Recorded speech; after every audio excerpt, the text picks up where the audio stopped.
The views and opinions expressed on KRMARadio.com are those of the hosts, guests, and callers and are not necessarily those of KRMARadio.com, its management, or other hosts or advertisers. The shows found on KRMARadio.com can promote any lifestyle, belief, religion, political affiliation, or other personal practice. These shows are for entertainment purposes only and are not intended to treat, diagnose, and or claim any cure of disease or condition. Thank you.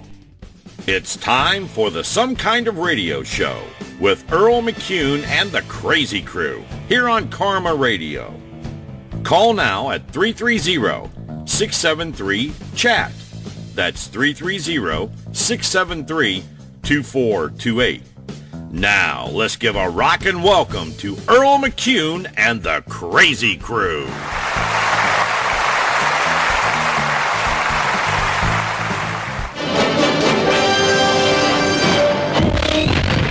It's the ultimate soldier. It doesn't get happy, it doesn't get sad, it doesn't laugh at your jokes. It is quite simply the most sophisticated robot on Earth.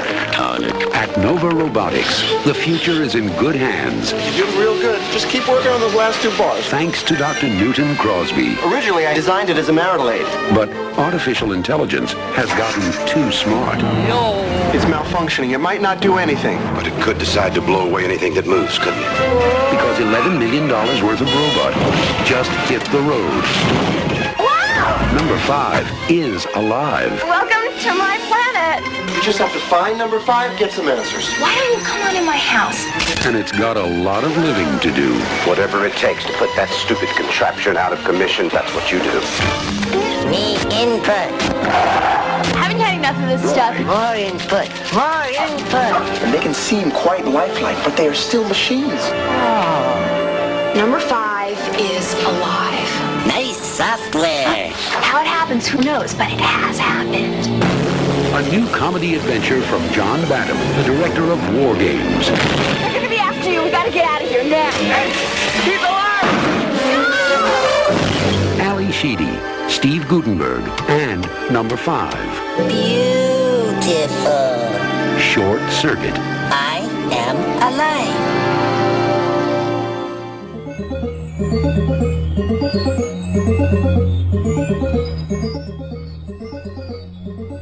We are live. This is the robotic version of Some Kind of Radio Show. I am the robotic version of Earl McCune with the crazy input. Okay, I'm done. Oh, stop. What are you doing, Debbie? She's slacking again. I'm not slacking. It just didn't take input. Input. Input. Deb, I think you need to take some input. Take the input? Oh, shut up. You need to take some input. All right, everybody. Yeah, it is TGI Friday, and that means another fun-filled episode of Some Kind of Radio Show. These are editions, not episodes. Whatever, edition, episode, edition, fun-filled whatever. edition. We don't use the term episode. Yeah, This is what, your 66th edition? 67th. 67th edition. Oh, I missed one. Okay. Well, how many is this on here now? This is 24? 24 shows now on here? On Karma? One, carry the one. Yeah, 24. Okay, yeah, I was this just is our waiting. 68th You can edition. take, your shoes off. Yeah, 68th. Okay, 68th. So next week we owe you one later. We owe you one later this week. Next week, 69. But, really, it's our 24th here on this station, but our 68th overall edition of Some Kind of Radio Show. So, hey, everybody, welcome to the show. I'm Earl. We're along with Bob Fritz, Debbie McCune tonight, and that's it. Mike Malone may call in a little bit. I don't know what John's doing. I think he's checking out some college males down in Morgantown. I don't know. I don't think it's females he's checking out, but he's having a moment. I think he's having a midlife crisis, but he'll be here next week. He's checking it. The phone is ringing. He's probably texting me to tell me. We get a text. What did it say? Is it saying something bad, saying something good, or is it John saying, "Plug me in"? Okay. So you say it's homecoming down in Morgantown. Homecoming, yeah. So yeah, they're coming. It's from your son. Is it a high school homecoming or? Morgantown West. The college. Yeah. Brothers and sisters. Yeah. Yeah, lots of brothers and sisters down there. Mostly brothers, I think, but.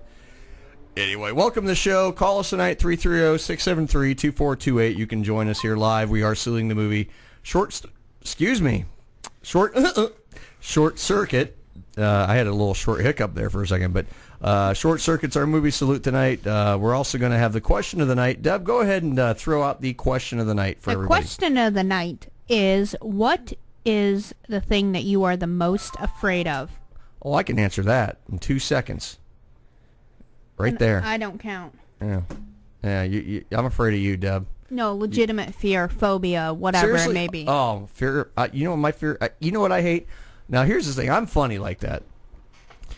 I don't mind heights. Okay? I don't mind being in a plane. I don't mind flying. I don't mind being on a roof somewhere if I need to be.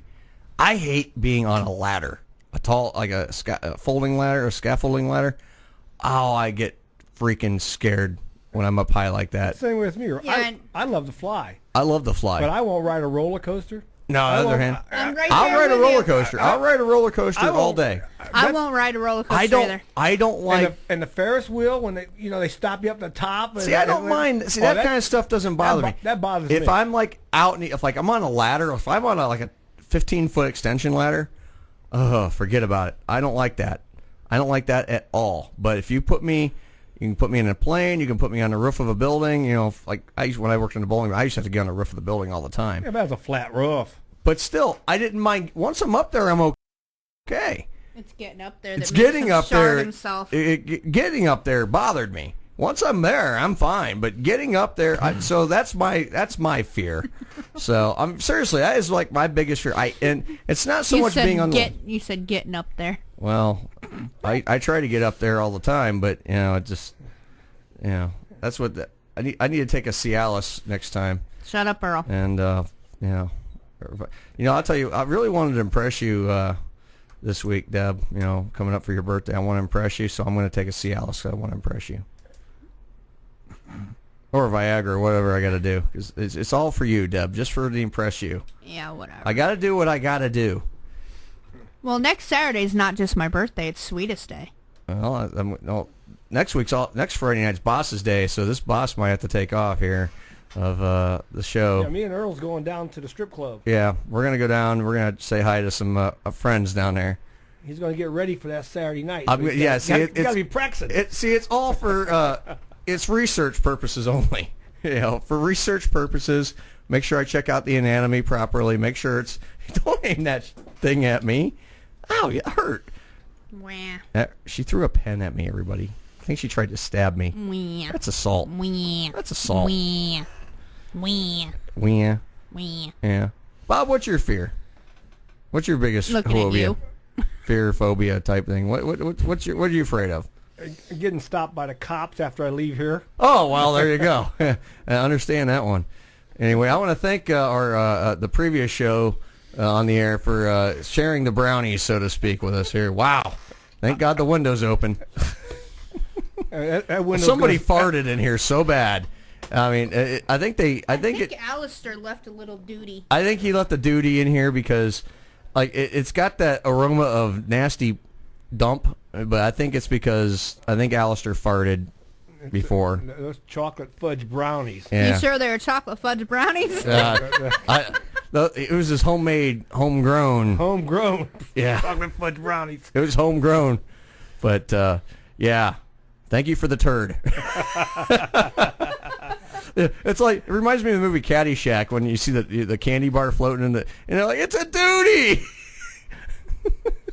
And he picks it up after it's drained. Oh, Bill Murray eats it, yeah. Have you ever done that? No. I mean, like throw a Baby Ruth or something in a pool? No, I never have. I've done it. Have you? I have. Yeah? I have, yeah. You ever see the pool clear out? Oh, yeah. Oh, yeah.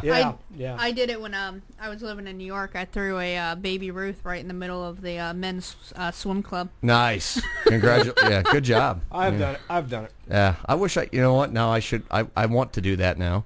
But, hey, Deb, tell us your fear now. What's your biggest fear besides me? I ain't afraid of you. No kidding. You ain't nothing. I'm more afraid of Bob than I am you. Ooh. Why would you be afraid of me? I'm easygoing, quiet, nice. Laid back. It's the quiet ones that'll sneak up and bite your ass. That's true. That is very true. That's true. Anyway, hey, seriously, welcome to the show, everybody. If those of you just now tuning in, tonight is Salute is Short Circuit. Short Circuit was a movie. It had Steve Guttenberg, Ali Sheedy. Number 5, The Robot. Input. You know, I mean, I can almost do the voice. Almost can do the voice, but great movie. Wasn't one of the best movies ever made by any stretch of the word, but it was a good family movie. You know, it was one of those. My daughter, she's actually one that actually asked us to do this show tonight. You almost. I didn't say. No. Almost. You almost. I was trying to say You movie. little.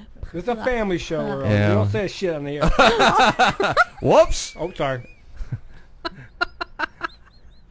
All right, there we go. There's It's going to hell in a handbasket already. We haven't even started yet. We're only not even 15 minutes into the program yet, but you can join us live, 330-673-20428. Tell us your biggest... 20428. You know what? Fight me. 330-673-CHAT. Yeah, 2428 on your dial. So give us a call. Talk to us about whatever you want to talk about. Anything, you know, there's no subject off limits. But, you know, like I said, we're throwing out the question tonight, what is your biggest fear? And we'd love to hear those because, you know, we are getting into that Halloween season, you know, coming up. You know, we are in October. You know, it's starting to become that season. You start seeing the Halloween stuff going up everywhere. You know what? Nope. How's what doing? I can say it right, but... It's pretty. Wally World. Yeah, it's pretty bad that they have Christmas stuff up already. I was in Kmart the other day. Yeah. It makes me sick. Christmas stuff up. You know, when we was growing up. Yeah. Everything came up the day after Thanksgiving. Yep. Oh, yep. Christmas started the day after Thanksgiving. Absolutely. Now it happens the first week of October. First week of October. And then they got even things now. Christmas in July. Oh yeah. They have parties and you know. Oh yeah, people. Well, you know, that's just like nowadays. It's like back when we had kids and when we had kids, we still have kids. I'm talking about. Oh, you mean kids? Oh, you mean when we were making them or when they were popping out? It's like now the big fad is we don't make them gender anymore. Reveal parties. It's like gender reveal parties. Now, there's a subject to talk about. What kind of goofy parties do they have now that they didn't say 15 years ago? Gender reveal parties is a good one. You know, or remember the movie we covered a few weeks back? What was it that they did? Switch or whatever it was. The Switch. Yeah, in that movie they had an insemination party. Yeah, insemination party because she was gonna self-inseminate herself with a turkey baster, so to speak. But yeah, what the hell, people? People have gotten weird. People have gotten weird. I mean, let's just face it. This country needs an enema. Really, I think this country needs an enema. It starts at the Capitol. Yeah, Earl. Yeah, whatever. Anyway, Deb, tell us your fear. Come on, it's your turn. Not my turn. Yes, it is. Me and Bob went. Yes, it is. We already went. There's nobody else on the air with us tonight, so it's just us three goofballs here tonight. So. My biggest fear. Your biggest fear. Now, don't take all night to think about it. Well, that's the a deep main one subject. is roller coasters. Which Oh, you fraidy cat. No, hey, I hate them too. Okay, well that can't be the biggest fear. What's your biggest fear?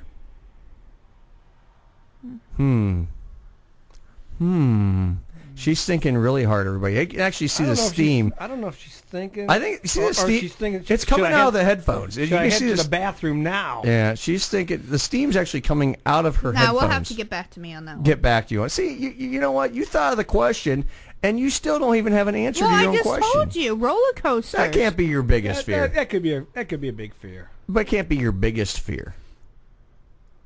Honestly, it is. Biggest fear? Yes. You know, my biggest fear really is. My biggest fear is Debbie. I'm so scared. I'm so scared. Never mind. I'm not really scared of Deb.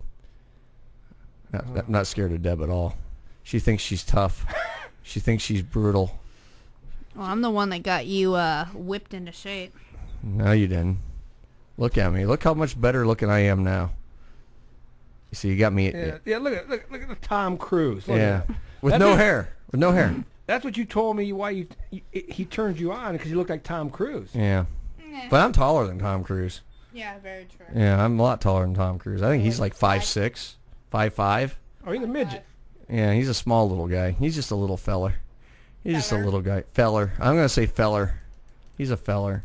He's a fella. You got to be politically correct. Okay, he's a little man. Yeah, I heard that about. You remember when they had that thing about the short people? And that song came out. Oh yeah. Oh, that was bad. Oh, it's bad. Yeah, oh yeah. This song back when I was in school. Short people. Short man. Yeah. Oh yeah, I remember that one. That song. I remember being in Talk to you in your microphone. That would help. I remember being in 4-H camp and listening to that song at one of the dances. Uh-huh. And I'll tell you right now, we had a counselor that was really short. I was taller than him, but he wasn't a midget. Yeah. The midget's not actually an appropriate word to say, Deb. Well, you know what I mean. He's a little person. Short stature. He goes... They like to be called little people. He goes, I don't know why they have these songs that say, I don't need no short man, when he goes, there's nothing wrong with short people. He was completely offended by it. Yeah. You know what they say? Big things do come in small packages. I wonder if he was hung like a horse fly. I don't know. Have you ever seen what they call midget porn, Deb? Have you ever seen any of that? No. Oh, come on. You know you have. I know Mike has. He likes watching that stuff. If he's listening, he's probably watching it right now. Poor Mike. No, because he actually he likes to watch gay midget amputee porn, as he calls it. Don't ask. You don't want to know. I don't. It's a joke. I mean, it's not legit. He don't really do it. Well, but you know what? They probably got those. They probably do. Got them now. And that's the thing. And here's another question we could throw out tonight. Tell us the worst combination of like goofiest type of porno you could ever imagine. Like gay midget amputee porn. Okay, now come up with your own combination and tell us that too here on Karma Radio 330-673-2428 as we salute Short Circuit tonight. Deb, since we are talking about Short Circuit, damn it, Mike must be at it again. No, but seriously, tell us a couple of the Short Circuit trivia little bits here you can kind of share with us.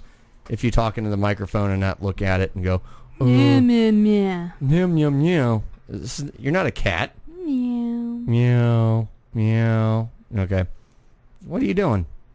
She's scrolling. She's not even prepared, everybody. I am prepared. Like mustard. Yep. You're like mustard. Prepared. One of the things is the same robot used in Short Circuit was later used in the movie Deadly Friends starring Christy Swanson. Really? You lost me. I lost that one too. I've never seen. I heard of Christy Swanson, but I've never seen that movie. They used a Short Circuit robot in that. Yeah. You have to look up a picture of it because I wonder if they changed it enough or something. All right, this is one in a series of films with G.W. Bailey typecast as an egotistical cop, security guard, military officer, such as Police Academy 1, 4, 5, 6, 7, and Mannequin, etc. Yep. Prior to his movie career, Bailey was well known as the redneck motor pooler Sergeant Luther Rizzo on the sitcom MASH. Oh, yeah. G.W. Bailey, yeah, I remember because he was in MASH. He did a lot, and then also one other trivia bit there.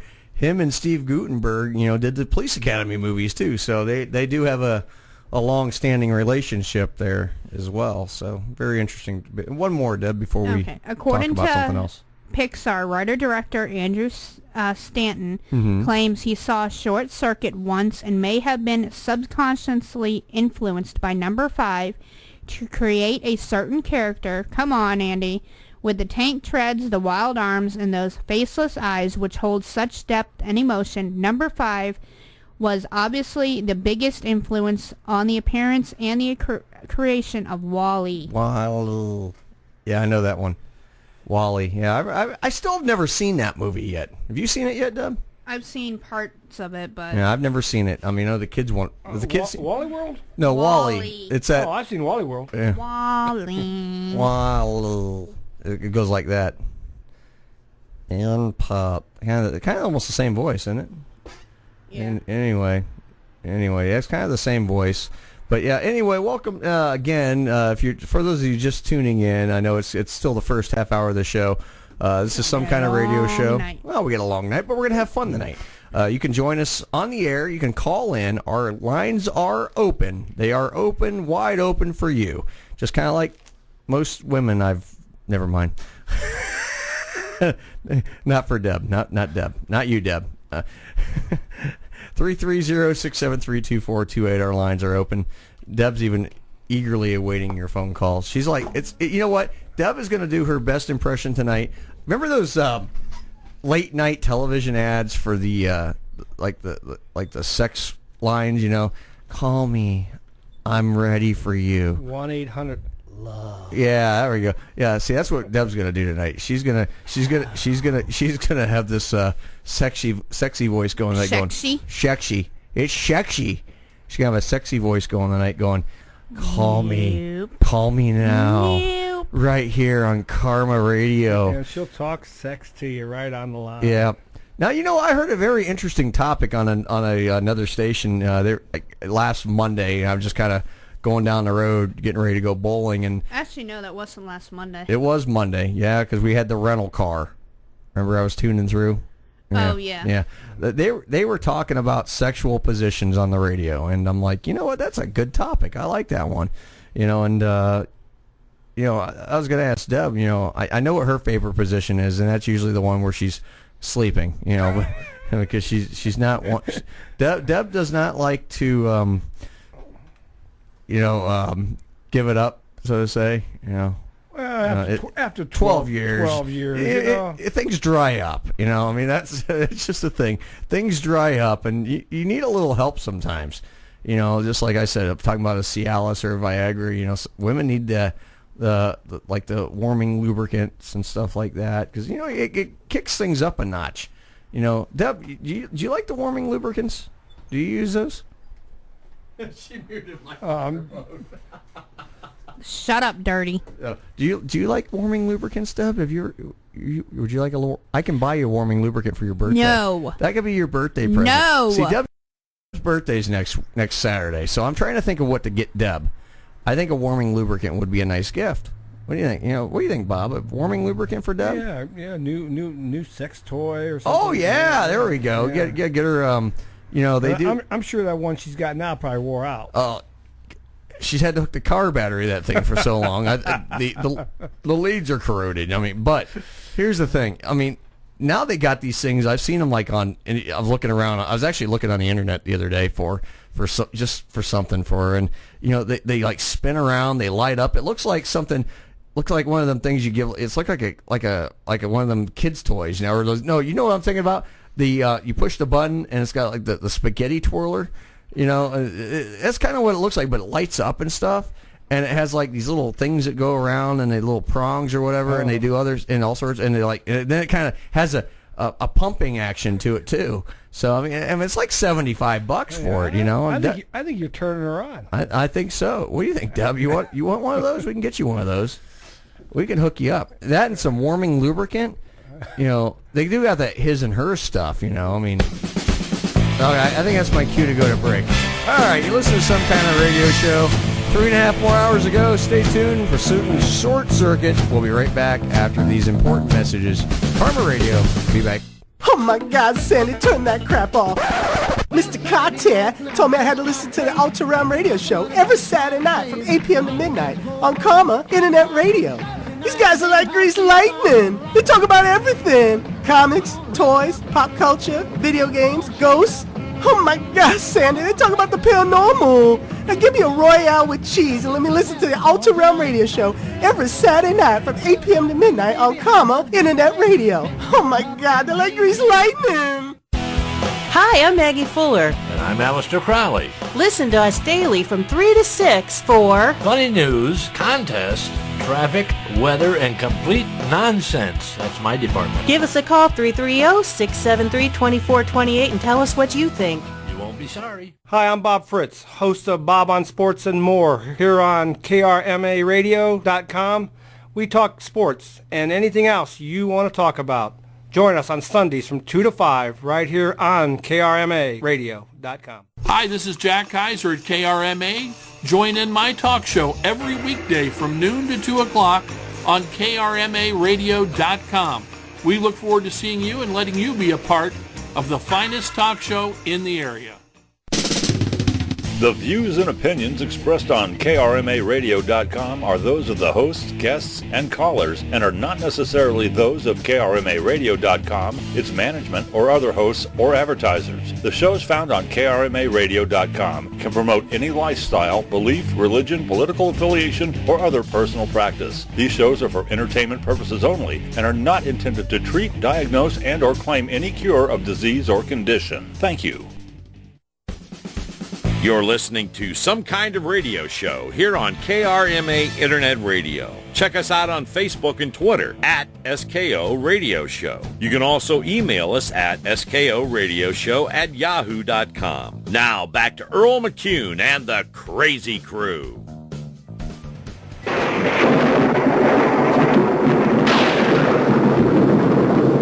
Hey, Norman, you better get number 5 off that generator, man. Okay, I'll get to it.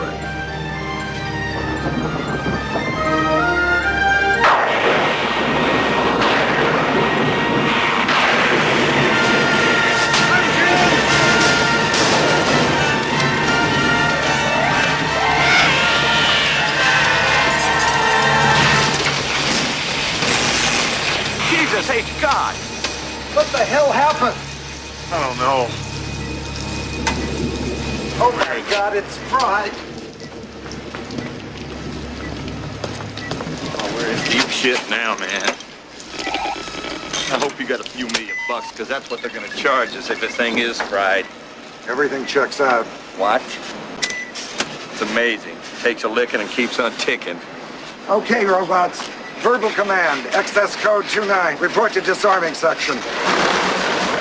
Get out of here, you little crap bucket. Go on.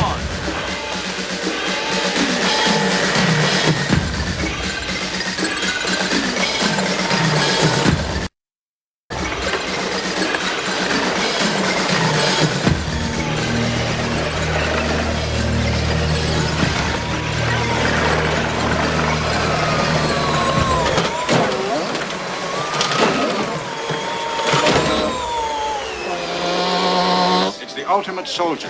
Obeys orders, never asks questions. Originally, I had non-military purposes in mind. I designed it as a marital aid. Very funny. No, I'm sure we'll all agree that Dr. Crosby has designed a weapon that will keep our world safe for all time.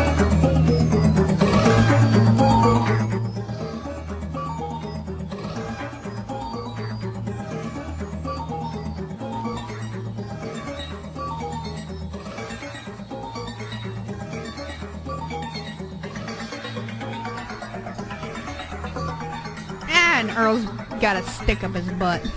Yeah, because I told you to do something you weren't supposed to do. I did what I was supposed to do. No, you didn't. Yes, I did. You're fired. I love working with married couples. Yeah. You know. But anyway, welcome back to the show. Deb did something on some of the clips I told her not to do. You're fired. You're fired. You're fired.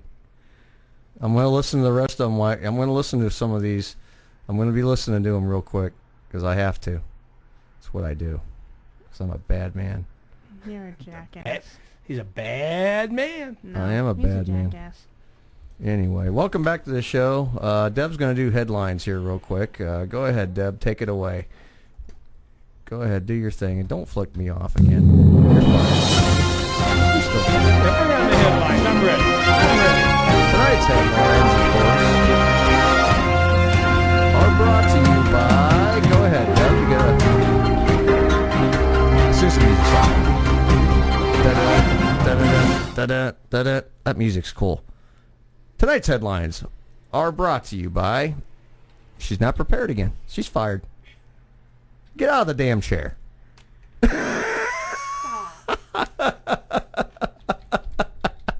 Get out of the chair! Well, I gotta switch between 2 different accounts. Well, that's your own fault. You had 7 minutes of break, and you're like, oh, I'm just now going to do this. You threw it on me. So Well, yeah. I told you before the show what we were doing. No, you didn't. Hey, you know what? I'm Bob on Sports and More. Yeah. We're always ready. Yeah. When I say go to the scores, I'm on top of the scores. Right there, man. I'm on it. You kidding me? I'm on that stuff. I'm all over that stuff. All right. Anyway, tonight's headlines are brought to you by Modern Movement Dance Studio, which is offering a free trial dance class for the whole month of October. They are located off Canton Road by Springfield Roller Rink at 1320 Main Street, Lakemore, Ohio, 44250.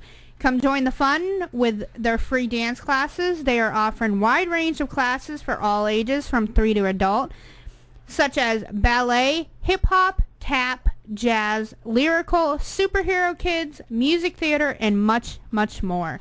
For more information and to sign up for your free class, call today at 234-706-6052, or you can visit their website at modernmovementdance.com. Again, call Modern Movement Dance Studio at 234-706-6052 for your free dance class, and let them know Karma Radio sent you. Did you see Bob just shaking his ass over here a minute ago? He was twerking. I was doing the pole dance for you. He was doing the pole dance. You just need a pole now, Bob.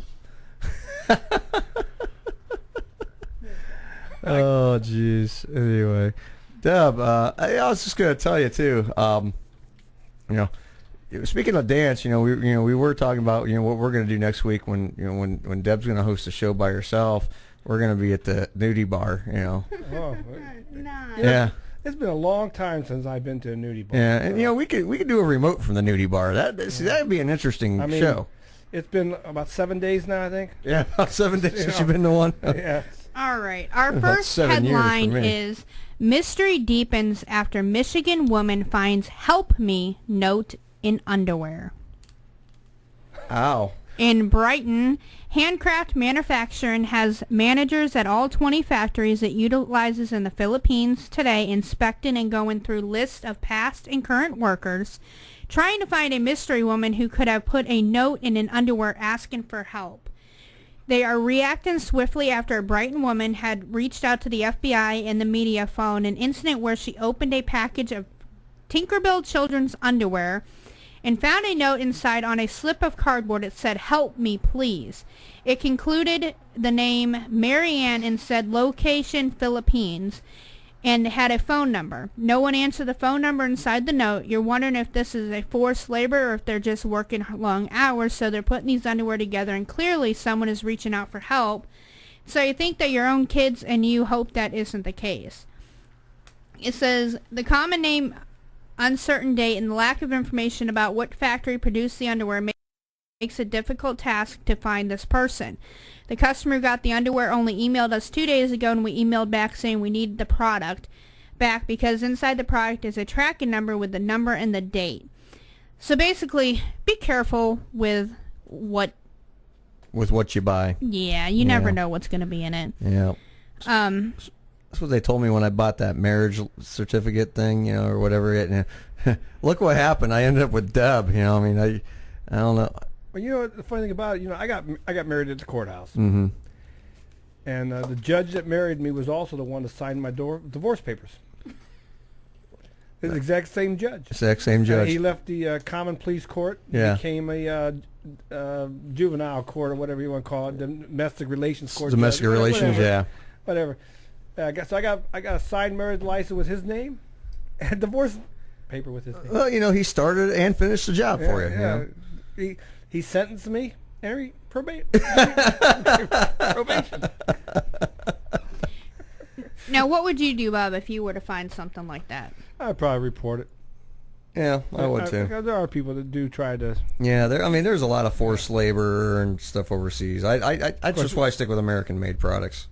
Yeah, but we're finding American-made products in this country. Yeah, well. It's like Walmart. Beer. Oh, sorry.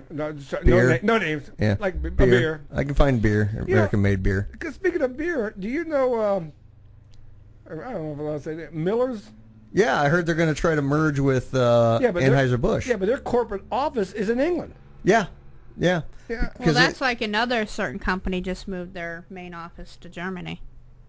So, it's... Yeah. What's InBev owns them? Was it InBev? Yeah, I think so. Yeah. Well, anyway, go to this large discount box store that we have every corner. Yeah. And you go to their shoe department, and their tennis shoes are made by the same people that makes Nike. Yep. It was on a 60-minute report. Yeah. It's the exact same shoe without the Nike logo. Right. You're paying for the logo. You're paying for the logo. Instead of paying $20 for a pair of shoes, you're paying $50. You're paying $50 to $100 for the logo. You're paying, and that's just brand recognition. You know. That's with anything. That's with anything. You know. I mean. And those all from slave laborers. Oh yeah. Oh, all I can say right now: stay away from Kraft mac and cheese. You see the recall they got on that? There's a recall on Kraft macaroni and cheese right now. Is there? Yeah. It's not just Kraft. There's something else that's recalled right now too. Yeah. They recall everything all the time. Yeah. Yeah, but that makes Bubby mad because right now he's stuck with another brand. You know, I hate to say it. One person gets one bad thing.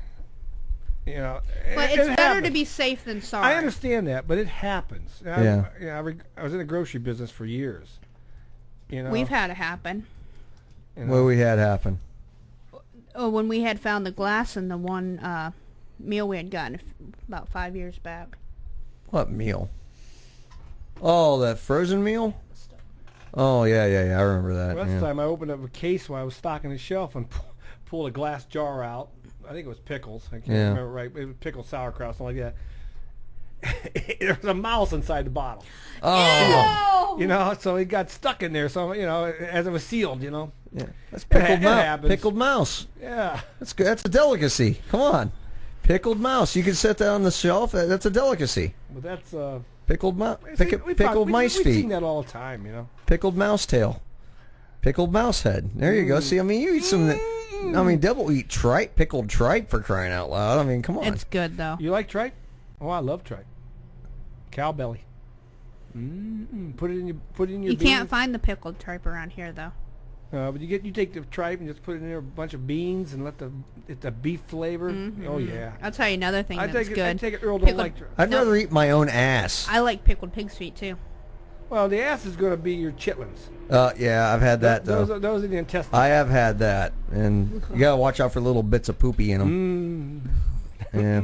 All right, our next story is 9-year-old girl denied inhaler during cough and fit at school. Oh, I heard about this story. This one actually pisses me off. And well, especially because our son's had this happen. Yeah, this pisses. That's what we've had firsthand with this. This one pisses me off. West Jordan, Utah. A 9-year-old girl was denied her inhaler during a cough and fit at school in West Jordan because staff were not notified of the child's prescription. The Jordan School District officials said Monday that this child obtained an inhaler over the weekend after a cough and fit landed her in the emergency room. Mm-hmm. On Monday, the 4th grader was hit with another cough and spell and asthma attack in class at Columbia Elementary. When the girl took her inhaler out to use it, her teacher sent her to the office where staff took the inhaler. She had started coughing so hard she was throwing up on her pants. When I get into cough and fit, I kind of hurtle up on the ground, can't breathe, and then I start to kind of feel a little nauseous. Sounds like our son. She said district officials say that staff did everything right by taking the medication to make sure it was for the specific student. The inhaler doesn't have her name on it, and the school had not been... They don't come with the name on it. Right, had not been notified that she was taking the medication. There could be all sorts of problems if children were just allowed to take any medication and we didn't have that verification. Dumbasses. Again, this is for the student's safety, said district spokeswoman. The parents must fill out paperwork regarding what their children are taking for medication so school administrators know about it. Now, I understand that point. But, at the same point, the kid's having a frickin' asthma attack and you're going to sit there and just let the kid just cough and have trouble. What if that kid would have died? Well, it says if proper paperwork was filled out, district policy allows children to administer medication to themselves. Her parents says they understand the policy and will fill out the proper paperwork to make sure she can get her inhaler in the future. But her mother said at the point her daughter started throwing up, she thinks the school needed to do more. When a child is puking all over themselves and they can't breathe, you know you kind of have to take action right then and there. Mm-hmm. The school said she never got an inhaler at school, but her cough and fit did end. District officials say she was monitored the entire time, and if they felt she was in serious danger, they would have called 911. I see. Her father was contacted during the cough and fit. After Monday's incident, he plans to keep his daughter out of school for the time being. You know, I'll tell you what. I there's 2 points of view on this. I understand the point of filling out paperwork for medication. Point 2, and this one pisses me off. if a child is having trouble breathing and they're just going to sit there and watch them, I have a problem with that. I have deep issue with it. For one, I'm asthmatic. Okay, I understand how that feels. Our son is very asthmatic. He's more asthmatic than I ever was. Me and you put together. And we had a similar issue when we lived in another state. I'm not going to say the state because I'm not going to throw any stones at any particular school or state. They'd send him home. They send him home. Well, they'd send him home right away. But I mean, I understand that. I don't know how many times. But at least I got a call instead of let him sit there and choke and everything. No, it wasn't that. Oh, he's having an asthma attack. They call us or said you need to come get your son. Why? He's throwing up. Well, he started coughing and like really coughing. I'm like, what was he doing? They're like running in gym. I'm like, he's not supposed to be running in gym. He's got a doctor's note excusing him from running. Yeah. So because even with a doctor's note, they made him run. His asthma he can't in the wintertime. As soon as it gets cold, he cannot walk outside without his face covered, without going into an asthma attack. If it's too hot outside, same way. He goes into an instant asthma attack. He can't run or anything without it. No. And so they decided, they're like, oh, we're going to send him home. I said, no, you're not. I said, give him his medicine. He'll be fine. And our son, he's on a nebulizer and an inhaler. Yeah. And it's like, and I totally agree. Yes, I understand I understand there's procedures and paperwork. But if they had not had the chance to fill it out yet, because like they said, it just happened over the weekend. Yeah. You got to get time to get it, and then the doctor has to sign it. Right. And so, you know what? They should have been a little lenient on that, but I don't think they should have just taken the inhaler away and then watch the kid choke. Because obviously, if she has the inhaler, she has it for a reason. Yeah. Well, that's the thing, too. They said, well, there's no name on it. Most pharmacies do not put a sticker on those medicated inhalers. They don't because they're sealed. Because I know the one I use, when I get it, it comes in a box and then inside the box it is a sealed product. Unless you get the red one. There's a couple different, unless I get the other one, which will have a label on it. But the particular one I use, it comes in a box, it'll have the prescription on the box, and then when you open the box first time, it's come in a sealed package. And you take it out of that package and it's there for your use. Then you have to actually use it. Yeah, they come with 200 puffs. Actually, they come with a count of 204, and you have to prime them. You have to hit 4 puffs on it. You don't actually breathe those in, but you spray those 4 puffs to get it primed, so you can have it, and then it's good for the remainder of the use. But man, I'll tell you, I take issue with that one. I'm sorry. That one really does piss the hell out of me because it really pisses me off. Because for one, like I understand, we have an asthmatic son. I'm asthmatic. Debbie's asthmatic. And I'll tell you, if someone was denying me a chance for able to breathe, oh my goodness, or someone denied my kid, said, hey, he can't use his inhaler because this and that. He carries one on him wherever he goes. Yeah, I'm sorry. I take serious. Ugh, that one pisses me off. I take serious offense to that one. What's your opinion on that, Bob? I do know most school districts have you got to have a note. Right. I've never been around it, so I couldn't really tell you. I mean, kids should have it. Yeah. I guess, But I know most school districts, when I coached at the high school level, I had a note.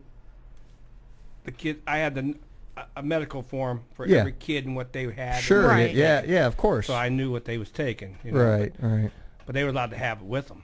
As long as I had a note with them. Sure, yeah. I mean, that's absolutely. It just for them to actually take it away than just watch this kid have a problem. I don't know how long this went on for. That's what I take offense to. Now I understand the rules. You have to have a note.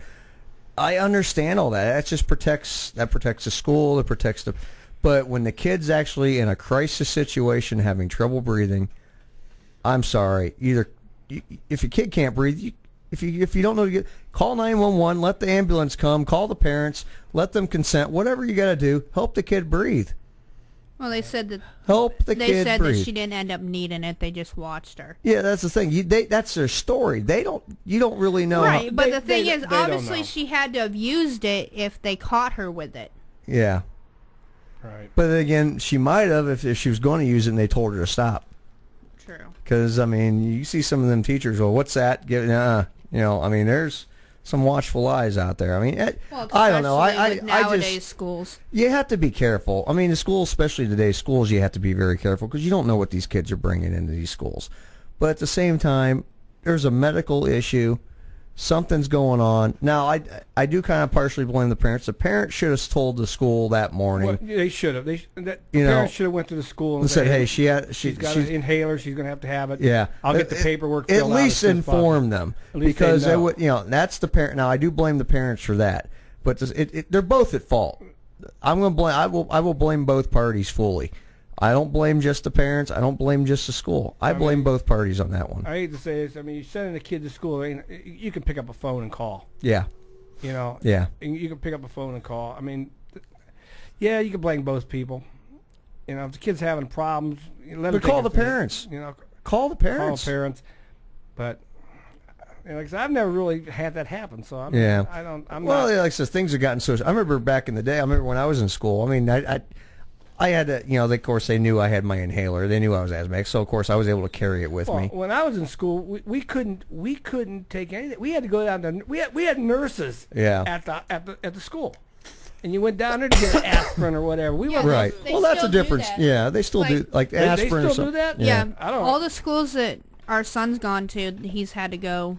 Now the inhaler, we told him he was allowed to carry, but the last school he was at, he was allowed to. The one school, the other two, he had to go to the nurses to get the inhaler. Yeah. And it's like, what happens in between here and going to the nurse's office?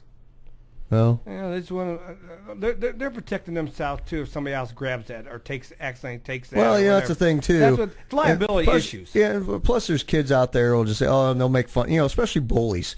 Bullies will grab, let me see what that is, and then they take it, and then, then you're stuck, and then what something happens there? I mean, there's a lot of different ways you can look at it, but I don't know. It's just one that boils your skin. It boils me because I'm kind of in touch with that situation, and it burns me up a little bit because I understand that situation because we've kind of been through it ourselves. All right, Deb, what else you got? That's our last one. That's the last one? I'm supposed to complain and... Can I give you a Major League Baseball update? I'd love to hear a Major League Baseball update. Okay. Right now. This might bring a smile to my face after that story.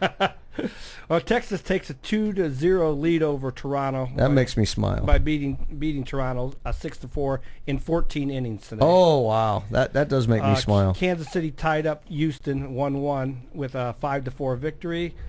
Right now, St. Louis is leading the Cubs 1-0 in the bottom of the seventh in St. Louis. Not happy there. Come on, there's a prophecy to fulfill. Back to the Future Part 2. And Go how Cubbies. Many games do they play? That's the best of 5. Best of 5. All right, they still got time. Yeah, and then the Dodgers and the Mets get underway at 10 o'clock. At 10 o'clock, okay. Our time. So Texas takes a 2-0 lead. Now they're going to Texas for Game 3, 4, and 5. So. Texas is going to be tough. Cubs are still going to pull it out and win. I'd like to see the Cubbies pull it off. Well, I'd love to see the Cubbies. This is only game 1. This is only game 1 of the National League Series. Yeah, so. but I'd like to see the Cubbies pull it out. I really would. I mean, because it's so funny. You think about that.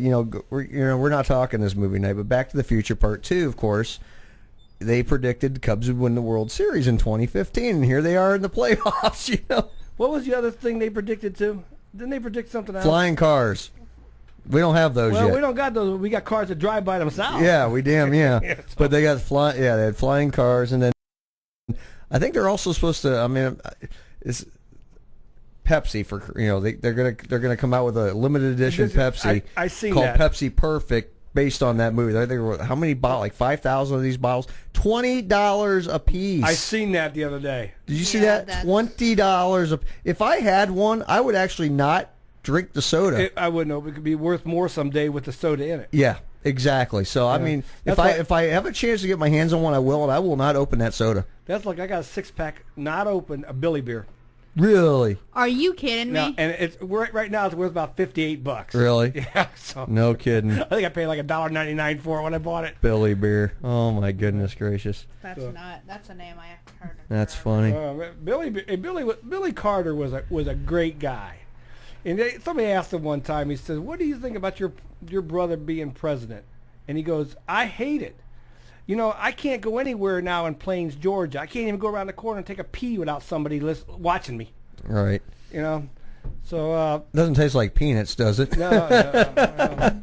Billy was a good old boy. Yeah, he was a good old boy. I didn't realize that was Carter's brother. Oh yeah. Billy Carter. Billy Beer, Jimmy Carter's brother. Oh yeah. That I never knew. Yeah. Yeah. So anyway, I got a 6-pack. Never been opened.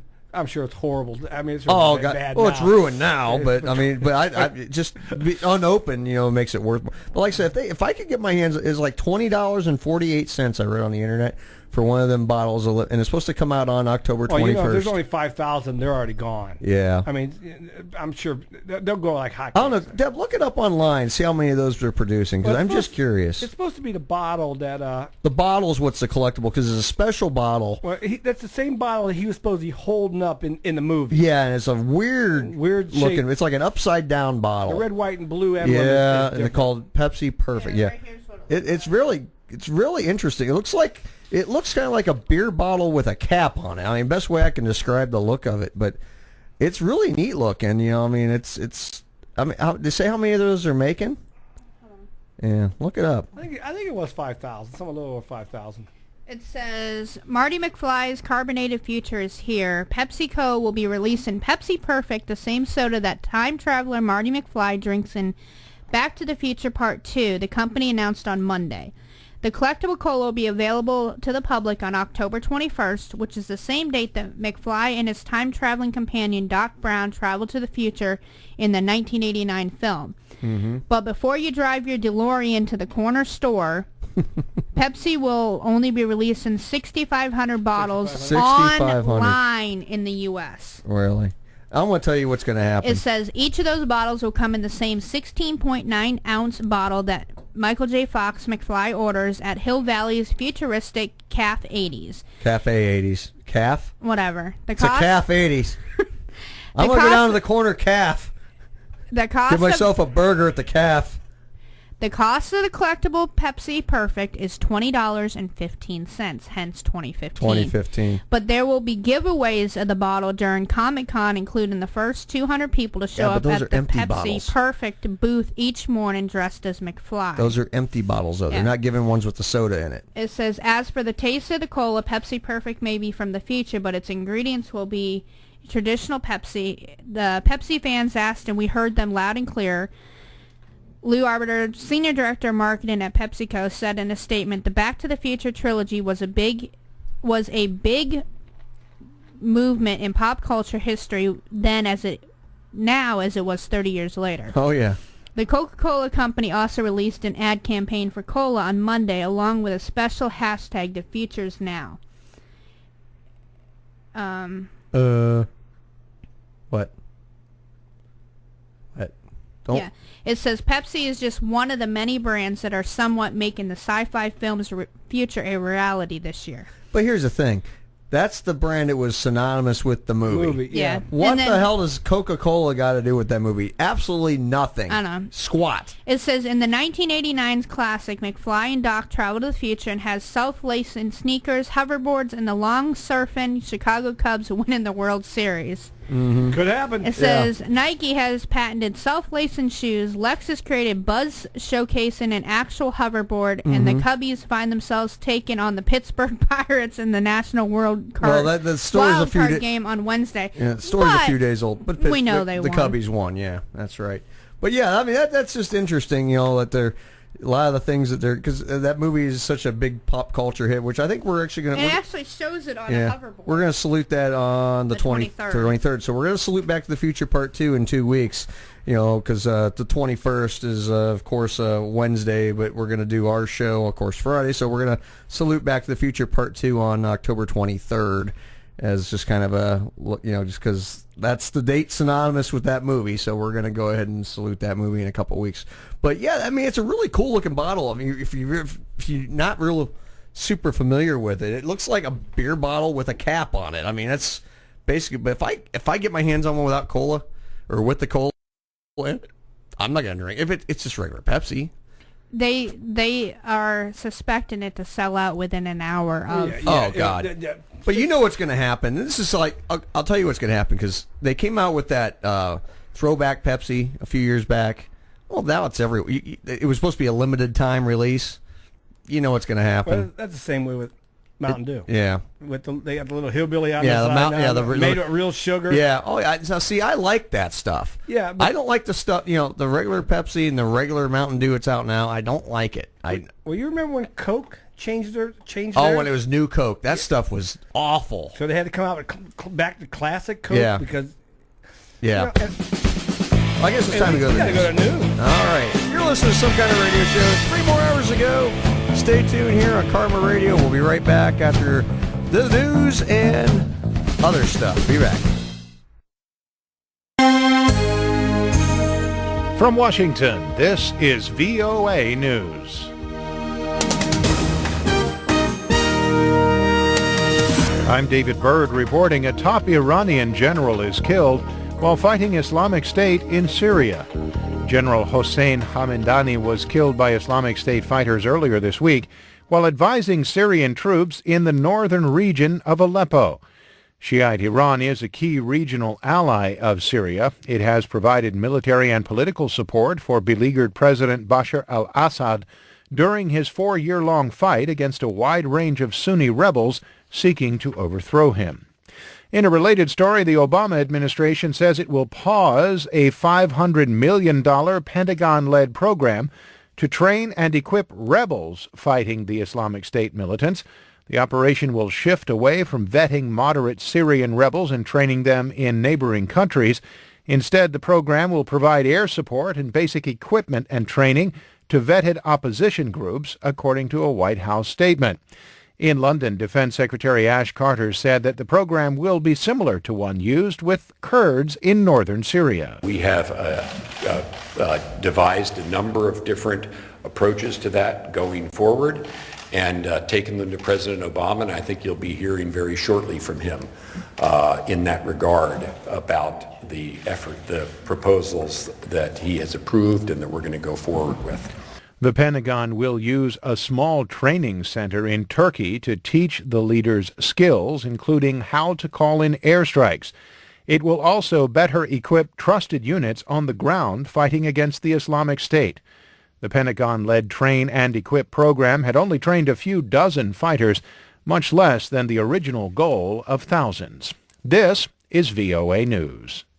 U.S. President Barack Obama met privately Friday with the families of 8 students and 1 teacher gunned down at an Oregon community college last week. After the meeting, Mr. Obama said that speaking with the families reminds him of the personal costs of the tragedy. We're going to have to come together as a country to see how we can prevent these issues from taking place. But today, it's about the families, their grief, and the love we feel for them. They surely do appreciate all the support that they've received. A crowd of pro-gun protesters greeted the president as he arrived in Oregon. Mr. Obama has been calling for stronger gun control laws in the aftermath of the massacre.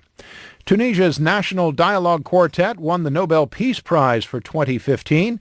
As Luis Ramirez reports, the quartet won for its work in supporting the country's democratization process in the beginnings of the so-called Arab Spring. The announcement came from Kasi Kulmanfiva, head of the Nobel Committee. The Nobel Peace Prize for 2015 is to be awarded to the Tunisian National Dialogue Quartet for its decisive contribution to the building of a pluralistic democracy in Tunisia. The quartet is made up of labor unions as well as the Tunisian Human Rights League and the Tunisian Order of Lawyers. Tunisia was the site of the first popular uprisings in 2011 known as the Arab Spring. Luis Ramirez, VOA News, London. The UN Security Council has passed a resolution to authorize the European Union and other countries to board, search, and seize vessels suspected of human trafficking in the Mediterranean off the coast of Libya. The Council adopted the resolution under Chapter 7 of the UN Charter, which authorizes the use of force, but limits its mandate to 1 year. Matthew Rycroft is Britain's ambassador. Any action will be proportional, in keeping with the limits authorized by this resolution, and used solely against the smugglers, and empty boats. The European Union started Operation Sophia in the southern Mediterranean on Wednesday to intercept human trafficking boats trying to enter Europe illegally. And a week of violence between Israelis and Palestinians spread to the Gaza Strip on Friday, with Israeli soldiers killing 6 Palestinians in border clashes, and the Palestinian militant group Hamas calling for more unrest.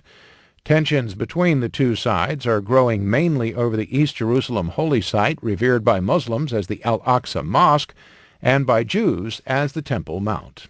For more, visit our website, voanews.com. I'm David Byrd in Washington. That's the latest world news from VOA. I'm Debbie McCune from Some Kind of Radio Show, and you are listening to KRMA Radio, home of the best rock and talk, where the fun never stops. Karma Radio. Hi, everybody. Steve Jones here. Join me Wednesday evening, 7 to 11 p.m. for the best in classic rock on KRMA Internet Radio. You'll hear some of the old stuff along with some of the new. We'll also feature some great local bands and your requests. Steve Jones, Rockin' the World on Karma Internet Radio, Wednesday, 7 to 11 p.m. No rules, just radio the way it should be. Karma Radio. Hi, this is Shannon Steele. Wake up with me weekdays, 6 to 9 a.m. at krmaradio.com, taking your requests at 330-673-2428. Hi, this is Earl McCune, host of Some Kind of Radio Show here on krmaradio.com. Tune in Friday nights, 8 p.m. until midnight, as we salute movies, TV shows, have a little bit of comedy. We even have a Hilljack guy that does a top 10.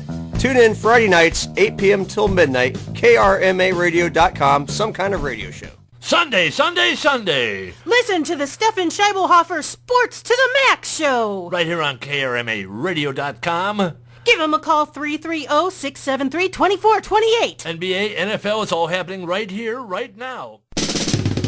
The views and opinions expressed on KRMARadio.com are those of the hosts, guests, and callers and are not necessarily those of KRMARadio.com, its management, or other hosts or advertisers. The shows found on KRMARadio.com can promote any lifestyle, belief, religion, political affiliation, or other personal practice. These shows are for entertainment purposes only and are not intended to treat, diagnose, and or claim any cure of disease or condition. Thank you. You're listening to Some Kind of Radio Show here on KRMA Internet Radio. Call now, 330-673-CHAT, 330-673-2428. Now, back to Earl McCune and the Crazy Crew.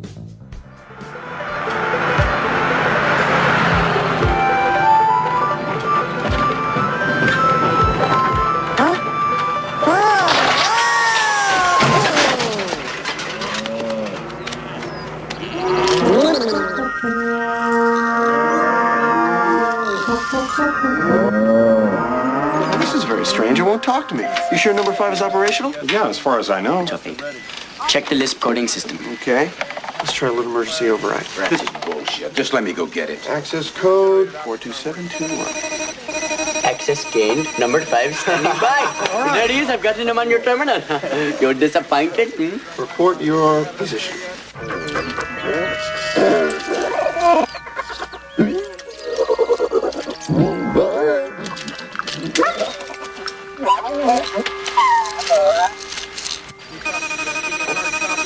Malfunction. Need input. What the hell does it need input for? I don't know. I guess I can't triangulate its position. That's a simple function. Do you know how to triangulate your position, Howard?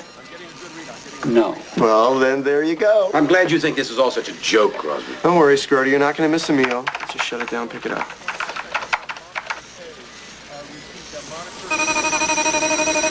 Unable. Malfunction. How can it refuse to turn itself off? Maybe it's pissed off. It's a machine, Scroter. It doesn't get pissed off. It doesn't get happy. It doesn't get sad. It doesn't laugh at your jokes. It just runs programs. Usually runs programs. Anybody try the homing device yet? No. Oh, come on, you guys. Use your heads. It's probably right down the hall and... Here it comes. And... Bingo! Good Lord, it is outside the fence! Oh, and that is not the worst of it, Dr. Marner. Don't tell me its laser is still armed. Bimbo.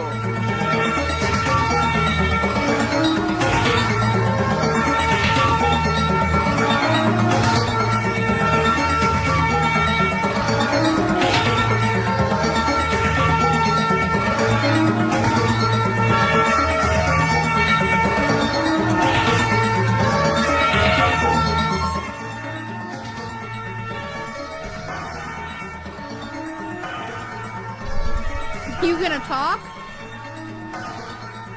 Alright, you are listening to Some Kind of Radio Show here on KRMA Radio. It is 10 after 9, and you can call in, talk to us live tonight at 330-673-2428. What, Earl? You gonna talk? You just gonna sit there and shake your head? You're an idiot. Did I miss something here? He's being a jerk off.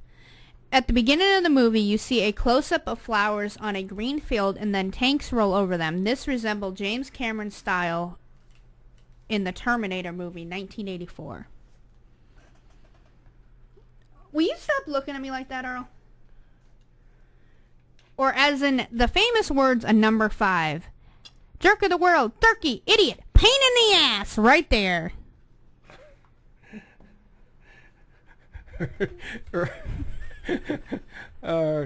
I love getting. I'm right in the middle of this family quarrel here. I'm right in the middle.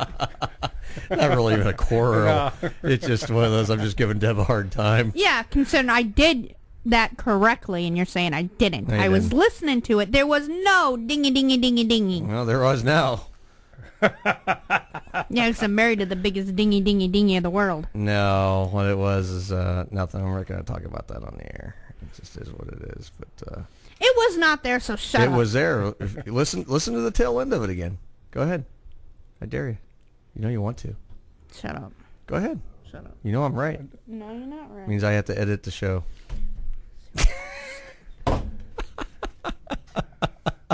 Oh man! See, she takes everything too seriously. That's all. I just got to edit it. That's all. I gotta fix Deb's editing boo boo. It wasn't there the second one. Yeah, it was. It was there for a millisecond. I heard it. I'm anal about stuff like that. I'm sorry. I was off looking at scores. Yeah. Looking at scores. There's a little thingy on the end of the clips that needs to be taken off the clips, and somebody It normally goes at about this long. Yep, 2 seconds is too much. It wasn't even on there that time. Millisecond. I heard it. I heard it.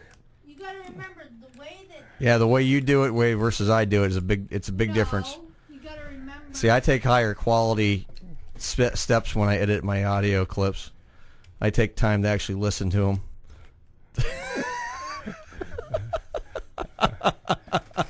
Hey, we're on to Some Kind of Radio Show here, right on Karma right. Radio, KRMARadio.com. How about one in your butt? How about the Chokey the chicken in your rear? Ding, Where is ding, that thing at? Where is your chicken? Where's Chokey? Yeah, no, you usually play with Chokey, and you usually put him between your boobies and shimmy him, but I don't know. Chokey went bye-bye. Chokey must have left here with the other ones when I they don't left. know. Chokey must be having a little bit of Whoever took my Chokey's in big trouble. not your Chokey. Poor Chokey. He's my friend. He might have got. You have a friend? Somebody might have made chicken noodle soup out of him. They might have. Yeah. Chicken cordon bleu? Fried chicken, baked chicken, any kind of chicken. I don't care. I eat it. Chicken. Finger looking good. That's usually what I say when... Never mind. Yeah, that's more seafood, though, ain't it? Yeah. Yeah, that's more seafood. Yeah, I think so. But anyway, yeah, welcome back to the show. We are having just a... See, here's the thing. I'm not even being real serious because I'm just giving Deb a hard time. Deb actually she actually put all the edits together for the clips and everything this week, and I'm just I'm kind of anal when it comes to stuff like that. Kind of. Yeah, I'm anal about stuff because I like things a so certain way, and they're just not that certain way tonight because I didn't edit it, and I'm going to point out every little thing tonight. That's just the way you know what? That's a personality. Bob, he can go home with you tonight. Yeah, that's a flaw. Well, I don't know if you want to call it a character flaw or a character trait, but it's just the way I am. Hey, Deb, I'm not going home. Yeah, he's got to go to. He's got to go see a man about a dog. A couple dogs, to tell you the truth. I mean, hey, if Earl wants to come, I'll let him share one of the dogs. Yeah, I'm not going second, Bob. That's all I'm going to say. You can have the other one.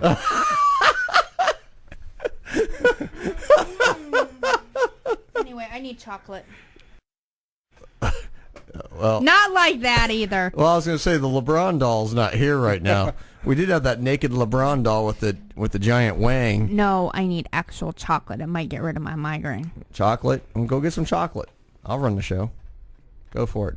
Go get some chocolate. I'll get it on the way home. No, seriously, go get some chocolate. Go get some chocolate. Go ahead. I'll run the board. Go ahead. Go get some. Well, yeah, go ahead. Well, you're killing us with this headache, man. Yeah, you're like really taking You're grouchy. You're grouchy. You're complaining. You're not. Anyway, get some chocolate. Go get some chocolate. Go get something sweet. Seriously, go get something sweet and come back. We'll hold the fort down. Store's closed. No, it's not. Go to the gas station. You ever been to a gas station around here? Yeah, but I could use something cold to drink anyway. We don't have anything. Got water. I don't want water. Got a cherry glazer. No, I can't drink that. I want something good. Oh wow. I got some cinnamon drink here. No, that's a little too strong for me right now. But I do need something good to drink. I mean, if Deb would be so kind to go get it. Come on, go get yourself some chocolate. No, you're just trying to get rid of me. No, I'm seriously just saying go get some chocolate. I'm not trying to get rid of you. We got a surprise coming in here, and you got to leave because it's going to turn into. It's going to turn into the Earl Stern show, here in no, I'm just kidding. No one trying to get rid of you, but no, we're not trying to get rid of you. Fired. Don't let them. Shh. I'm just messing. The contract is not getting renewed. No, it's not getting renewed. Deb, they're not renewing your contract because they said you farted in the chair too much because you wore the big hole into it. And it's not as comfortable now because you got a big poop stain into the chair. Or is that pee stain? I don't know if that's pee stain or poop stain. Is that a pee stain? He posted his scores. Yeah, well, you should never post him because he's not that good. Anyway, welcome back to the show. We're just having a little fun. This is just us being us, just having a good time. It's just Earl, Deb, and Bob here tonight. Chico, Groucho, and Scratcho. No, Harpo, Groucho, Chico, and Humpo. I can't say the F word, so I'm going to say Humpo. Yeah, there we go. Ducko? Yeah, just use your imagination. It's something. Yeah, never mind. Deb, what do we got going on right now? Do we have anything going on? Because Hilljack's going to be in after the 9:30 break. I know that. Hey, we got any trivia? You got any more trivia you can throw at us? Trivia? Trivia. Facts. You got any questions? Question of the night. Yeah, throw the question of the night back out again, state folks. questions like last week, Oh, that's we're doing that later. But throw out the trivia question. I was good at that last week. Yeah. Throw out the question of the night for the folks. Question of the night again is, what is the thing that you are most afraid of? It could be a fear. It could be a phobia. It could be Deb, whatever. what's yours? Give us a call at 330-673-2428. I already told you what my fear is. That roller coaster one sucks. Well, it's my fear. It's not your biggest fear. What's your day-to-day fear? You know what my biggest fear Waking is? up in the morning. Waking up in the morning is your biggest fear. Well, I mean, not waking up in the morning. Sorry. Jeez, Deb. My biggest fear is having my wife catch me with my girlfriend. You're not married. Maybe that's why I'm not married. Oh, jeez. You know what my biggest fear is? I wake up in the morning, and then I'm like, see, here's the thing. Deb sleeps, so she takes the whole bed up. She sprawls out on the bed. We have a queen-size bed. We need a king-size bed. He sleeps on the right side. I sleep on the left side. That's right. I'm a right-handed guy all the way. Depending on which side if you're looking at the bed this way, I'm on the right. He's on the left. Opposite of how we're sitting right now. Yeah. I'm on the left right now. I She's literally am on the very edge of the bed with my head sleeping on the alarm what a clock. bunch of crap. No, it's dead true. You're full of it. He takes up majority of the room. What room he doesn't take up, our two dogs take up. I mean, and I'm left with the leftovers. Is that side of the bed, is that your side? We alternate.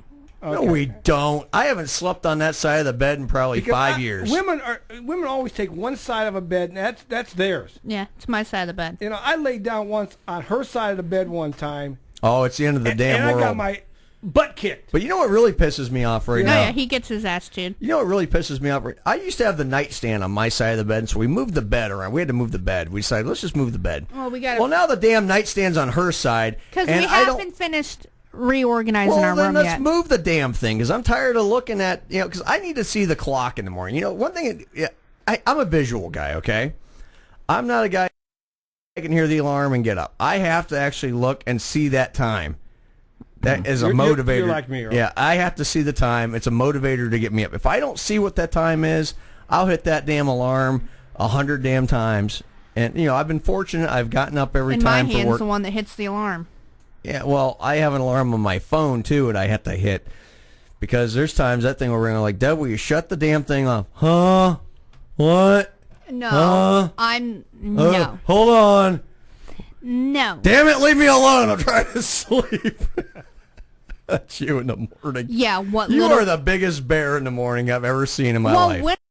Because 90% of the time when the alarm clock's going off, I'm just falling asleep. Well, that's your own fault. Go to bed at, like, a normal hour like normal people do. Yeah, like normal people. I try to. You live in our house. You know what a circus it is. I'm able to go to bed like 9:30, 10 o'clock during the week. You don't have insomnia. I do. That's why I have to take drugs. You know, I go to bed every morning about 9:30, 10 o'clock. Every morning, religiously. Every morning. Everybody's getting up, and I'm going to bed. Everyone. See, that was my schedule till about 4 or 5 months ago. I was on the third shift at my old job, and I get home. And the sad thing about it is, when you work the midnight shift, I did it for about a year and a half. Well, I was on it for 33 years. Oh God, I couldn't imagine doing that for 33 years. So my bedtime is a daytime. Yeah, and I'm up at nights. Mm-hmm.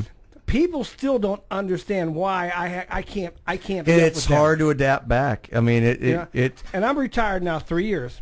I've been retired 3 years, and I cannot sleep nights. After 33 years on midnights, my night's off. I mean, when I'm home, I go home at night. I won't go to bed till 7 o'clock tomorrow morning, 8 o'clock tomorrow morning. Right. Because my body's telling me you're supposed to be up. What are you doing? Yeah, I don't sleep. Your internal clock's all jacked up. Now, see, that's how I was. Now, here's the funny thing, Bob. Here was my schedule before. I worked Sunday night through Thursday or Friday morning. Okay. I go to work Sunday night anywhere from either 9:30 or 10:30 at night. I work till either 7:30 or 7 or 8 o'clock in the morning, depending on the needs of the shift. Well, then I go home. I couldn't go to sleep right away. You have to unwind. You know how that goes. I unwind till about 9:30, 10 o'clock. Well, then I might catch a couple hours. I'm like, okay, kids are up, stuff's going on, people are coming in and out of the apartment building, whatever. I get up for an hour, go back to sleep for about 3 or 4, back up, and I never really had a daytime. I never had any like real daytime. You don't. And then the weekends, sleep the whole and then the weekends, other than now Fridays, the first few weeks of this show, I was still on that shift. When we started this show in May 1st with our first show here, I only did 4 or 5 weeks here before so I did a few weeks up until I moved to my current job, and I had my health issue and all that in between. But I get off work Friday morning, and I was doing I get home about 7, 8 o'clock. We'd run our errands Friday morning, or Friday morning errands. I get back home, 11, 12 o'clock. That sound about right? Then I go to sleep till 6 o'clock. And then I come in, I did the show, went home. Then he slept all weekend. Then I slept all weekend. Well, and that I did that for a year. I couldn't do it after a year and a half anymore. Yeah, during the winter months, I slept better. Summer months, you don't.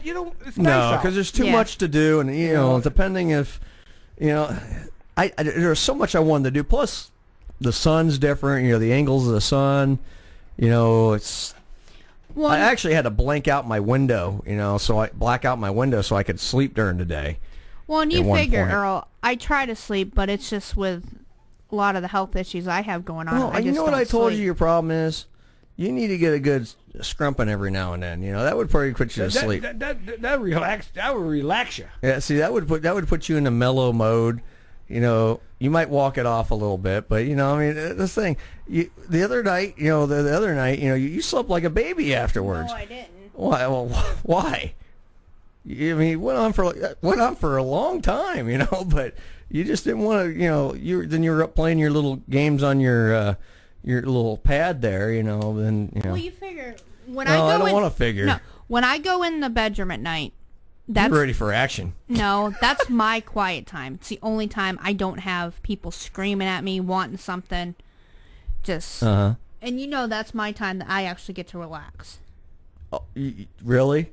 No, because I don't get to relax when you're sleeping because you're on your stupid little game, from Facebook or whatever you play. How are you playing a game sleeping? I don't know. I can't go right to sleep when I go to bed. I can't.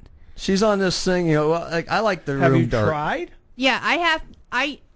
During the week, I can't take my sleep. I can't go to sleep either if I'm playing my game. See, during the week I can't take my sleep. Play the game, Spank the Monkey. I can't take my sleeping medicine because I have to make sure he gets up in the morning, and then the kids have school. On the weekends. What do you mean you gotta wait till he gets? He's a big boy. I gotta get up and pack his lunch and everything. Oh, you're one of those kind of wives, huh? Yeah, but then she packs the one with the rat poison in it. I do not. But then I was trying to figure out why you gave me the turd burger sandwich one day. I was trying to figure out on the weekends. She's trying to tell me something. On the weekends, I can actually take my medicine, but I still play my game for a little bit because it takes about a half hour to 45 minutes. Calls it a game for my medicine to kick in. What do you play? Candy Crunch? Yeah, that, and I I play that, and I play like Heyday, and I play a few other things, or I'll read one of my books because I've got one of those Nooks that you can read and everything on. You got a Nook, all right. Shut up. I like the cranny better though. And so I'm just the type. I've been like this even when I was in high school and a kid. I have to read or do something to be able to completely to mellow, you know what I mean, to mellow you and good scrumping. I'm basically to put me in that relaxation sleep mode. You should drink more wine. Once that happens, I'll put my Nook down. Maybe you should drink more. Like Earl, you know what always put me out right away? After a good scrumping. Yep. But no, once I'm knocks me right out. Once I'm in that, I'm worn out after I'm done because I got to go for like 20, 25 minutes. Muted my mic. Put that microphone back on. Get out of the damn chair. You're fired again. But no, honestly, once I get in that mode where I'm relaxed, I'll just set the Nook down and I'll fall right to sleep. She sets her Nook down. What do you do with your cranny? You guys are jerks. Thank you. It is. Well, okay. Stay tuned to Some Kind of Radio Show. We'll be back. Hilljack Bob's coming up next after these brief messages. Stay tuned.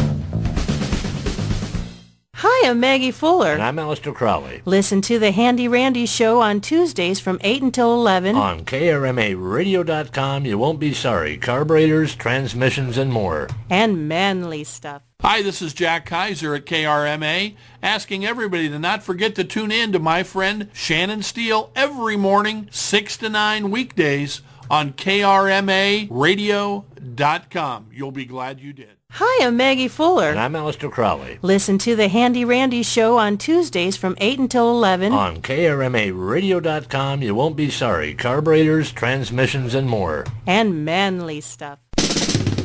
The views and opinions expressed on KRMARadio.com are those of the hosts, guests, and callers and are not necessarily those of KRMARadio.com, its management, or other hosts or advertisers. The shows found on KRMARadio.com can promote any lifestyle, belief, religion, political affiliation, or other personal practice. These shows are for entertainment purposes only and are not intended to treat, diagnose, and or claim any cure of disease or condition. Thank you. You're listening to Some Kind of Radio Show here on KRMA Internet Radio. Check us out on Facebook and Twitter at SKO Radio Show. You can also email us at skoradioshow@yahoo.com. Now back to Earl McCune and the Crazy Crew.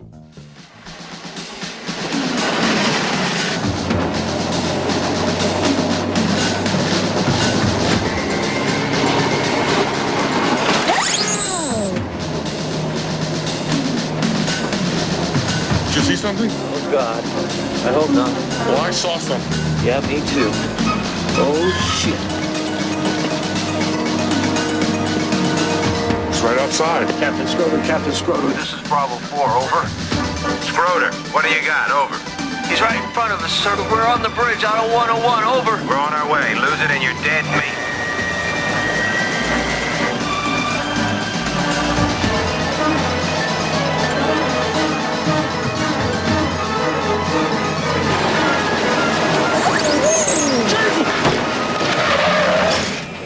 Hey!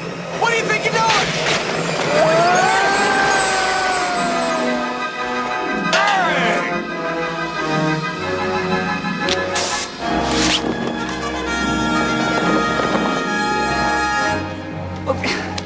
It's going berserk! Man, how'd this happen? Who is knowing how to read the mind of a robot?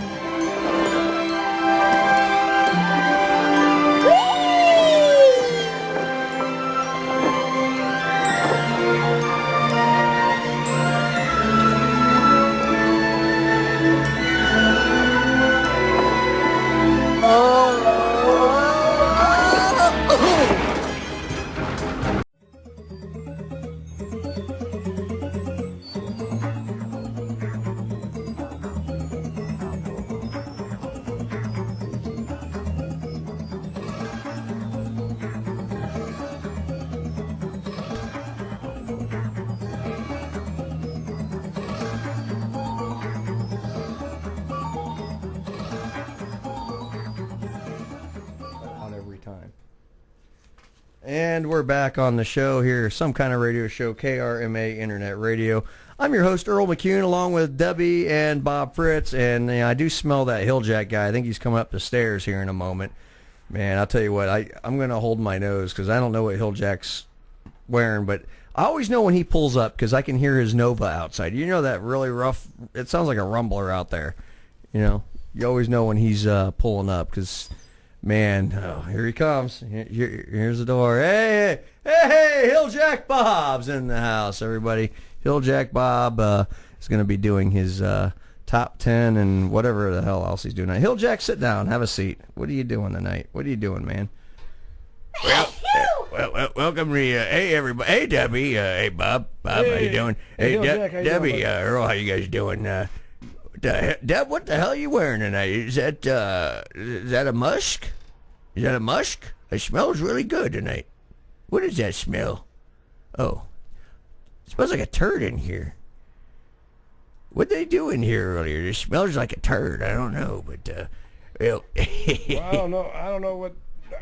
It's bad. That's it's bad. Yeah, I just know it smells like a turd. I don't think it's actually Deb. I think it's just what was ever left over in the chair that Deb's sitting in right now. But okay, Hilljack, what's going on with you tonight? Well, let me tell you what's going on with me tonight. I'm just I've been driving around town today, and I've had some stuff to do, and I decided to before I came, I stopped off at a fast food restaurant.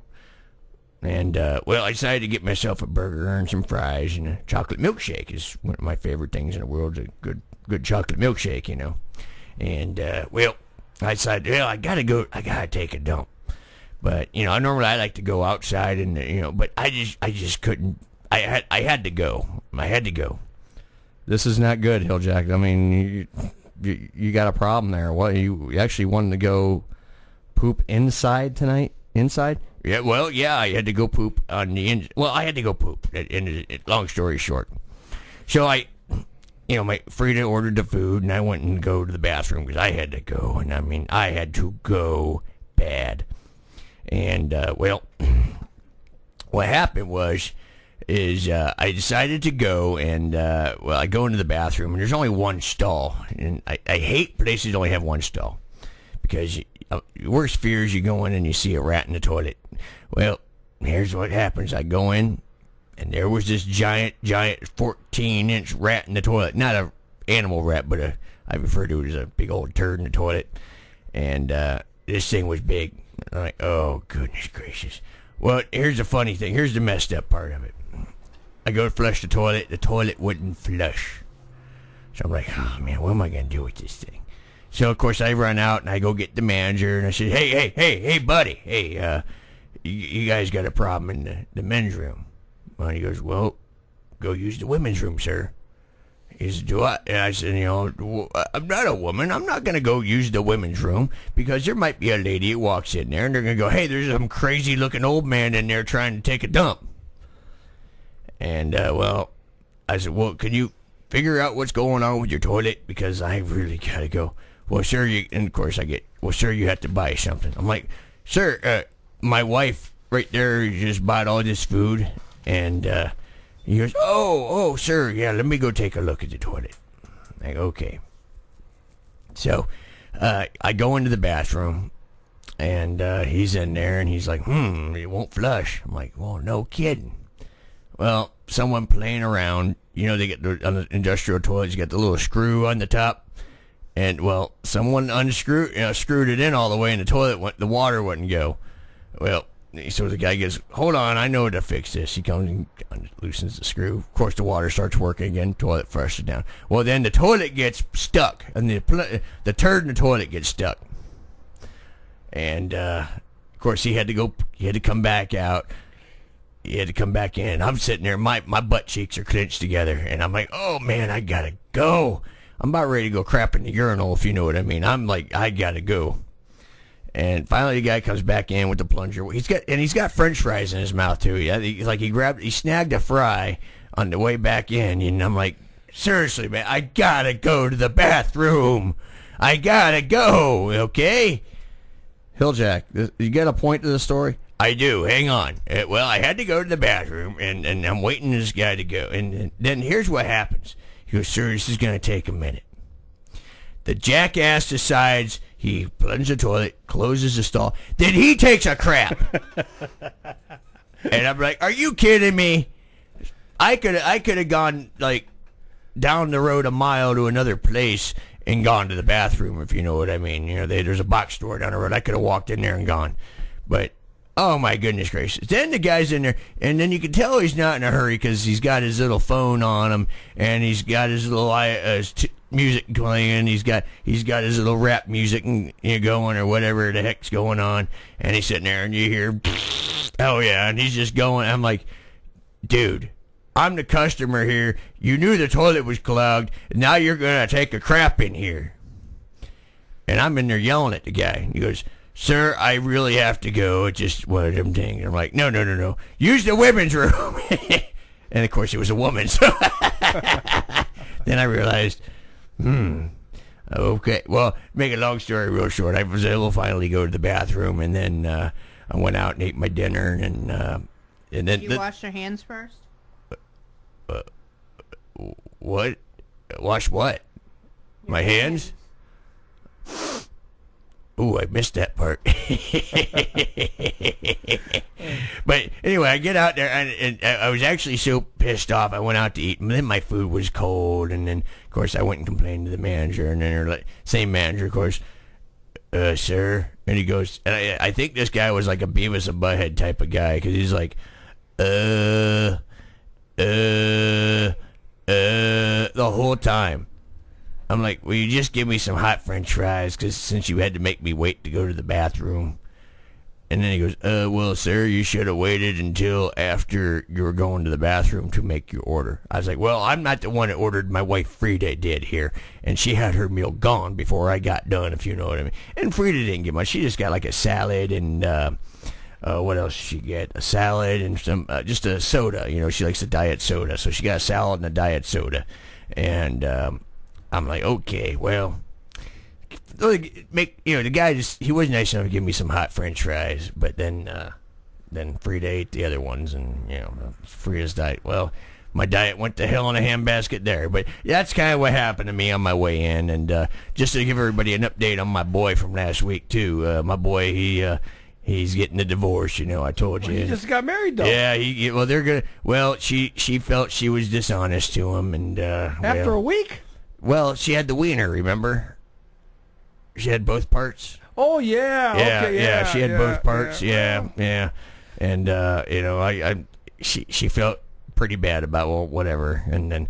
I forgot all about that. Oh yeah. She she had a hermaphrodite, and she didn't tell him. And make a long story short, they're gonna remain friends, but they were together like 2.5, 3 years. Half friends.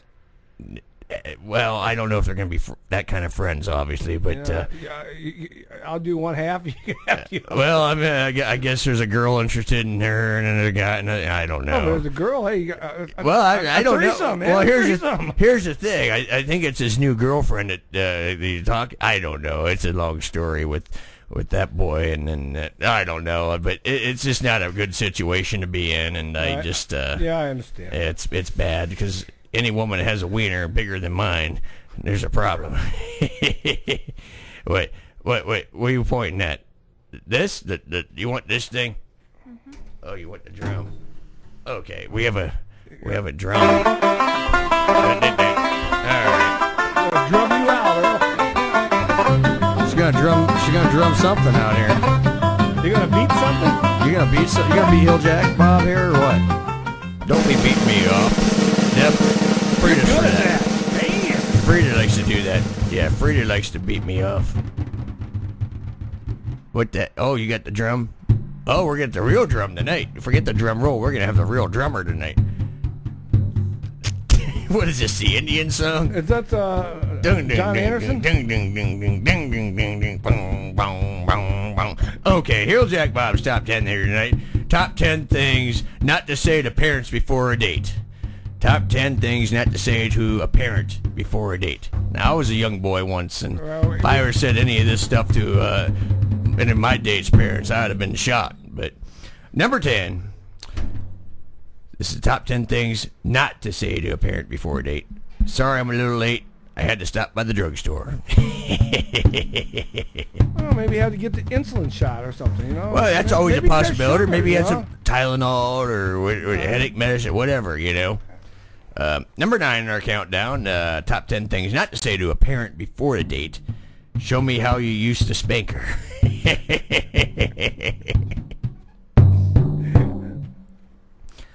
Hilljack, you got problems, man. If you're well, it's just what the list says, okay? Stay away from our daughter. Oh, your daughter's a little too young for me here, Debbie. All right, number 8 in the countdown, top 10 things not to say to parents before a date. Please come inside. Wow, you sound just like your daughter. Oh, boy. Wow, that's bad. Number 7, top 10 things not to say to parents before a date. Do you think she would put out if I told her I loved her? All right, number 6 in our countdown, the top 10 things not to say to a parent before a date. I just got my license today. Okay, number 5 in our countdown, top 10 things not to say to parents before a date. I believe being sexually I've been being? Who the hell wrote this? I've been being. You write this? It says, I believe being. It says, I've been being. Yeah, well, I'm just reading what it says. I'm like Ron Burgundy. I just read the teleprompter. I believe being sexually active since I was 12 has helped me mature.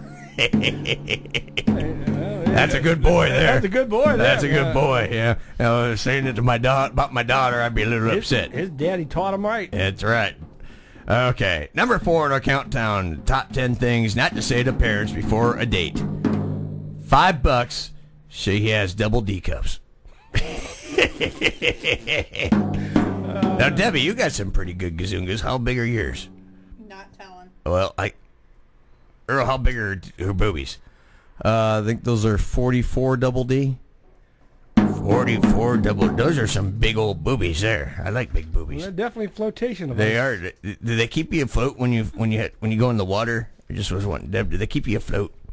Do they help? She's not answering me. Earl, what do they do? Well, I don't know. When I've seen her in the pool, they kind of just, they do float. I mean, they do kind of like, she's always very buoyant, you know? I can see how she can be buoyant. Yeah, I can see that. Very interesting.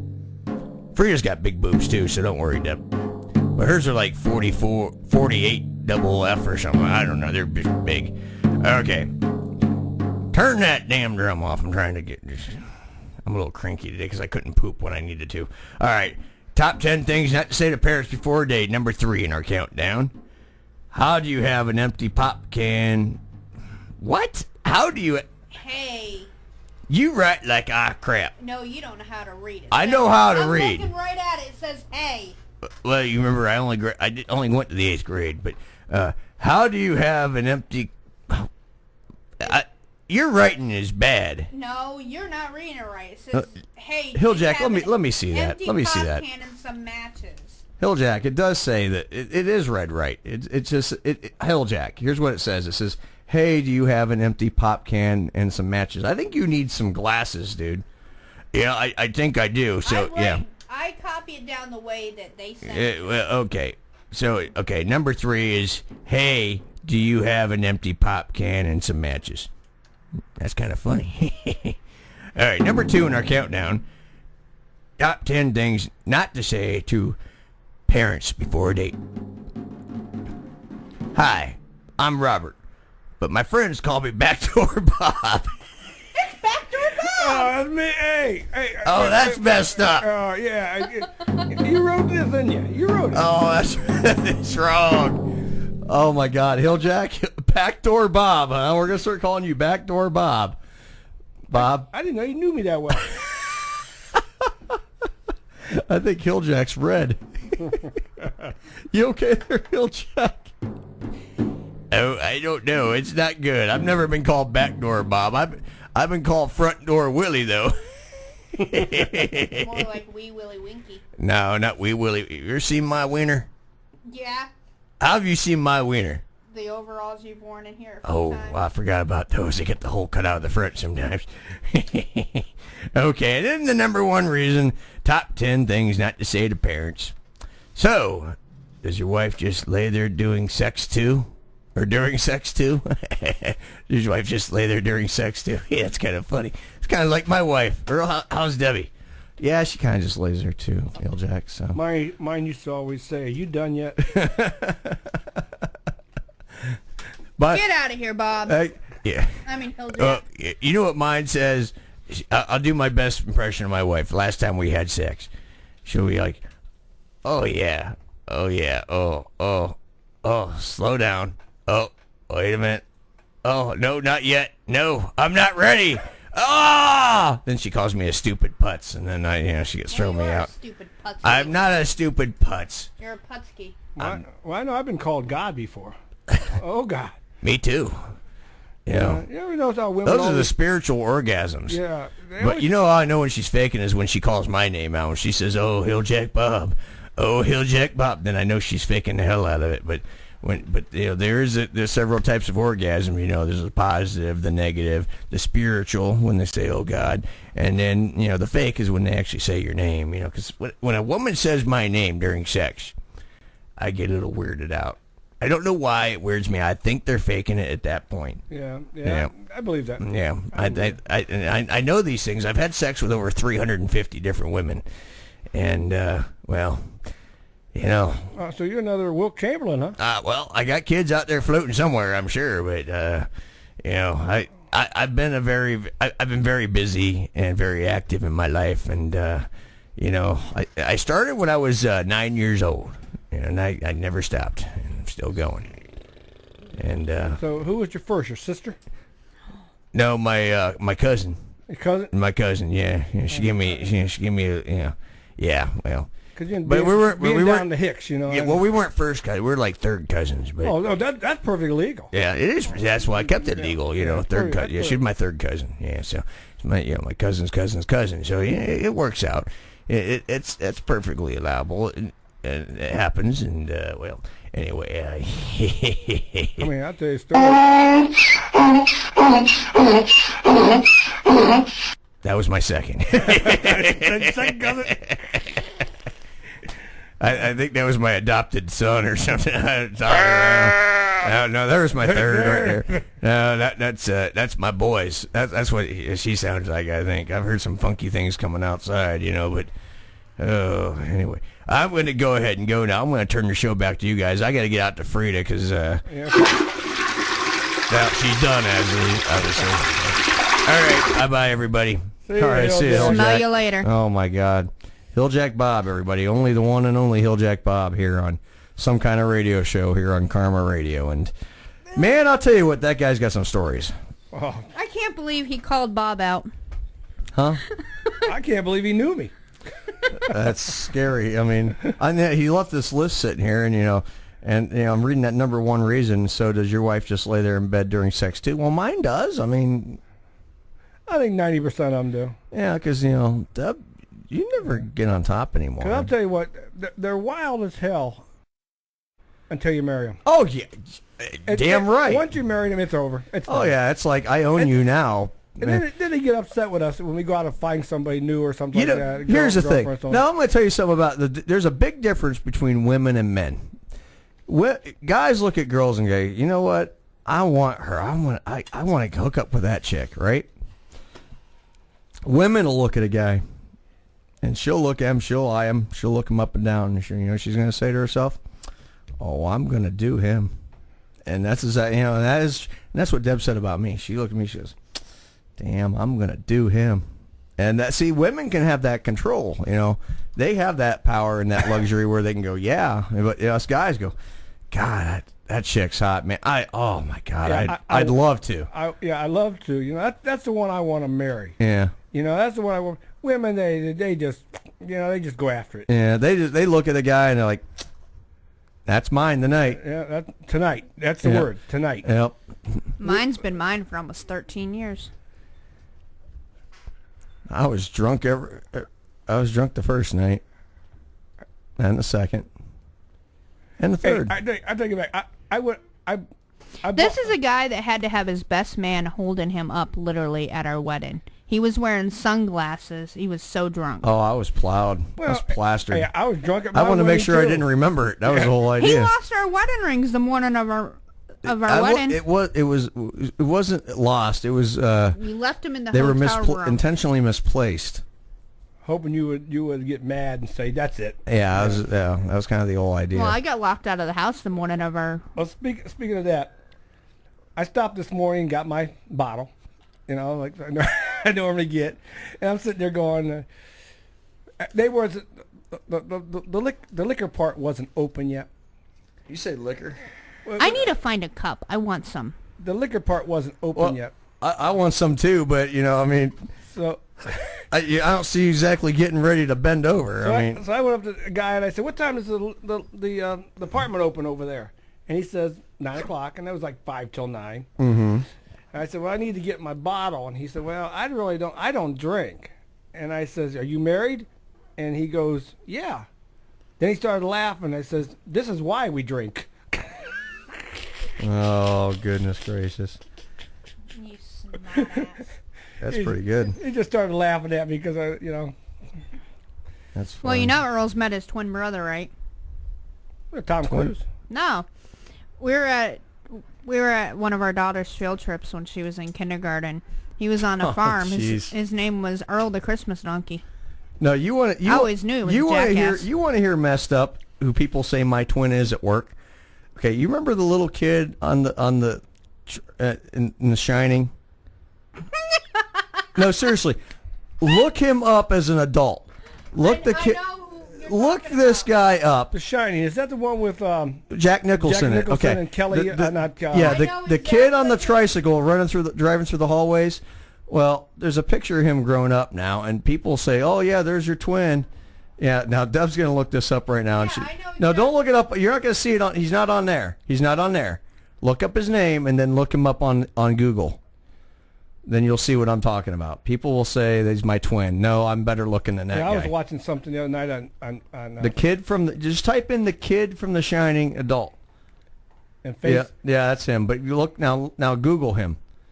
Yeah, I knew who he was. Yeah, I know what you're talking Google his ass. The other night on Facebook, somebody put on 20 actors Mhm. and their lookalikes. Right. And I couldn't. I mean, we're talking about 1800s and stuff like that. I couldn't Right. believe what these. They looked like these guys. Oh God. That's the reason why I believe. Oh, those it, are George. scary. That's the reason why I always believed you No, come back. no, look at images. No, get off IMDb. Look at images. Shut up. You don't even know what the hell you're looking Is for. he an actor still? Yeah, I think he's still an actor, but Is he- wait for the pictures is to he in load. porn or what? No. He just he does some I don't know what you do. Refresh that, Deb.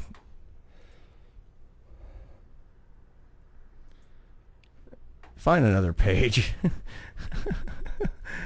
But there's a picture. There's a picture of what he looks like now on the internet. And if you look it up, if you should find it. If you can't find it there, I'll look it up. No, I know who you're talking about, and yes, you do look like him. Yeah, well, Mikey was trying to call in, and you said we missed the call. Just FYI. Everybody thinks I look like Mo Howard. Why oughta? Click on one of those, see if it opens up. Nope. Hit the right clicker. Okay, not Jack Nicholson. There he is, right there. Scroll down. Yeah, I know. That doesn't look like me. Actually, it does. No, it does not. Let me see. People say I look like the actor Danny Lloyd, the kid that played. He does. Same hairline, everything. That's not right. People say I look like the kid from The Shining, Danny Lloyd. Same hairline. I can see a little bit. No. I can see that. That's Earl. what people say at work I look Hey, like. you have that same shirt. Yeah, you know what the messed up part was? Is that the day they said that? They said I had a very similar shirt on, and they're like, "Hey, Earl, I didn't know you were in the movies." I'm like, "Yeah, I'm famous like that. Why?" Well, you were in The Shining as a kid. I'm like, "No, why?" Well, here you are as an adult. You look exactly like I him. don't look like Danny frickin' Lloyd. Hey, I was in a television series once. What? BL Stryker. With Burt Reynolds. BL Stryker. He did a television. It was short lived, but I did as the chase scene was going down the road, I played a cop standing on a corner directing traffic. As it's just extra. It was in Riviera Beach, Florida. Huh. I was stationed down in West Palm, stationed in Miami, and they was looking for extras as they put me in a cop uniform and threw me on a corner, and I was just standing there and I'm watching this car go by and act like I'm on a radio. Yep. That's my. That's your claim to fame. Once they seen that, they said, "This guy will never make it." Oh, jeez. Look at that guy. That guy's got a face for porn. Yeah, this guy. Yeah, well. Don't make me go Jana Bobbitt on you. I got something. Or Lorna. I don't got the face for porn, but I might have something else that's for porn. La la la la la la la la la. Nah. He's got the ability to be a good cameraman to get that tight shot, the underneath shot. Oh my God! And get the drippings on the camera and everything. You know that tight shot they get underneath, and all you see is slapping. Hey, Zach and Marie or whatever it is. Oh, Zach and Mary's makes a porno. When the cameraman gets covered in. Yeah. That's sad. Yeah. But those you gotta think about those porn cameramen. They're ballsy, excuse the term, but they get that like underneath shot. You know what I mean? And the zoom in. And the zoom in, and they're probably like 3 or 4 inches away, and all you see is, just imagine. And then all you hear is, I'll simulate the sound that you hear. It's like, no, not that. You hear this. That's all you hear, right? Yes, we did that. That's what you do when you take your hand to your wrist, your base of your wrist, and that's the sound it sounds like. Yeah. So, very, very. No. It sounds like this. And that's that real tight the underneath. Then sometimes somethth flies off. Like you might lose a pube or something like that. Hold on, Mikey. And then you lose a pube, and then there's fluids that might drip down, and that cameraman's got. you remember those beer commercials, those salute songs? I'm not going to say the brand name, but they salute. We salute you, Mr. Porno guy, cameraman that gets the tight shot underneath the ball sack. Mike. Hey, did Mikey. Oh, you introduced me as you saying ball sack, right? Yeah. Well, we're talking about that. We're talking about the crap. One of the crappiest things to do is have the job of the cameraman that gets right underneath, the underneath shot, and you hear. But we're gonna go to break real quick. All right. You listen to Some Kind of Radio Show. We'll be back here after the national news and another clip from Short Circuit. Be right back. Karma Radio. From Washington, this is VOA News.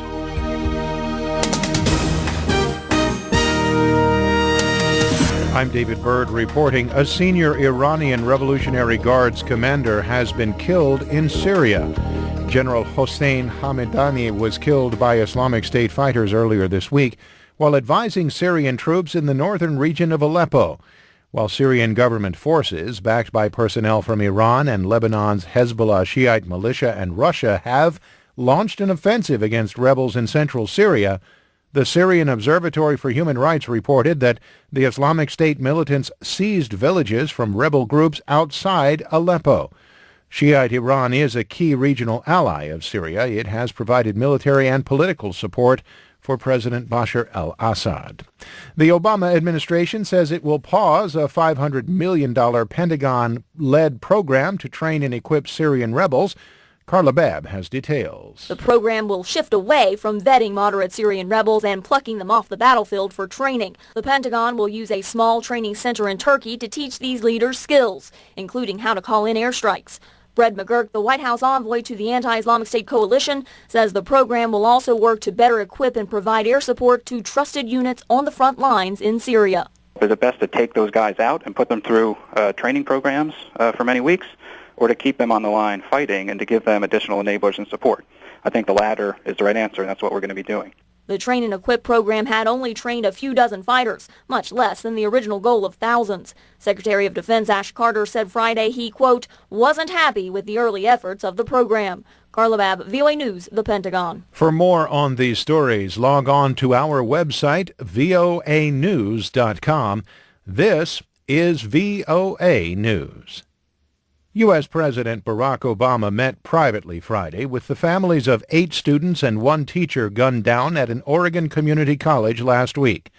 After the meeting, Mr. Obama said the country will have to figure out how to stop things like this from happening. I've got some very strong feelings about this because when you talk to these families, you're reminded that this could be happening to your child, or your mom, or your dad, or your relative, or your friend. A crowd of pro-gun protesters greeted the president when he arrived in Oregon. Mr. Obama has been calling for stronger gun control laws in the aftermath of the shootings. The UN Security Council, that is, has given the go-ahead to a European Union military operation targeting human traffickers and smugglers in international waters near Libya. From the UN, Margaret Bashir reports. The European operation, called Sophia after a migrant baby, began Wednesday but received near unanimous council backing on Friday. Only Venezuela broke the consensus, abstaining in the vote. Under the British-drafted resolution, European naval forces are authorized for 1 year to stop and search vessels in international waters off the coast of Libya that they suspect of smuggling migrants and refugees. They may also seize and dispose of empty boats to make it harder for criminal networks to repeat their illicit activities.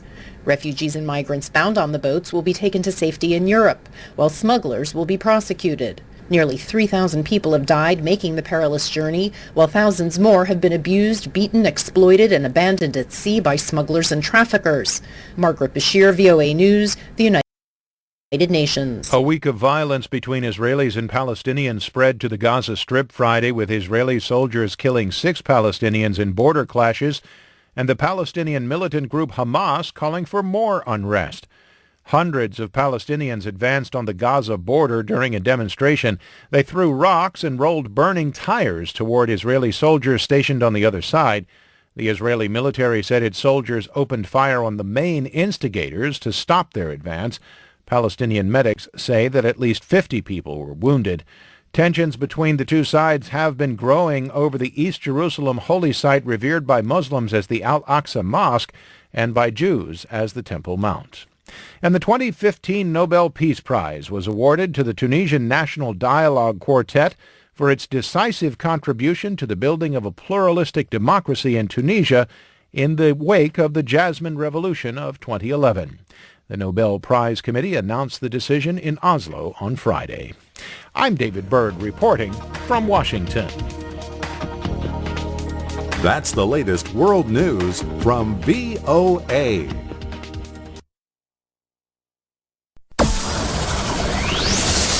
Talk that comes around and goes around. Karma Radio.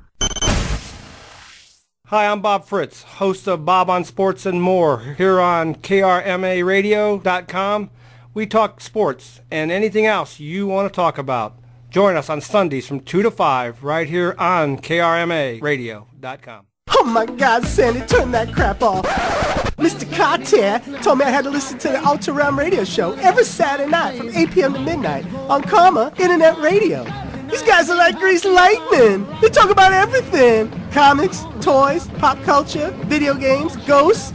Oh my God, Sandy, they talk about the paranormal. Now give me a Royale with cheese and let me listen to the Ultra Realm radio show every Saturday night from 8 p.m. to midnight on Karma Internet Radio. Oh my God, they're like greased lightning. I'm Alistair Crowley. And I'm Maggie Fuller. And you're listening to Some Kind of Radio Show with Earl McCune, Deb, and the crazy crew. Right here on KRMARadio.com.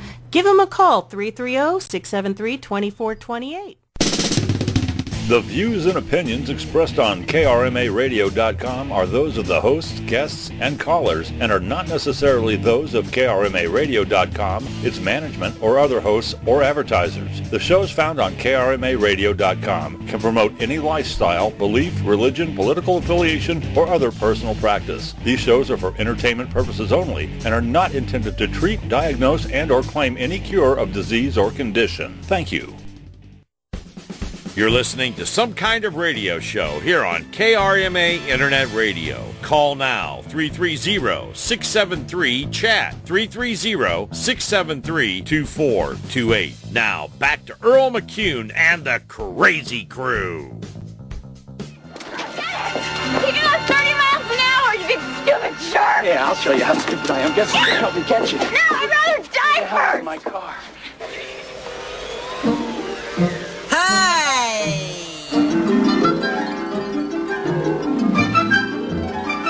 Piece of cake! Oh my God, my car. Ah, way to go, number 5! Uh-oh. Oh my God, no! Number 5, look out! Say, Pilgrim, that lights have parted my hair. You wanna play rough, I can sure oblige ya. How can he do that? Whoa! Frankie, you broke the unwritten law. You ratted on your friends. When you do that, Frankie, your enemies don't respect you. You got no friends no more.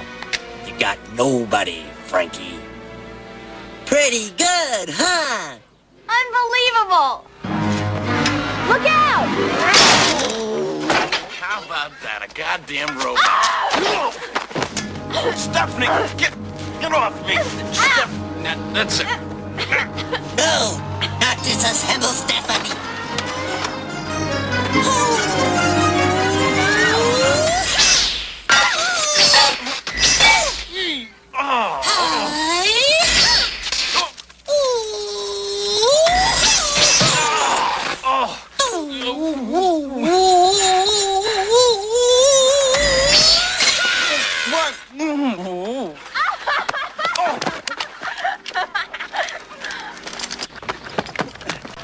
I'm calling Nova, and I'm calling the cops. And as for you, you little pain in the neck, you better not come crawling back to me, because now it's over. Good!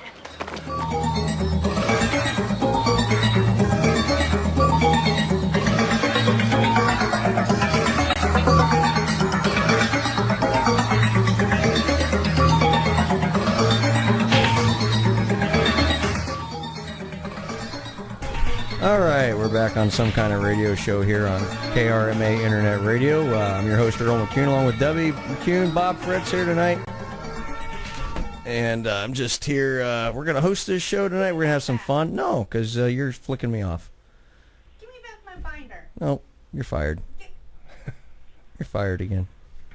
Give me my binder. No, I'm not giving you your binder. It's my binder. It's mine. I don't care. I've claimed it now. I just claimed it. I'm going to draw nudie pictures on it. I need my binder. No, I'm going to draw naked pictures. I need my binder. I need my binder. Stop it. I need my binder. Anyway. Pardon me. Upside the head. Well, am I going to get hit upside the head? Hey, Mikey's on the show. Hi, Mikey. Hi. Hi. Hey, so anyway, before the break, we were talking about the worst job, and as far as a porn guy is the cameraman has got to get that close shot underneath. You know what I mean? Yeah, I know. I did that for about 6 months. Yeah, but here's the problem, Mike. They kept telling you how to actually turn the camera on. Well, it goes without saying. I mean, He kept missing the. He's like. Then you actually. And Mike, here's the other thing. You actually have to use the camera. I kept missing the shot. No, you got the shot all right.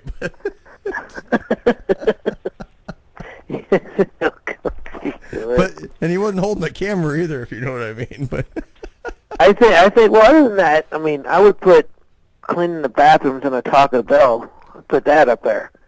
Clean. It's one of the worst jobs. Yeah. Well, actually, we were talking about in general. The question of the night, actually, in all actuality, is what is your worst fear? That's the worst fear. That's the worst. That's the question of the night, actually. So somehow my worst fear. Worst fear, yeah. Oh my, so many. Because my life sucks. Well, don't sugarcoat it now. Come on, Mike. Okay. I'd say everyone's biggest fear is death. Oh, I'm not afraid of it. Bring it on. You never know when it's coming. No, that's true. No, that's a good. That is a good one. But I'm not, like in life, let's not get morbid about it. Let's like something you actually fear, like heights or spiders or chlamydia. I'm afraid of width. What? Really? Yeah. What's that exactly? Give me a wide open space, I freak out. Oh, really? You're afraid of wide open spaces. I'm afraid of width. Most people are afraid of heights. I'm afraid of width. Oh, okay. All right. No, I would say heights. Heights, yeah. I would say heights. I think majority of people are heights. Yeah, heights or like I said, the one I have is I hate I don't mind being up high. I just don't like ladders. Being on a ladder. I don't like. Yeah. I don't like being like on a extension ladder or something like that. And then, one of the worst things is climbing the mountain. With Deb, that's scary. That frightens the hell out of me. But and she's.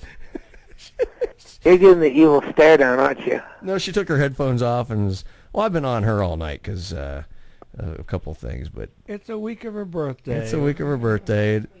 Next week is, but Well, because next Friday's boss's day, and I'm taking that day off. No, you're not. I am taking that day off. That's right. I'm allowed because it's in the rules. That's right.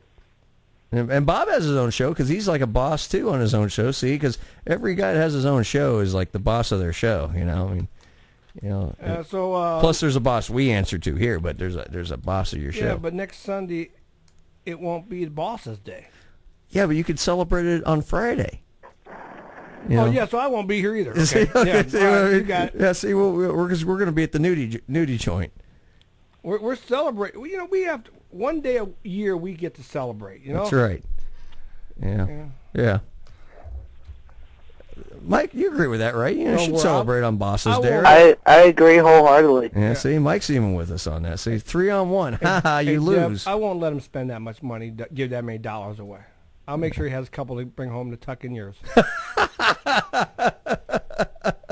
Yeah, but she don't like the dollar bill. She likes the 20s and stuff, 20s and 50s and the hundies, Then the undies, I thought it was quarters. Actually, it's hundies and the undies. You heard that old phrase? Hundies and the undies.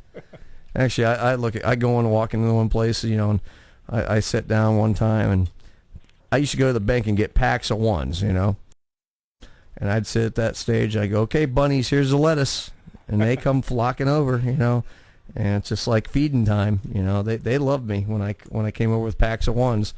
I take a few packs of ones in there. Okay, bunnies, here's the lettuce, and here they come, and they just flock on over, and then then they get fed, and then they leave, and then they're done with me. Kind of like with most women. It's a story of my life. But Mike, you got a good nudie bar story? Good nudie bar story? Yeah. Yeah, I remember there was this place. I won't say the name of it. It's in Pennsylvania, so it really wouldn't matter. Yeah. Oh, it does matter. We're a national station. Oh, okay, never mind. Okay, I won't say the name. But me and one of my best friends growing up, Jeff, mm-hmm. we went there at 3:00 in the afternoon. Oh, you were desperate. Is it with a carton of cigarettes and about $150 for the ones. A carton of cigarettes and 3 packs of ones. Okay. And needless to say, their A squad wasn't. No, I think one chick was pregnant. It wasn't an Erie, was it? The one chick had stretch marks so wide you thought they were tire tracks. Like one was missing a couple teeth. Just a couple. But anyway, a fun time was had by all. Yeah. And later on, we left. We closed the bar down. Wow, you were there a while. We were there a while. Yeah, like 11 hours. 11 hours at the nudie bar. Hey, did you come home with any money? Yeah, came home with about $10 and 2 packs of cigarettes. That's funny. He was smokes for dances, huh? Oh yeah. You figured out how to get you knew how to please them chicks.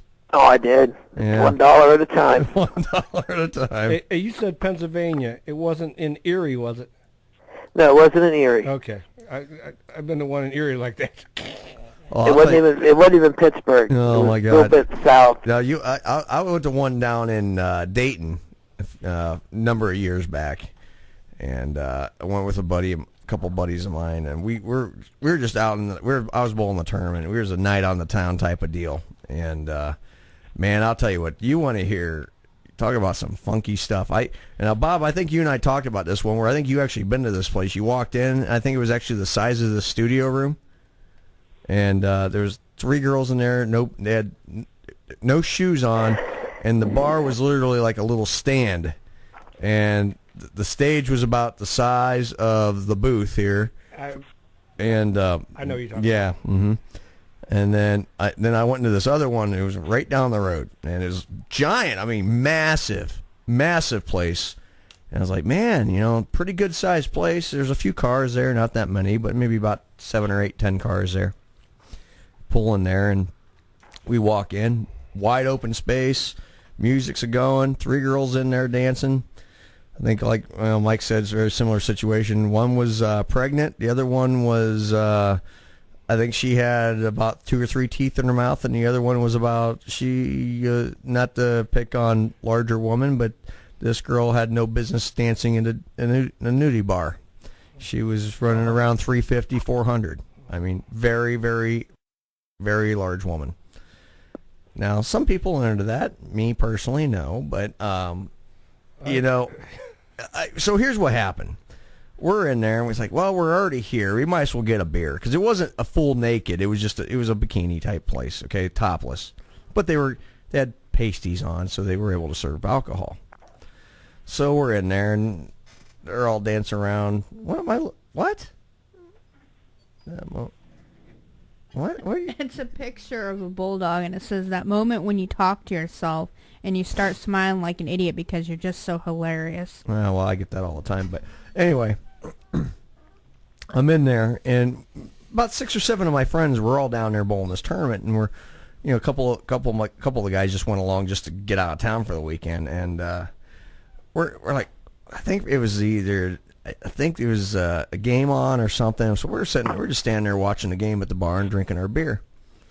Music's going. Next thing you know, we're like, I'm not paying these girls to dance. I'm not going to let them dance for me. Next thing you know, we're all standing there. I get a tap on my shoulder. Excuse me, sir. Excuse me. I'm like, yes. And she goes, yeah, me and my two friends over here are working our asses off dancing for you men, and you're not even going to give me $1 or even watch me dance. I say, here's $1 to go away. I mean, they were bad. I mean, you know what? They were working, trying to earn a living. You got whatever they're doing. You respect a working person no matter what they're doing. But these girls had no business dancing in one of these joints. None of them had any business. I think the one girl, she had to be about 7 or 8 months pregnant. She had the full baby bump and her navel was popped out. So I mean, the turkey was done, if you know what I mean. It's a specially designed mattress that has a space for the dog to sleep. Oh, really? In the mattress. Yeah, see, that's what we need for ours. One on each side. Mm-hmm.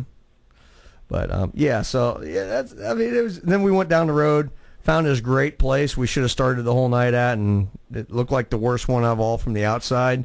You go inside, it was beautiful inside. It was cooking in there. Everybody in town was there. Those are the ones are usually the best. Yeah, ones. and you walk if in. They look like a dump outside. Yeah. They're great on the inside. The inside, it was clean. It wasn't dingy. It wasn't like that dingy feel to it. It was a very nice, clean place. Nice bar. Good-looking women. Good time. And you're from this area. You remember the one on Brown Street? Oh, God, yes. Do I ever? They're out of business now, so I can say their name. Yeah. Back Streets. Oh, yeah. I remember that. Same thing. You look outside and say, oh, I ain't going to that place. Yeah. I had great times in that Oh, place. yeah. And of course, I think we both had a friend that worked there. Yeah, I think we probably did. Well, he was a bowler. Mm-hmm. Yeah, big bowler, especially out of Bill White's place. Yeah. Yeah. AMF Worked the door. Yeah. Yeah. And I went in there a lot of times. Man. Yeah. And some nice girls, some really nice girls. And I mean, I'm talking nice girls. They went to college. They worked their Good. money. Just Good. nice people. They wasn't the kind of, they did their Trashy. thing. They went and did their thing, and out the back door went. They're working for college money. Yeah, that's what they was doing. Yeah. I met a lot of those girls like that. We're talking 30, 40 years ago. I mean, I was like 21, 22. And I found Earl's T-shirt. What'd it say? It says, Patriots fan, do you love and appreciate your spouse enough to wear this? It says, the Not a best chance in decision I hell. ever made. You would never see him in a it says, the Patriots. best decision I ever made was marrying a Patriots fan. I still wouldn't wear the damn shirt because it says Patriots on it. He's a Browns fan. No, it says the best decision you ever made It doesn't was matter. marrying a Patriots fan. That's advertising the Patriots. I would not wear it. Oh, so you're saying, oh, wow. Let's talk about your Red Sox here. They doing the same thing the Indians are doing right now? Yep, sitting down watching football. They're watching baseball. Watching baseball? That's why I'm rooting for my second favorite team in the whole world, the Cubbies. We'll give you. Well, she's only a Cubs fan because they beat the Pirates. Yeah, well, she never even heard of the Cubs before. Well,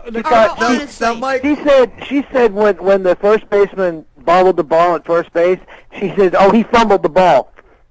I'm like, "Are you playing? They're playing the Bears." Well, here's the funny thing. That whole night, Mike and I were trying to watch the game. Now, here's the thing. It was one of those. I'm not a Pittsburgh fan. I'm not a Cubs fan, but it's just one of those. I'm a Cubs fan. But here's the thing: I didn't care who won it. I'd like to see the Cubs win it. I care who won it. I know Not you my do. team. But here's the thing: we're sitting there, me and Mike are sitting there trying to watch the game, and Deb's like, "Ha!" ha, every time a bad play was made. Ha ha ha ha ha! Look, it's 1-0. Ha ha! It's 3-0. Ha ha! It's 4-0. Ha ha! He's gonna win the MVP. Ha ha ha ha! We're like, shut the hell up. Then she kicked me in the hip. Well, by the way, St. Louis beat the Cubs tonight, 4-0. Badly. Yeah, I saw. Yeah. Is that how it's going to go, that the teams are going to end up doing a clean sweep on them? On any of them? St. Louis only is up 1-0. Yeah, they still got. Well, yeah, it's only the first game. Game. Yeah. Now in the American St. Louis, if you can get, I'll tell you what, if you can get past St. Louis, they'll get past St. Louis. I'm just saying. I doubt it. I doubt it. I think I doubt on it. paper, St. Louis is probably the best team in baseball. Yeah, without on doubt. paper. From top to bottom. If something crazy happens and they do get past St. Louis, there's your World Series champions. Because I think that's who's going to win the Yeah. World. Well, I don't know. It's going to come down to the Cubs versus Houston. I'm going to be honest with you. I like to see it. I like to see that. That'd be a good one. Those two teams have been. I mean, Houston's never been to a World Series, and the Cubs has been since 1908. 1908, yeah. Was the last one they ever was in. I mean, they ever won. You know what I'd like to see? I think a Battle of Texas would be interesting as well too. Yeah, that ain't going to happen. A lot of people think that. Yeah. A lot of people think it ain't going to come down to the whose guns are bigger than whose. I know Texas took a 2-0 lead over Toronto, beating Toronto today 6-4, and Kansas City beat Houston 5-4 to take. They're tied. The series now tied 1-1. Yeah. And a game just got completed, was that St. Louis and Cubs game, and the game just started now is the Mets and Dodgers. First inning, nothing. Dodgers. What I would like to see happen, me and Earl talked about this the other day. You had the top 3 teams record in baseball in the same division. Right. Mm-hmm. I would want to see a kind of like a realignment. Keep St. Louis in the Central, put Pittsburgh in the East, and Chicago in the West, or something like that. Maybe even go to another league. Well, I believe Pittsburgh should be in the East. I mean, yeah. I believe that, but because you got all these teams like Los Angeles, Houston, Toronto. Oh, our team's number 1. Yeah, if you're in the NL Century, you'd been 4th. Yeah. You wouldn't even be sniffing playoffs. You know what I mean? Any other division, Pittsburgh and the Cubs would have been leading the division. Yeah. Yeah, by a lot. Yeah, you know, that's just the way life. I remember I scout for the Cincinnati Reds. Yeah. Yeah. What chance do we have in that division? Yeah, not much. Not much. Yeah. I mean, it's just. I don't know. Like, Mike and I were talking just because of that cluster there. It'd be nice to see some kind of realignment to make it exciting again. But I don't even think it's good for baseball to have top 3 teams in the same division. It's like it's stacked. Well, they can't help it. They can't help it. It all depends on what the players do. Go back 4 years ago. How good were the Pirates then 4 years ago? Not good at all. How good were the Pirates? How good were the Pirates 10, 15, 20 years ago? 4 years ago, the Pirates weren't even good enough to be called toilet paper. Oh gosh. Oh, that's just like your Boston Red Sox right now, Deb. You know what? Every team has their good year and their bad year. You know, Deb, I do have a little bit heart for Cleveland, Pittsburgh, because in '79 Pittsburgh did draft me. Yeah. I did play in the Pirates organization for a year and a half, and you're the only good thing to come from the Pirates. Luckily, I can honestly say that I was drafted in '79, and that's when they won the World Series. We are family. I don't get nothing for it, but I can say I was with that organization when it happened. But you did get a car out of it when they released you. Yeah, when they released me, I bought a brand new car with my money they gave me. The only brand new car I've ever had in my life. I mean, I paid cash for. Well, I had to pay $368 out of my pocket because it was with tax titles. Right. Right. Okay. Well, we got. An hour and a half to go here on Some Kind of Radio Show. You never know what we're going to talk about. Sports, comedy, toilet paper. All right, we'll be right back on Karma Radio. Hi, everybody. Steve Jones here. Join me Wednesday evening, 7 to 11 p.m. for the best in classic rock on KRMA Internet Radio. You'll hear some of the old stuff along with some of the new. We'll also feature some great local bands and your requests. Steve Jones, rocking the world on Karma Internet Radio, Wednesdays, 7 to 11 p.m. No rules, just radio the way it should be. Karma Radio. Sunday. Listen to the Stefan Scheibelhofer Sports to the Max show. Right here on KRMARadio.com. Give him a call, 330-673-2428. NBA, NFL, it's all happening right here, right now. Hi, this is Frank Stams of the Best Stams Sports Show. Please join Jay Brophy and myself on KRMARadio.com Thursday nights from 8 to 11. We talk all sports and anything on your mind.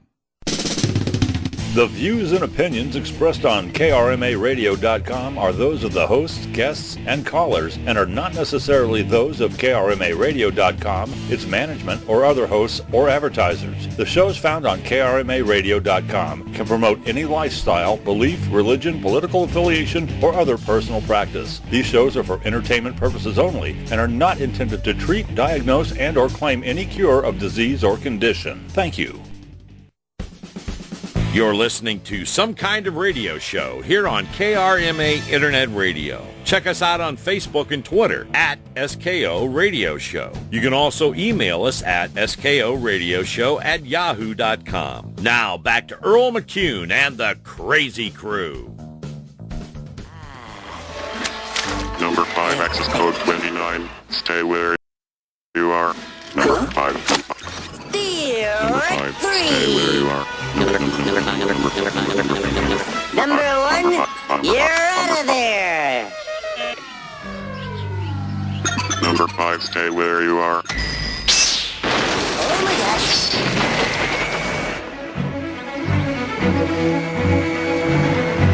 Tools, hammer, axe. Rope. 3/4-inch double braid.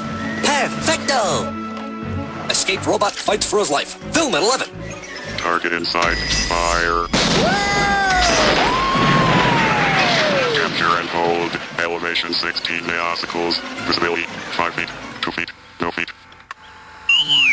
Hey, laser lips. Your mama was a snowblower.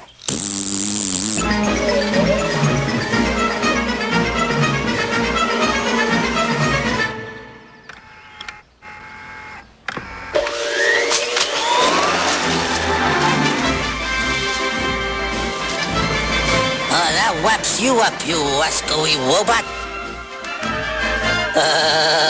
Target located. Elevation 16 degrees.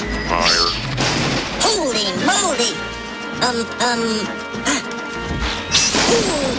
Elevation 22 degrees. Axis yaw 17 degrees.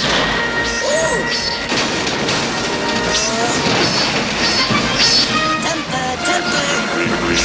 Fire.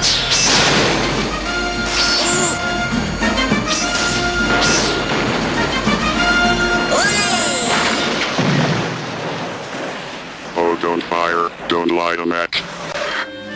Well, when you gotta go, don't squeeze the Charmin.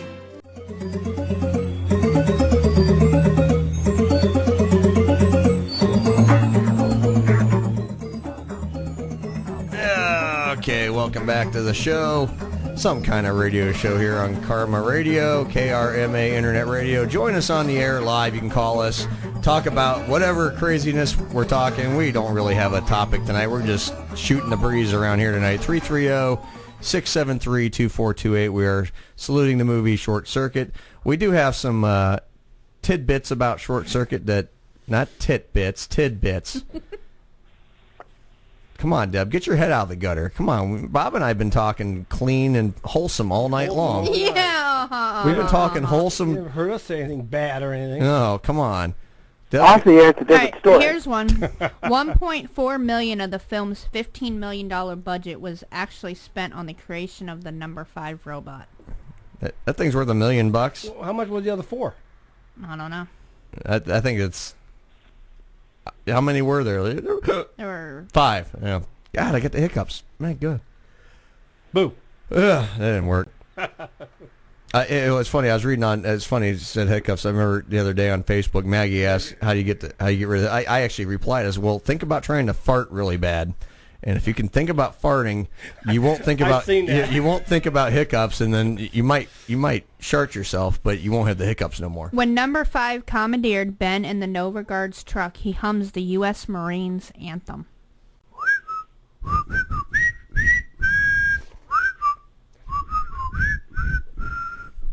Damn jarheads. What's the song for the Air Force? Dun, da, da, da, da, da, da, da, da, da, da, We sit in the chair.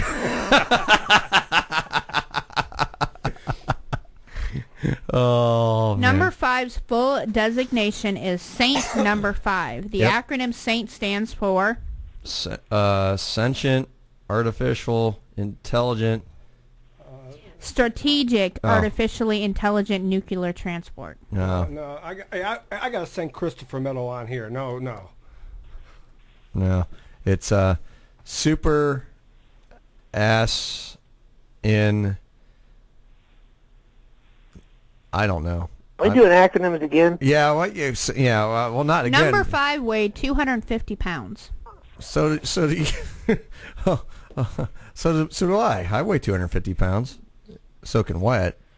I'm a big boy. Not really. I only weigh about 190. Deb's right boob weighs about. Deb's got Deb weighs like. You take away Deb's boobs, Deb will probably weigh about 100 pounds. Then you got Deb's boobs, and those things are probably. Deb, what does one of your boobs weigh? How big are they? They're not worth head. They're not. Are the headlines brought to you today by your chesticles? Second batch of headlines tonight brought to you by Deb's boobs. Dumbass. Deb's boobs. As Brian Ruffner likes to call Deb's boobs, the Hooter girl. All right, bring on the headline. I'm ready. All right, man calls 911 saying girlfriend won't have sex with him. Oh, I hate when that happens. My wife won't have sex with me. They talked about this today. He told the police the woman would not give him any ass. A man who allegedly claims he couldn't get any loving from his girlfriend is probably also not getting any love from 911 dispatchers in Spartanburg, South Carolina either. Hey, it's not Pennsylvania this time. Patrick DeGott, 53, who was arrested shortly after midnight Tuesday after he allegedly called 911 to complain that his girlfriend would not give him any poontang, whatever. Poontang pie? According to a police report obtained by the Smoking Gun, when officers arrived at Duggett's home, he was outside drinking what the report described as an alcoholic beverage. Officers said Duggett told them he had been drinking all day and was looking forward to having some sex with his girlfriend. Duggett then said his girlfriend declined because her grandchild was with her, according to the New York Daily News. An old guy. Yeah, grandchild. He's 53. Oh, he's not that old. He ain't that old. He's to set Duggett off, he then called 911 to deal with the issue, according to authorities. The responding officer said Duggett yelled obscenities at the house, according to Fox. You know what? He said the F and the B, quotes the police report. There were no signs that the woman was assaulted, but she refused to give a statement, according to the police report. Duggett was arrested for public drunkenness, but not charged with misusing the 911 system. He has since been released from the Spartanburg County Jail. You know what? He really should have just told his girlfriend. Just like I think I told you before the show. Nothing says love like spit and shove. I mean, Mike, what do you think about that? Mike would know. He hasn't had any in years. It hasn't been years, it's been months. You've been back with us since July, so, and it's probably been over a year, Mike. Well, I've been having plenty, thank you. Your hand don't count. Teddy bear don't count. I want to try a partner next time. A teddy bear don't count. I told you to stay away from my dog, man. Hey, when the peanut butter's in play. Oh, God. And the thing is, he feels like he's getting real double loving because I have 2 dogs. Yeah, never mind. Nothing says love like animal. Yeah, we were talking about how you like midget gay amputee porn too earlier. So. Oh, the midget gay amputee masturbation videos are the best. At least you're hanging. Here's one that Mike will like. Ejaculator lets you feel a porn star's thrust. Wow! They are going to put all the hookers out of work. Before you go any further, the way it's pronounced, the spelling, ejaculator. So just get a little bit. The E is the. Oh, there's a picture. Yeah. Oh, there's even a picture. Send that to Mike. Are those before and after pictures? Do you remember those when they first came out with the 3D games where you had the 3D goggles and you controlled it by a hand and a battery pack? That's similar to what this is. Is that all right? Oh, jeez. It says they're going to put all the hookers out of work. Revolutionary sex toys just keep coming and coming. I bet they do. First, there was a device called the Tenja VR that was introduced in 2013 to give humans the the robotic hand jobs they didn't know they craved. Mike, there you go. Robotic in hand job. 2014, Their website? In 2014, I want one now. I'm cleaning my account. Shut up. In 2014, someone figured out how to give artificial intelligence to sex dolls. This past summer, a porn company started making 3D porn showing sex from the porn star's perspective. Now comes the ejaculator, a dirty device that allows a person to enjoy 3D porn while feeling every thrust while it happens on screen. Wow. I wonder if that guy is a smart. That's called like. All right, let me I wonder if finish. they'd advertise with us. It says the ejaculator comes in 4 parts: an app that is downloaded onto a smartphone, a headset that holds the phone and allows the user to see specially made porn scenes, a masturbation sleeve that works in conjunction with a headset, sleeve. and a wireless remote control. Ooh. The end result is virtually the pinnacle in virtual sex claims that the ejaculator creator, what you see is what you feel. Whether that is a guy moving in and out of a girl or a woman or a woman jumping up on top of a guy. The creator says they are attempting to raise money for the virtual sex machine via an Indiegogo campaign. Early adapters can get the ejaculator for $125 a pop. So far, nearly 3/4 of the $48,000 goal has been raised in 8 days. $125 With a pop. 22 days left. Opportunity, not that's cheap. necessity, was the mother of this invention. I've lived Necessity. in China That's for what the I past call several artificial years, and some intelligence. and it's the largest electronics market in the world. Who hails from Canada? You can get any kind of component, and I realized the technology to do this was there. It helped that this person had purchased the domain name ejaculator.com in 2012 and spent a couple years. No. You didn't have to like give it out, Deb. You didn't have to tell the world. And spent a couple years figuring out how to take advantage of it. When the device was finally available, consumers will be available to buy silicone inserts in 2 sizes. Mainstream and holy crap. In shapes like mouths, butts, and even extraterrestrial sex organs. At first, the device will rely on small rubber feet to keep it in place at the edge of a hard surface. Hopes to develop a desk mount that can be attached to a variety of surfaces and a leg mount that will allow it to be used while laying down. End of a hard surface, huh? He says, and his sex tech team are also talking with various porn producers to create POV content that will be suitable for the device.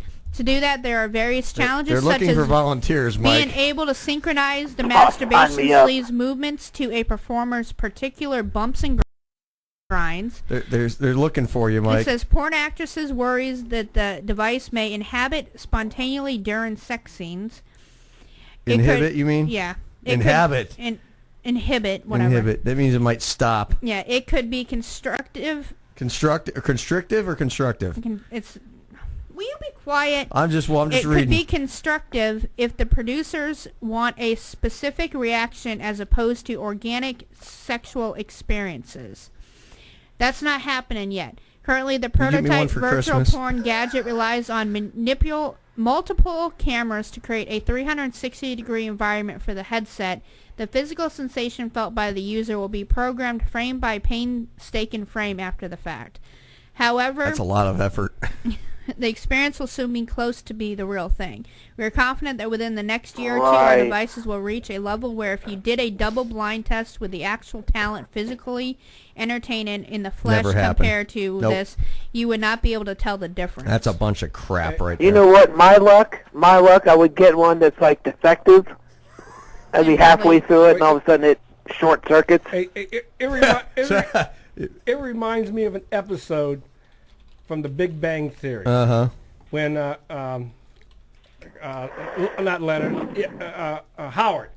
Howard has the Mars robot, and it got stuck in a certain place. Oh, Jesus! And they went to the hospital with it. Well, it's funny. This whole thing kind of works with the movie Short Circuit, because back in the earlier scene from the movie, Johnny Five was actually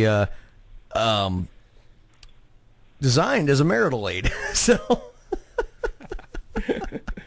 it turned into a. Like. Oh God! Well, hook Mike up. My thing is for $125 a pop. Yeah, that, and then it's got the headset and the remote control. Oh my God! Looks like a damn. Looks like a blender. It looks like a blender. With a butt on the bottom. With a butt. It looks like a blender with a butt. Look. It looks like a It's like a blender with a sphincter on it. That's what it looks like. Kind of looks like one of them Pepsi bottles. Hey, when it said It does. When it said $125 a pop, that means it costs $125 to get your rocks off. Every time, or just the one, or for the device? I can take you down somewhere for $20. No, that's what it costs to buy the device. Oh, 125. Oh, you get multiple pops out of that. You get multiple pops. Mike, Well, until your sleeve wears out.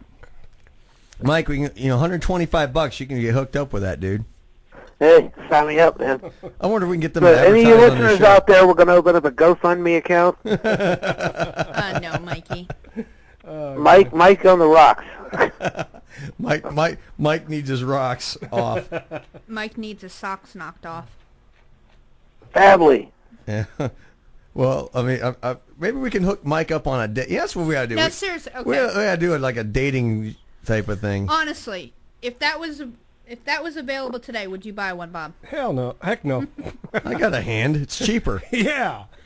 And I can get done in And like. it never says no. No. It don't need no batteries. No. Oh, when a bet, my hand falls asleep from time to time. Well, I get a cramp in my hand. You get that? I get a sore wrist every now and Then then. he just calls Holly. Excuse me. People listening may not get the joke, but that's my dog. No, not a chance. It wouldn't be Would the I first. ever do that? It wouldn't- No, that was accidental. Damn it. Hey, I did. That wasn't no purposeful thing. Well, that then was again, an accident. then we have our dog Loki that likes to just sit on the bed and won't move. He likes to watch. Well, the one time he climbed under the blankets. Yeah, and we're like, Is he fixed? Yes. That's the reason why you just want to watch it. No, he climbed. I kid you not. Earl and I are going at it. we're going at it. Yeah, right. That never happens the in our dog jumps house. up on the bed, comes around. She's lying. We never gets- go at it. Gets in Earl's face, licks his face, and then climbs under the blanket. And just lays right there the entire time. And I'm like, yeah, my mood's over. Did you give him a show? No. It was kind of like one of the... It was kind of like one of those that you're done. Not half as bad as your mom walking in on us. No, you know what's really bad when I'm trying to Mike looked at my wiener the other night.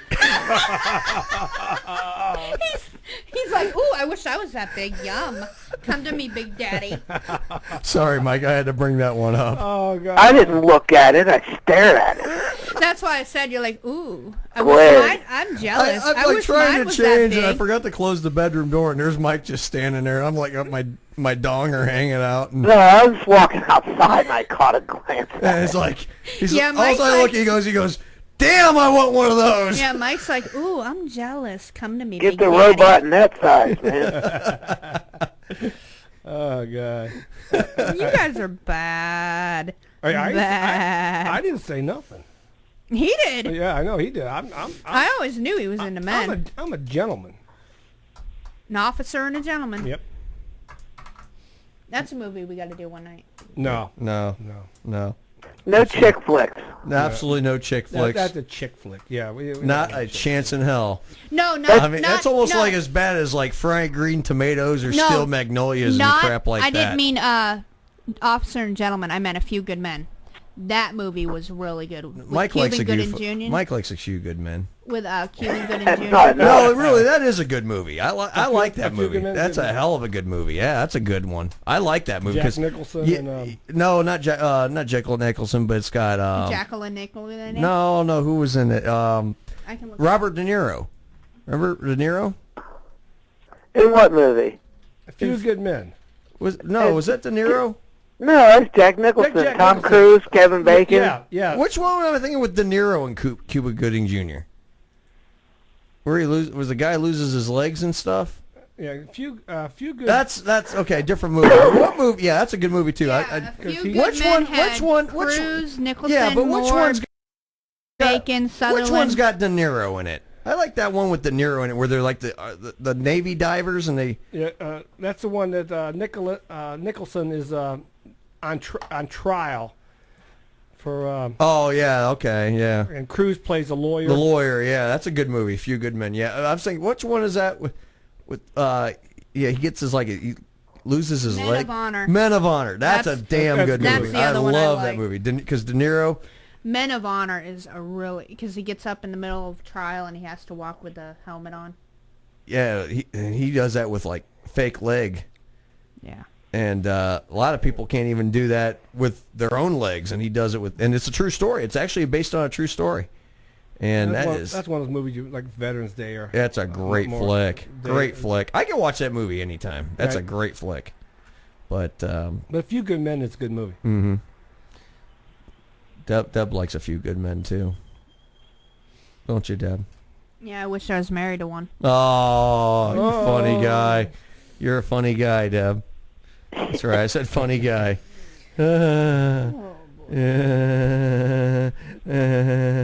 Hey. What? Anyway. Yeah. So we got any more headlines? What about the guy that calls the police because he's too high? I saw that one, but I didn't pull that one up. Yes, and they found him surrounded by munchies and cookies and stuff. Yeah. Yeah, he was laying in the Doritos with fish and... He called the police. I'm too high. I'm too high. I actually have that story. Hold on. Now, I want to party with that dude. Of course, then you have the one down in Alliance last week. A kid breaks into his father's home, steals his gun because he's going to. Him and his girlfriend breaks into the father's home, steals his father's gun because he's going to go down and rob 2 drug dealers down in Alliance. Yeah. You see that? I heard about that one. He gets down there and the 2 drug dealers rob him. Yeah. Then he calls the police and tells his father's house got busted into by these 2 drug dealers. Yeah. Oh, did you hear that the black Whopper is causing green poop? Oh, I heard about. Isn't that the one where they got the A1 flavored bun? It's a Halloween thing. A1 flavored bun. Burger King's Halloween Black Whopper is causing green poop. You might be done with the burger, but the burger's not done with you. Get Mike It says, a Burger King is a rainbow of surprises these days. The company recently unveiled a Black Whopper for Halloween, a version of the chain's signature sandwich served on a dark bun. But people who eat the A1 Halloween Whopper say it goes in one color and comes out another. And here's what some people are actually saying. Is there pictures of the poop? No. Oh, well, it should be. It says, here's what some people said. I had one earlier. Looked like 3 days.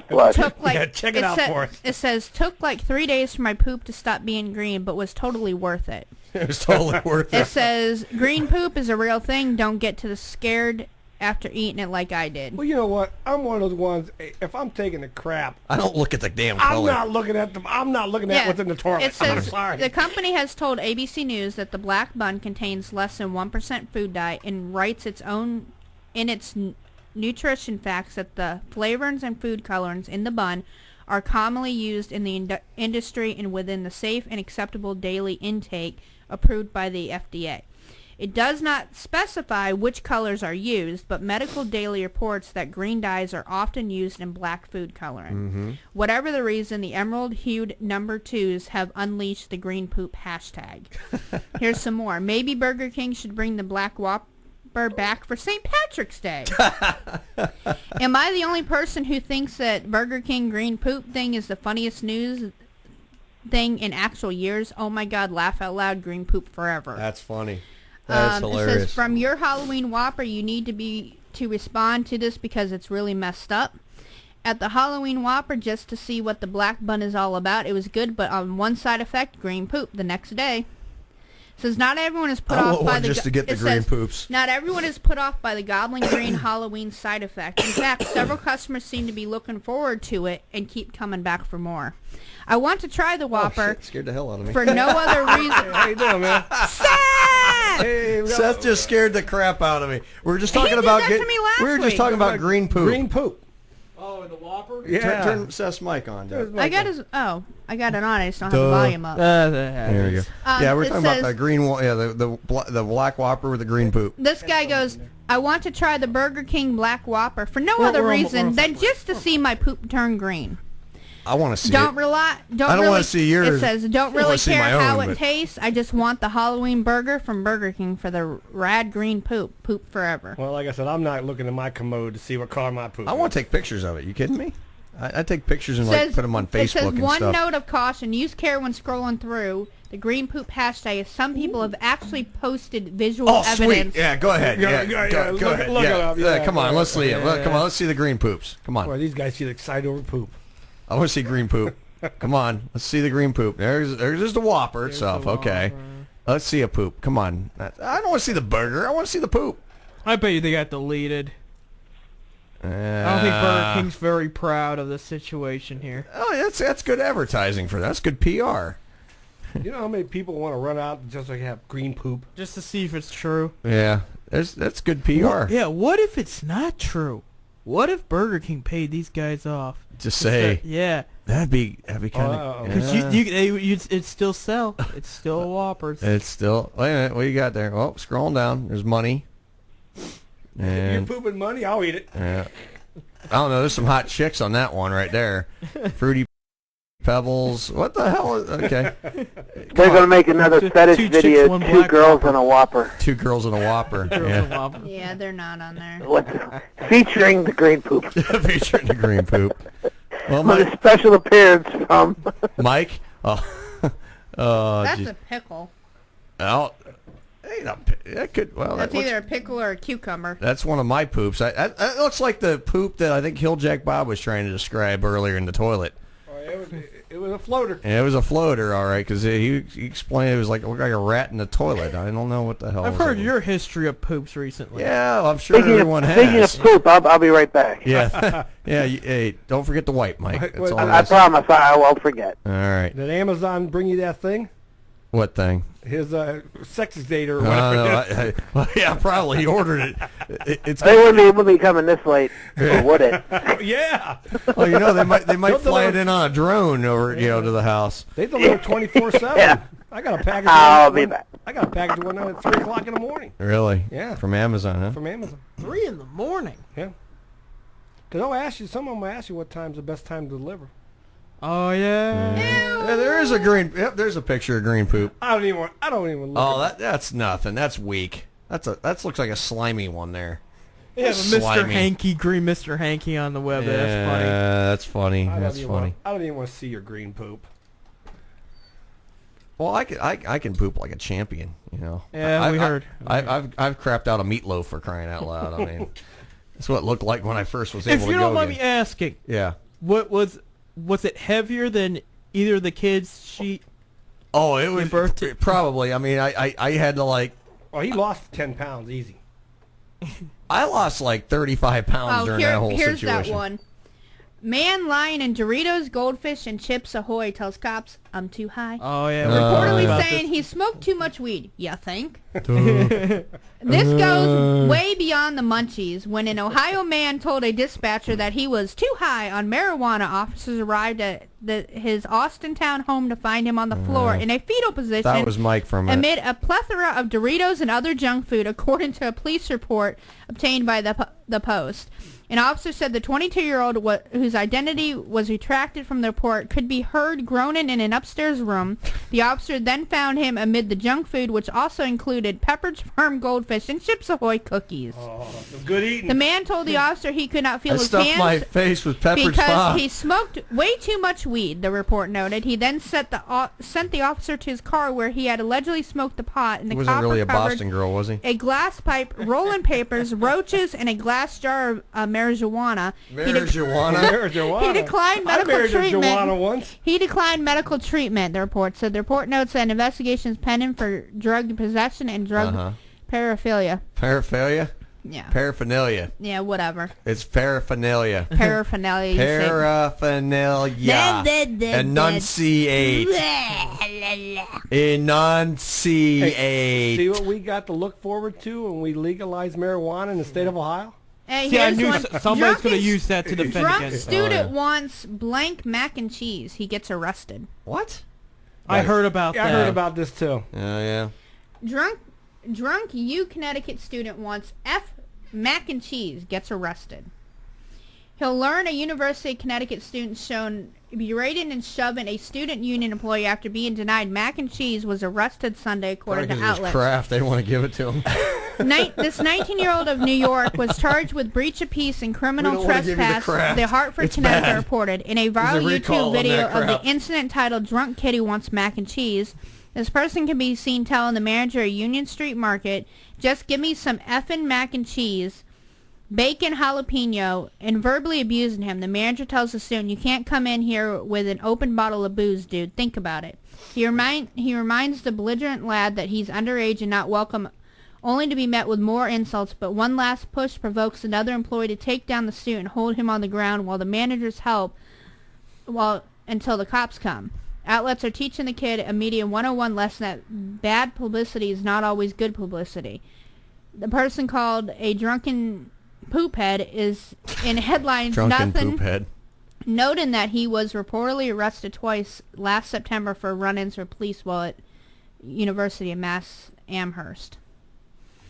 Man, that happened. Mac and cheese is not worth that much trouble. That happened to McDonald's when the guy flipped out because he got like 5 nuggets instead of 6. Oh yeah, I've heard that. I've heard that. Literally flipped out. Went through the window. Don't they know that you can come in and have a complaint and get free food the next time? That's all it takes. You don't have to be a dick about it. Some Kind of Radio Show here on KRMA Radio. We'll be right back after a brief message.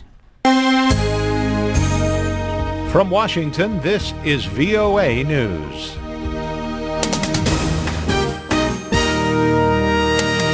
I'm David Byrd reporting a senior Iranian Revolutionary Guards commander has been killed in Syria. General Hossein Hamidani was killed by Islamic State fighters earlier this week while advising Syrian troops in the northern region of Aleppo. While Syrian government forces, backed by personnel from Iran and Lebanon's Hezbollah Shiite militia, that is, have launched an offensive against rebels in central Syria. The Syrian Observatory for Human Rights reported that the Islamic State militants seized villages from rebel groups outside the northwestern city of Aleppo. Shiite Iran is a key regional ally of Syria. It has provided military and political support for beleaguered President Bashar al-Assad. The Obama administration says that it will pause a $500 million Pentagon-led program to train and equip Syrian rebels fighting Islamic State.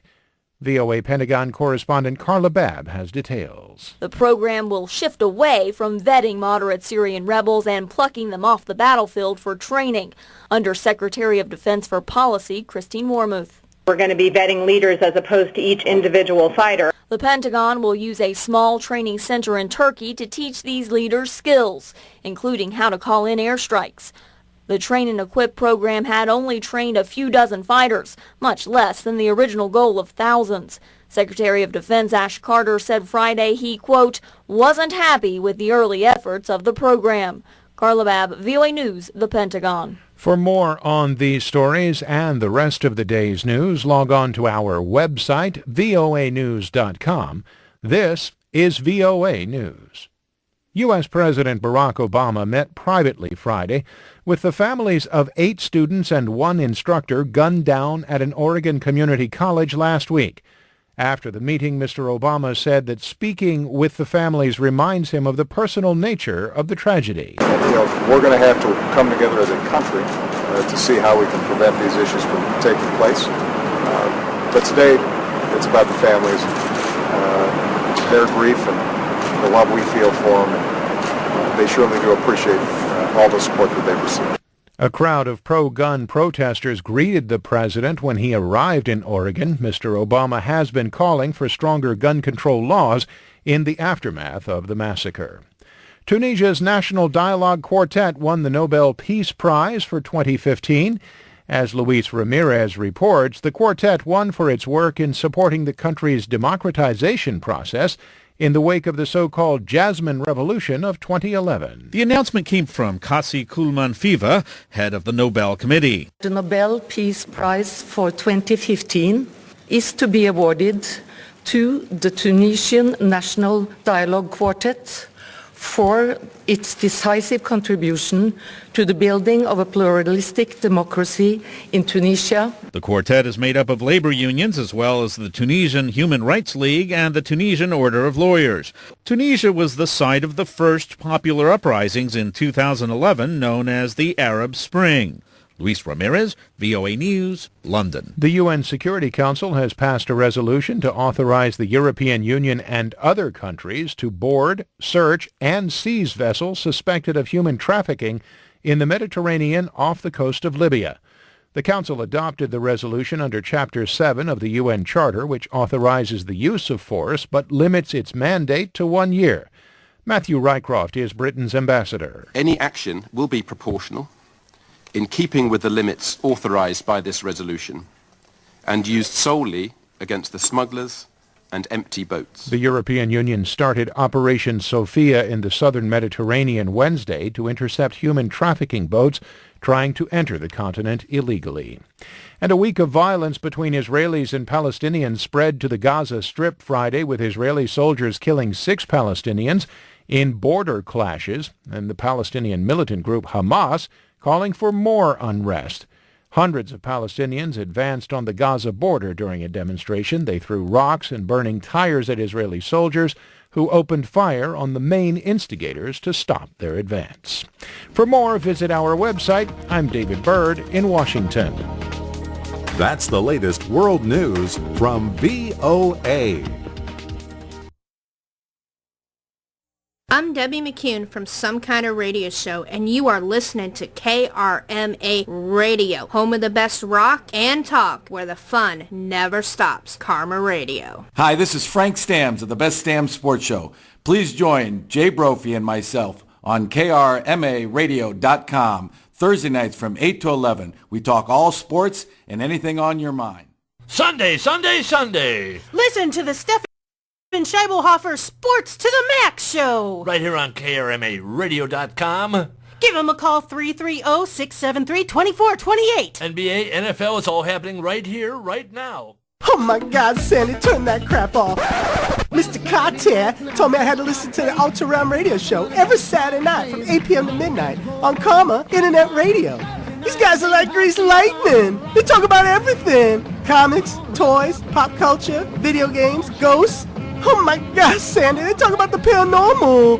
Now give me a Royale with cheese and let me listen to the Ultra Realm Radio Show every Saturday night from 8 p.m. to midnight on Karma Internet Radio. Oh my God, they're like greased lightning.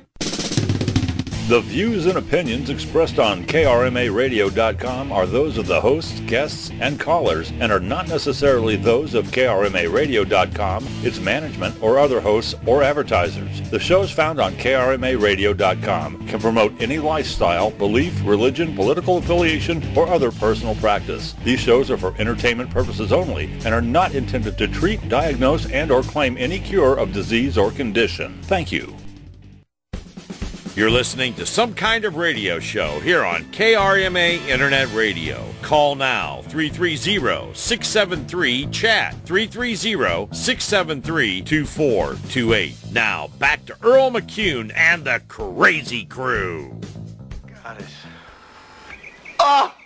I got it. All right, this is it. Now listen close. There's a priest, a minister, and a rabbi. They're out playing golf. And they're trying to decide how much to give to charity. So the priest says, well, we'll draw a circle on the ground, we'll throw the money way up in the air, and whatever lands inside the circle, we'll give to charity. The minister says, no, we'll draw a circle on the ground, we'll throw the money way up in the air, and whatever lands outside the circle, that's what we give to charity. The rabbi says, no, we'll throw the money way up in the air, and whatever God wants, he keeps.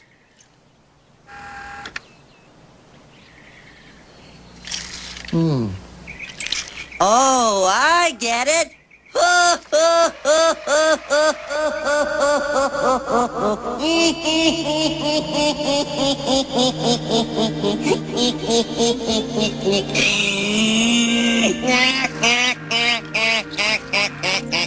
What's the matter?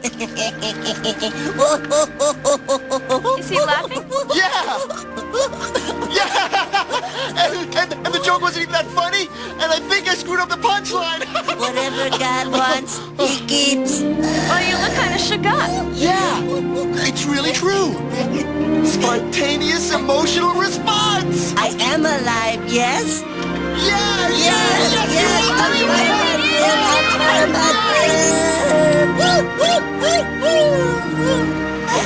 Hey, I hope you bought enough for everybody. Give me one too, Steph. Ooh, right on the sensor. Right on my sensor, Deb. Ooh, you didn't have to do that right here in front of Bob and Seth. Come on, I mean, right on my sensor? You know what? I'm sorry, Earl, because I missed it. Can we do it again? No, don't. Right. No, it didn't feel that good. It is now 5 after 11, and you are continuing to listen to Some Kind of Radio Show here on KRMA Internet Radio. That's what we're doing? I'm your host, Debbie McCune. You're not the host. With our other host, Earl I'm McCune. the host. We're both the hosts. No, you're not. Bob Fritz, and joining us now is Seth. How are you tonight, Seth? Good. How about you, Deb? I'm doing good. And, of course, on the line, I think we still have Mikey. Mikey, you there? Eventually, yeah, I came back. Oh, well, we just want to make sure. Everything come out okay? Oh, yeah. I left it in the bowl because it's really interesting. If you took a picture of what I'd left and put it next to a picture of, like, the Loch Ness Monster, you know, I had head poking out of the water, there's a big similarity. We have a we have a But call. was it green? This is going to be interesting. There's many colors. Karma Radio, you're live on the air. Who do we have tonight? Oh, I think I blew a fuse. You blew a fuse. No, I did in my car. Is it my favorite 10IC? What? Please. What? I've never heard you say the favorite nicey. That sounds like you're trying to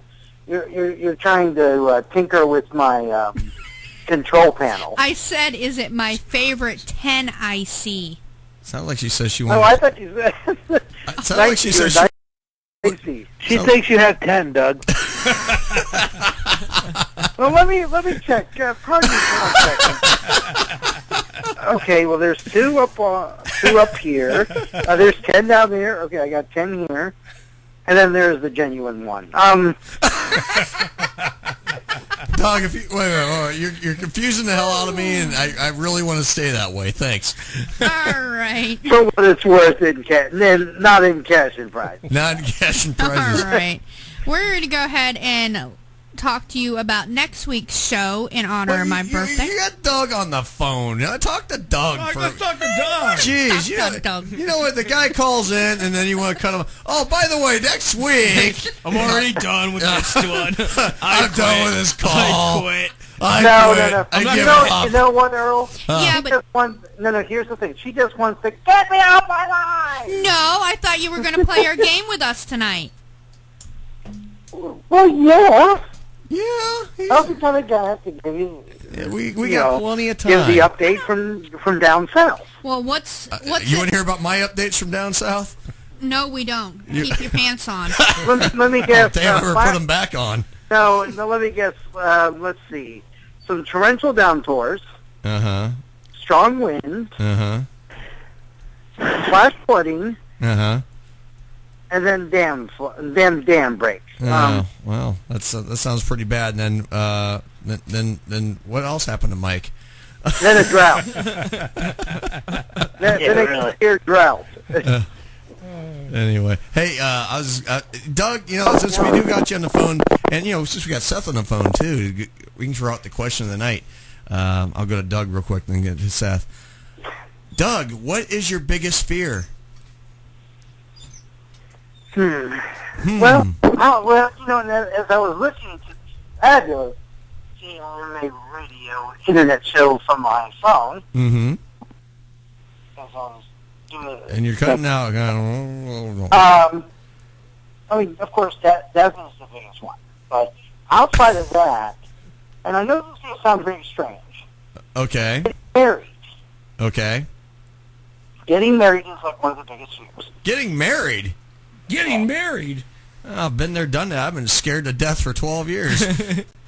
Well, and I wake up every morning and I wake up in bloody fear. Yeah, I'm like, oh God, it came true. Damn it. Anyway, my biggest fear was my ex-wife coming back.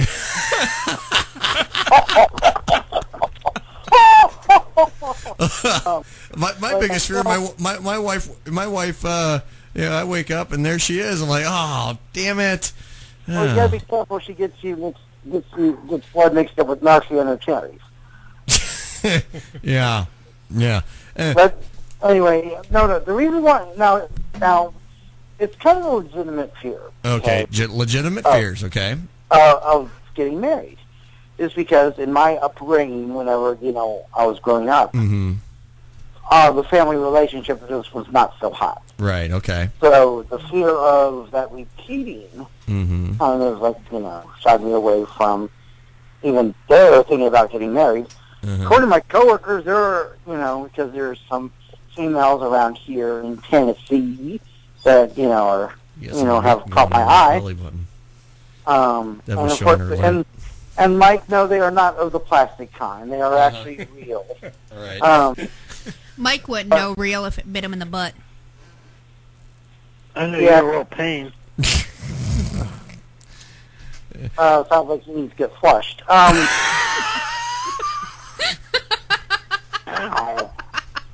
Wow. No. Let's take it a step further. Instead of getting flushed, he needs a swirly. Swirly. Oh, but that takes me back. That takes me back too. I remember the days of the swirly. But back to my drama, soap drama of marriage. Okay, go ahead. Like my coworkers, they're already well ahead of that. They're, even though I just have, kind of the flirting with some females, they're already past the stage of asking me if I'm going to have boys or girls. Okay. I'm like, hold on. Hold on. I'm not even in the batter's box. I mean, you know what? Just think of the positives here. Here's the positives. Just think how much money you're saving by not having kids. All those cash-in prizes still have avenues of drainage. You get to keep your own cash-in prizes. See, you don't have to spread. You don't have to share them with kids going. Like, I'll give a good example. Daddy, I want a new video game. Daddy, I want another new video game. Then my wife goes, honey, I want a new dildo. You know who wins? Deb. Deb, are you the winner of those conversations usually? Nope. Oh. I haven't had nothing or bought anything for myself in 13 years. Oh, bull crap. Come on. What a bunch of crap. No, honestly, who goes without so that you, the kids, and everyone else... I think you cut Dr. Doug off. No, I'm still here. Oh, somebody got cut off. It does that. It's done on the other shows recently. It's got a mind of its own. No, honestly, it sounded like it cut off for a second. That's true. I give up everything so that you and the kids have stuff. Well, I remember when you did buy that dildo that one time. That thing was probably, I kid you not, and this is no joke here. It's probably about the size of that bottle right there. And about the length, and it had the girth of me, which is about the size of that bottle. Keep blowing smoke up your ass. I'm talking about the neck. Keep blowing. That's even too big to claim. Yeah, whatever. But no, seriously, she buys this thing, right? Okay. Now here's the funny part. She buys this thing. She had it in our drawer. Okay, the bedroom, in her nightstand. And is that the mystery drawer? No, there's no mystery. This was like right in the damn front drawer there. Oh. Well, of course, she tells her kids one time. I think it was it Lori or was it Alex? She told you go up and get something out of your drawer. Oh, no, you went upstairs and saw Alex sitting on the bed. No. I saw Alex sitting there watching porn one day, but Daddy, they're wrestling. Yeah. When can I wrestle? No. My kids are probably about 3 and 4 at the time, and no, actually, I think it was your mom that did that. No, it wasn't my mom that did that. It wasn't our kids that went in that drawer. They weren't allowed to. Oh, it was my mom. Yeah, okay. Hey, and was your mom smiling? She goes, "Hey, Ma, while you're up there, could you get the Tylenol out of my drawer?" Then you're like, she's like, "Oh crap!" And the next thing you know, here comes my mom with this thing in her hand. She goes, "Hey, Debbie, what's this? Is this the remote control?" That'd be a pretty big remote control, wouldn't it? Well, she knew how to work it. Hey, I just had a thought while we're talking all about this. Yeah. Look at my iPhone. Do you think you guys brought up the ejaculator earlier? Do you think I heard about that. Apple will buy them off and have the ejaculator? Can you just see that? The ejaculator. Ejaculator. Well, what about There you go, Nintendo. What about the iWhack? The iWhack?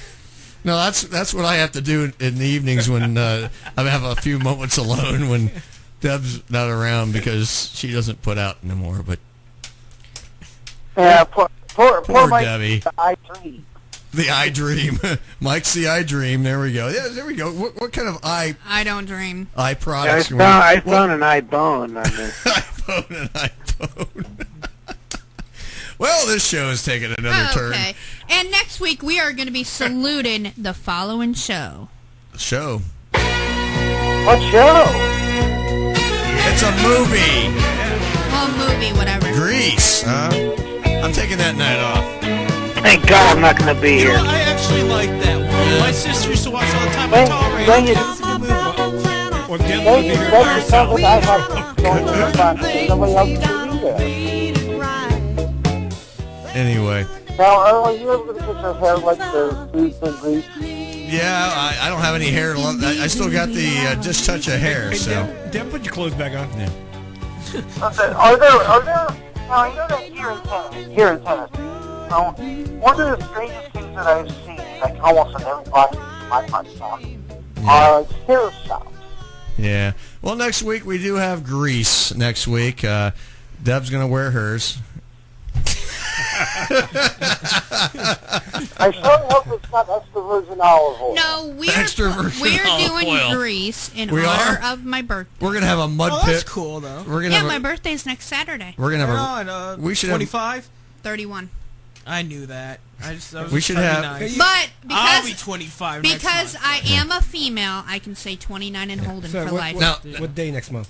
Hey, I tried 29th. to use that line and 13th. nobody ever believed Okay. me. My son's the 6th. You There you go. That's good. Now you know now when we got Seth on the phone, of course, I help Bob host this show on Sunday, and one of the topics we've been talking about is the Professional Pillow Fighting League. Yeah, you showed me it. I think we need to have our own version here. Then we announce it on this station. What do you think? We need I- to get I some absolutely sorority agree. girls from I'm Penn State. telling you, down he there. knows They'll do it. Well, they'll do it. Yeah. And I think if we threw some money, just a little bit, not even Now, a lot, and here's how- alcohol. Here's how it works. I think we get some judges involved. Jello put in mud wrestling. Get like Steve. With Jello shots. Get Steve Jones to announce it, right? He can do like the MCing, MCing. Yeah. right? And then maybe you can referee.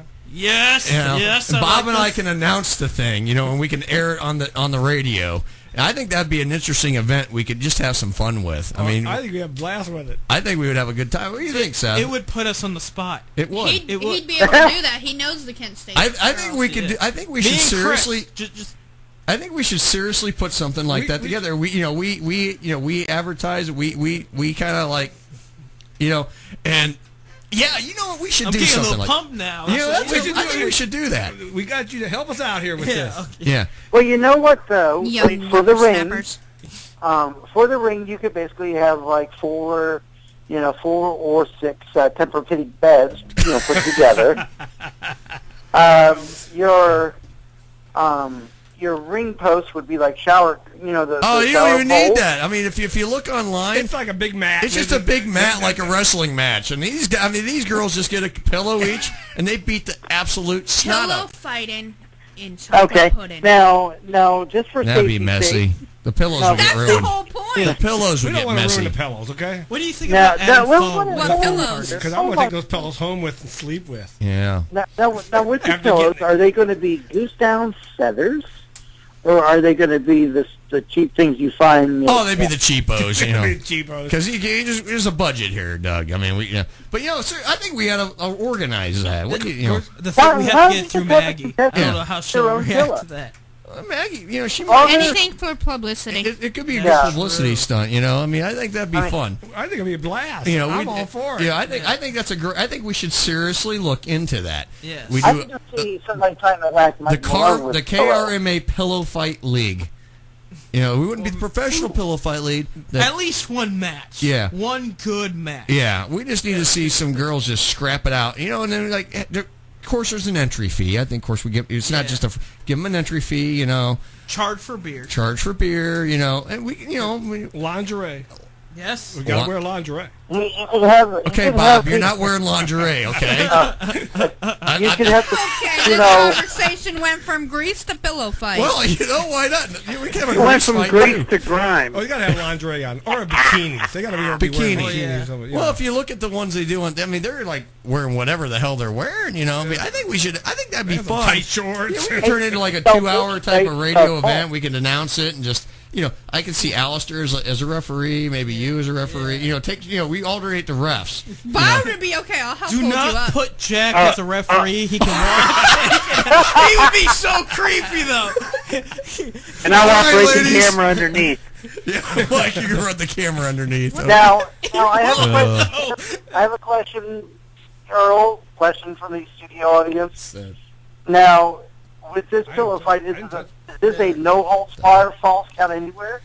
No, well, you know, we can make our own rules up as we go.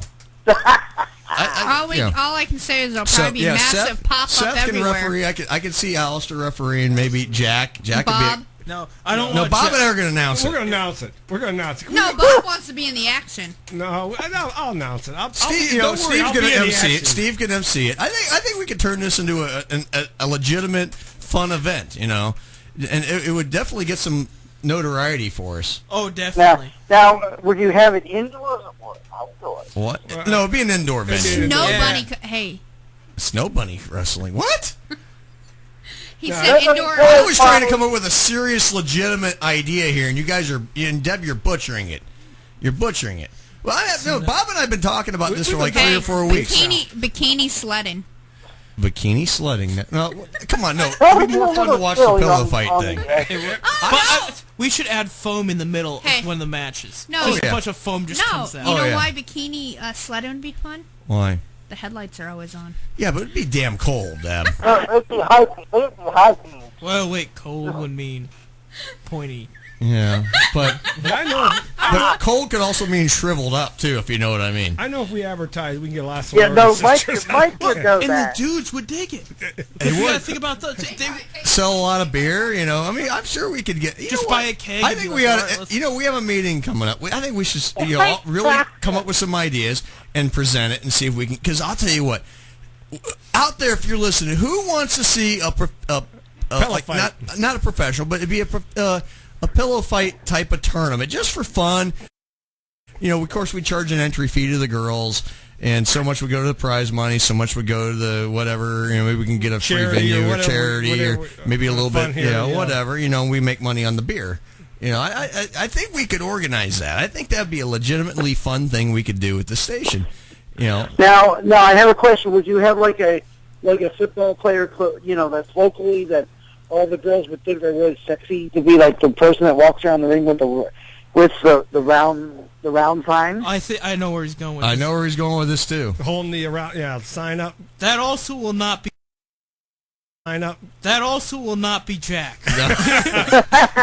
we maybe get Frank Stamps Frank to do that. Stamps. I think you like Frank. Yeah. But do you think he's a little? No, you know. I don't know, it would be fun. Though. I'm trying to decide if we should have somebody a little younger. Nothing against Frank. Yeah. He doesn't look his age, but you know. Yeah. Well, I didn't want to do it, okay? Hey, You know- Dad. And I'm not referring me. That Yeah. would not work. You know. Hey, Dad. What? Yeah. Trying to bring the conversation somewhat back to yours because next week's your birthday. No, pillow fighting is more fun. How the hell would you get I'm not quite the person on the line, but no. Anyway, Deb, you know what you should do? What? You should set up a PayPal so that people can donate to your kitty. To your what? Her kitty. You got a kitty? No, her kitty. Yeah. No, what kind of Her kitty? cash fund. Her cash fund. You need cash? Well, this is Earl. her birthday. I'm her cash fund. What are you talking about? Hey, Right. Earl, keep your eyes. She might be setting one up. You'll never know about Yeah, I know.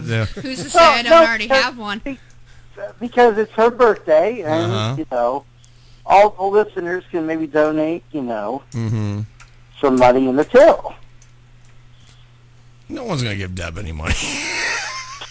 They'd probably give me money to get you up No, there. you're not going to get, no, Earl, you're just not going to get any nookie tonight for that. Well, that's nothing new there. Okay, we're going to take a break. One more half hour to go, Some Kind of Radio Show. Stay tuned. We'll be right back after this.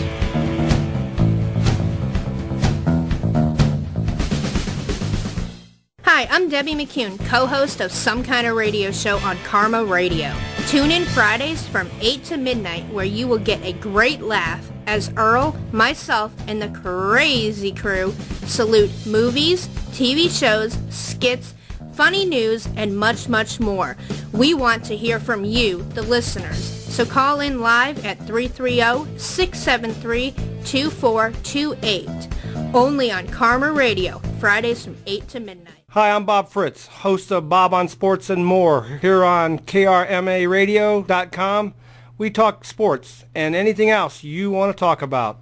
Join us on Sundays from 2 to 5 right here on KRMARadio.com. Hi, I'm Maggie Fuller. And I'm Alistair Crowley. Listen to us daily from 3 to 6 for funny news, contests, traffic, weather, and complete nonsense. That's my department. Give us a call, 330-673-2428, and tell us what you think. You won't be sorry. Hi, everybody. Steve Jones here. Join me Wednesday evening, 7 to 11 p.m. for the best in classic rock on KRMA Internet Radio. You'll hear some of the old stuff along with some of the new. We'll also feature some great local bands and your requests. Steve Jones, Rockin' the World on Karma Internet Radio, Wednesdays, 7 to 11 p.m. No rules, just radio the way it should be. Karma Radio. The views and opinions expressed on KRMARadio.com are those of the hosts, guests, and callers and are not necessarily those of KRMARadio.com, its management, or other hosts or advertisers. The shows found on KRMARadio.com can promote any lifestyle, belief, religion, political affiliation, or other personal practice. These shows are for entertainment purposes only and are not intended to treat, diagnose, and or claim any cure of disease or condition. Thank you.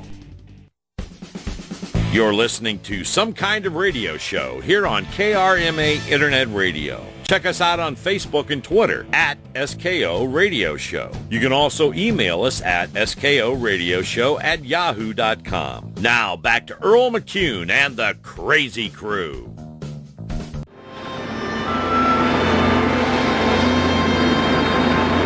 Are you going to be okay? I don't think so. Not for a while. I'm sorry you lost your job, but I'm really glad you quit Nova. What are you going to do now? I don't know yet. My dad left me a few acres up in Montana. I hear it's beautiful there this time of year. Great idea! I say we cruise on up there and check it out. Hi, honey, I'm home. Number 5? Pull over, quick! Pull over!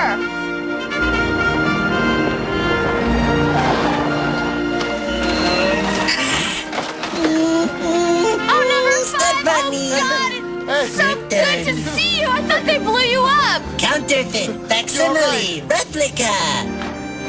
He made a duplicate of himself from all these spare parts. That's incredible. This guy's a genius. Well, above average. Oh, number 5, you are great. You are outstandingly great.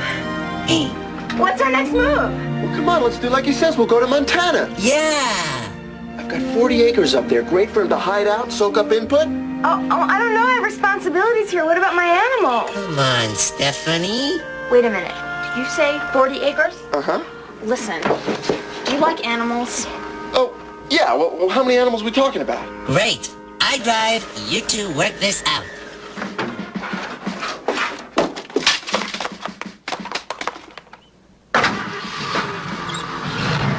Yo!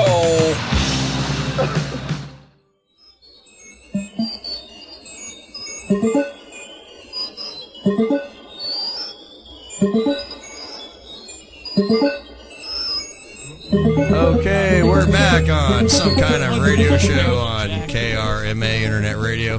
We're just having fun, just shooting the breeze, having fun, talking about this pillow fight idea. Just, Bob and I have been talking on Bob's show now for about 3 weeks now. Just for fun. It'd be fun if we had that because Bob does a little bit of like the obscure sports on his show. I usually pick a couple sports each week that we talk about that you don't ever hear about. Yeah. Well, we saw the professional pillow fight, and I pulled it up on YouTube, right? And we're watching a good minute or so of this stuff going on.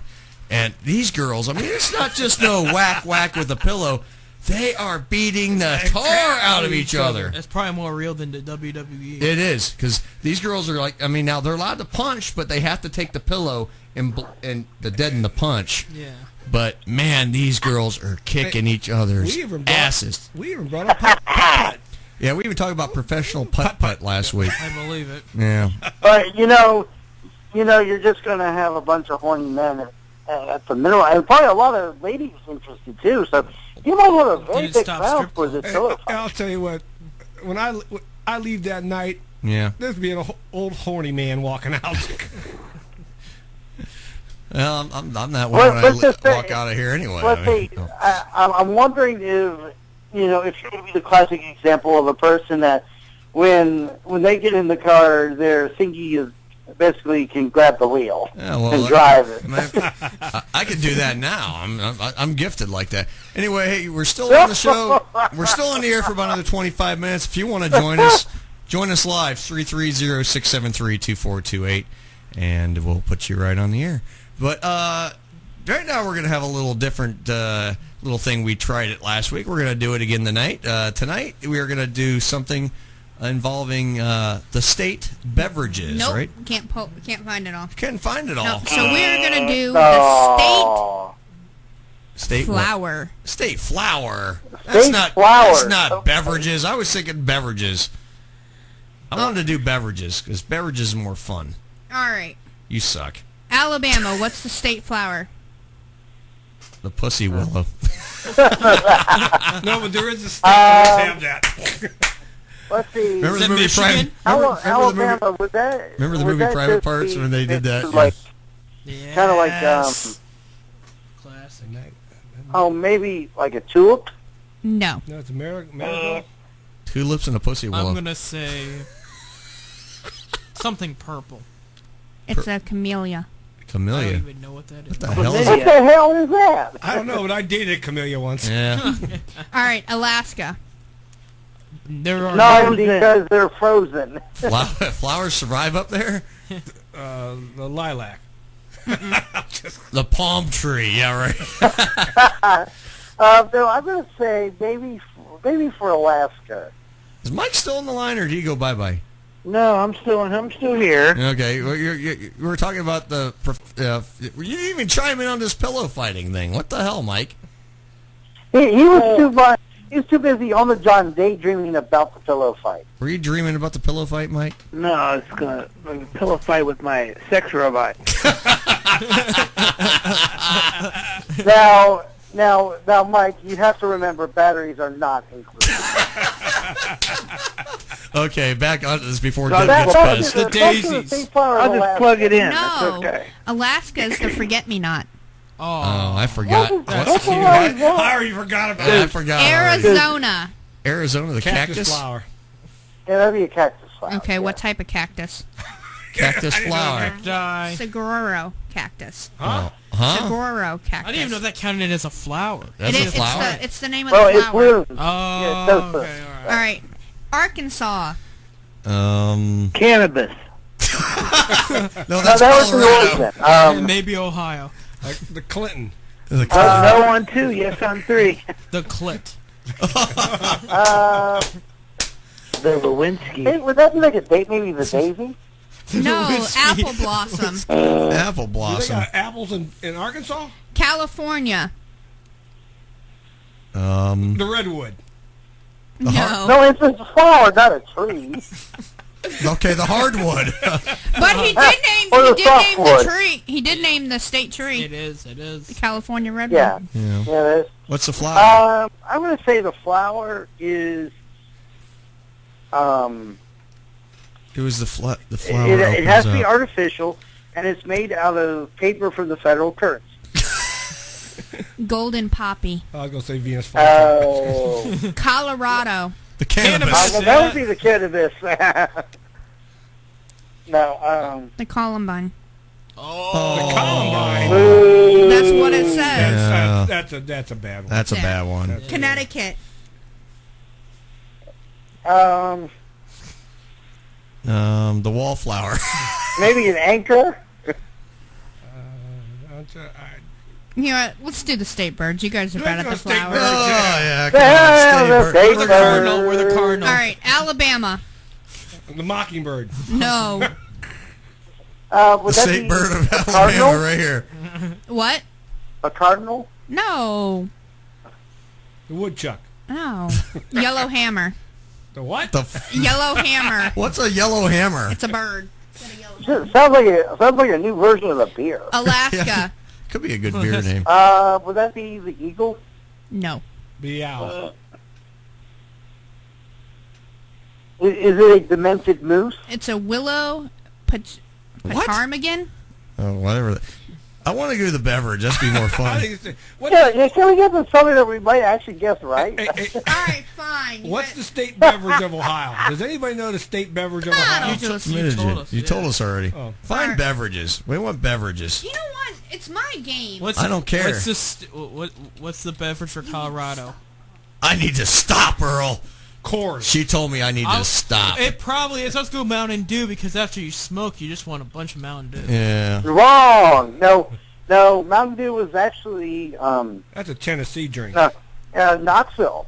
Yeah. It was invented in Knoxville, Tennessee. Oh, there you go. It's Mountains. But that's not the state beverage of Tennessee, though. You know what state beverage of Tennessee is? Not all states have a state beverage. Well, that's fine. Well, that way we can say which ones do and which ones don't. I would probably say it'd be probably whiskey. Tennessee whiskey. Just pick a random one. Go. Kentucky would be whiskey. This sucks. Oh, that's This bourbon. doesn't I suck. don't like doing this one. Well, we You know do. what? It was my game, so you need to shut the hell up. We outvoted you. 3 All to right, 1. Alabama. For what? For beer? State beverage. State beverage. Water. That's a Fred. I would say for Alabama, the state beverage would probably be. I would probably say no yellow because of the lack of running plumbing. Lemonade. Cognac Ridge, Alabama Fine Whiskey. Sounds delicious. Sounds good to me. Arkansas. Another fine whiskey. Something expensive because there's diamonds in it. Cognac. Sake. Sake. We're not in Japan. Yeah. I like sake. Sun-kissed.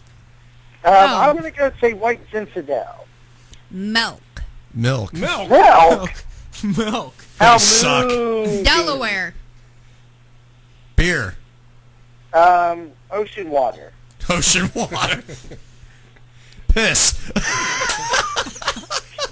That's my favorite beverage. Recycled. Milk. Sometimes you get Milk. thirsty. Milk's gonna be a lot of. Arkansas became the state beverage in 1985. Delaware in 1983. All right, Florida. Orange juice. Orange juice. No, It's not orange juice, is it? Grapefruit juice. I would say screwdrivers. Screwdrivers. Juice obtained from mature oranges of the species Citrus sinensis and hybrids. It's a just beverage orange in juice. 1967. 1967. Indiana. This became the official beverage in 2007. It's not alcohol because they still can't serve it cold. Let's see. Alcohol, isn't it? They can't serve it. It's not alcohol? Miss Milk. No, it's not They're milk. pretty stupid. Kool-Aid. 7-Up. Kool-Aid. Kool-Aid. I lived there for a year and a half. Hawaiian Punch. Nope. Do you guys give up? Yeah. Water. Water. Leave it to them. Oh, I figure Indiana. Kentucky became the state drink in 2005. Bourbon. Whiskey. No. Moonshine. No. No. He said moonshine. No. Beer. Piss. Back to piss.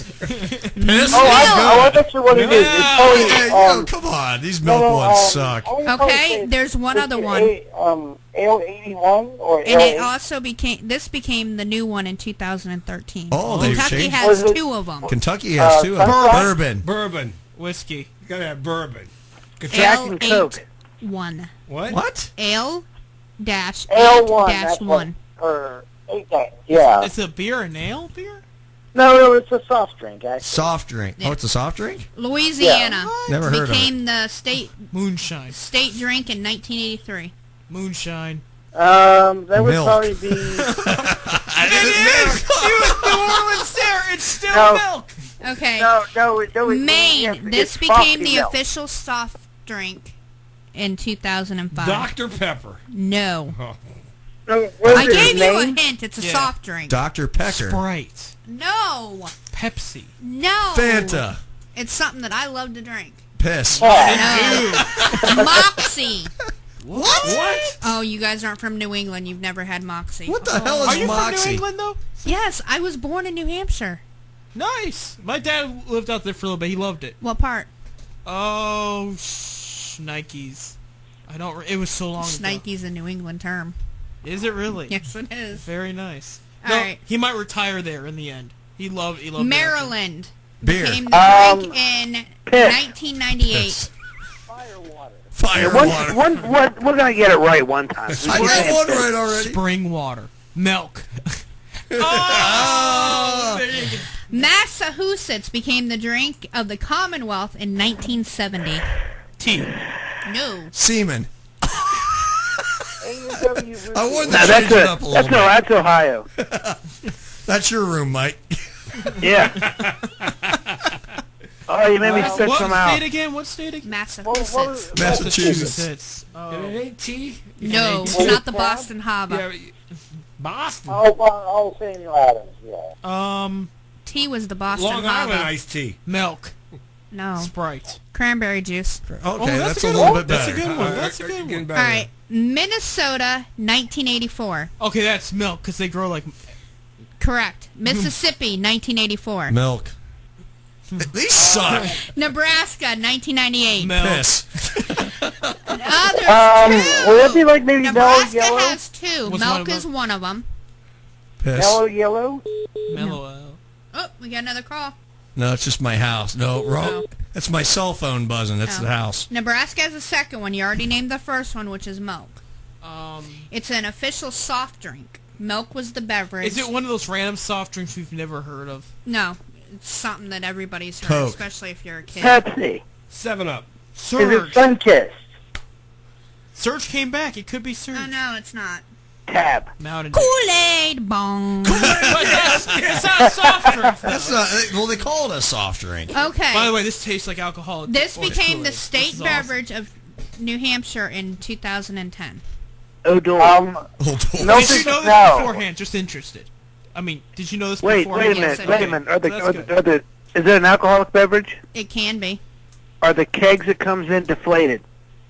Deflated? Oh, that's pretty good. Did they steal others' formulas? Is it apple juice?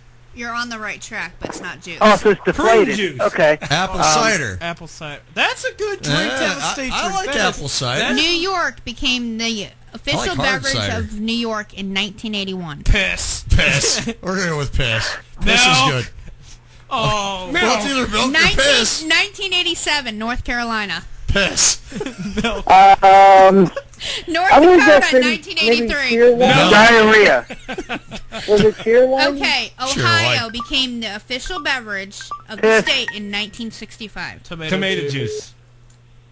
Tomato Yes. juice with piss. Oklahoma became the official beverage and the official drink in 1985 and 2002. Milk. Diarrhea water. Milk. Piss. Oregon, water. official beverage, 1997. Milk. Wait, what was it again? Pennsylvania, official beverage, Now 1982. that's piss because Dog it's in piss. That's Pittsburgh. piss here. Dog piss. Yeah, we don't. It ain't milk. That's Yes, dog it is. No, it's piss because they wave the flags, the yellow It's piss dog flag. piss. Pennsylvania Dog milk. piss. Okay, now this one you got to be specific. Rhode Island, 1993. Cat piss. No. Chocolate milk. Pawtucket Brewery. No, milk's part of it, but what flavor? Strawberry. Strawberry. Chocolate. Blueberries. No. Goat milk. Blackberry. Goat milk. Breast Sheep milk.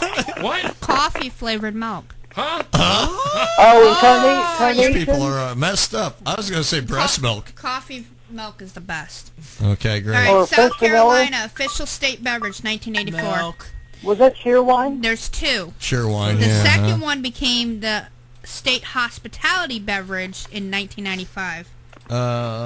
Bourbon. No. That's hospitality. You're all bourbon. Liquid Percocet. Liquid Percocet. South Carolina grown tea. Oh, they had tea. They had tea. I was just going to say that. And then the last No, you two, weren't, 3, Mike. 4 that have them are all milk. Yeah. Tea, Earl Grey, hot. That was a little interesting. I'm not gonna lie. Despite All right, here we go. We still got I some can't time. believe milk would be best Let's state do. This country's let's do messed up. Let's do the capitals. Oh, God. Oh, yeah, okay. Oh, no, this is going to be easy. Wyoming. Piss. Cheyenne. Cheyenne, Wisconsin, Piss. Madison. Oh. Madison. West Virginia, Piss. Charleston. Washington. Seattle. No. Portland. No. No, Olympia. Yeah, but you. I'm sorry. Virginia. Richmond. Good job. I won't say no more. Vermont. Montpelier. Good boy. Yeah, Montpelier. Utah.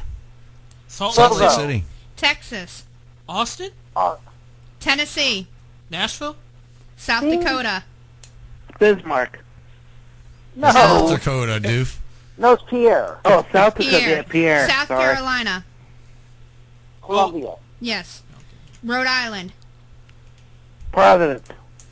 Pennsylvania. Harrisburg. Oregon. Piss. Eugene. I was waiting for someone to throw piss in there. Breast Is that milk. Seattle? No. Orange piss. No, Eugene for That was Tallahassee. in Washington. I'm sorry. Hmm? Portland. Salem.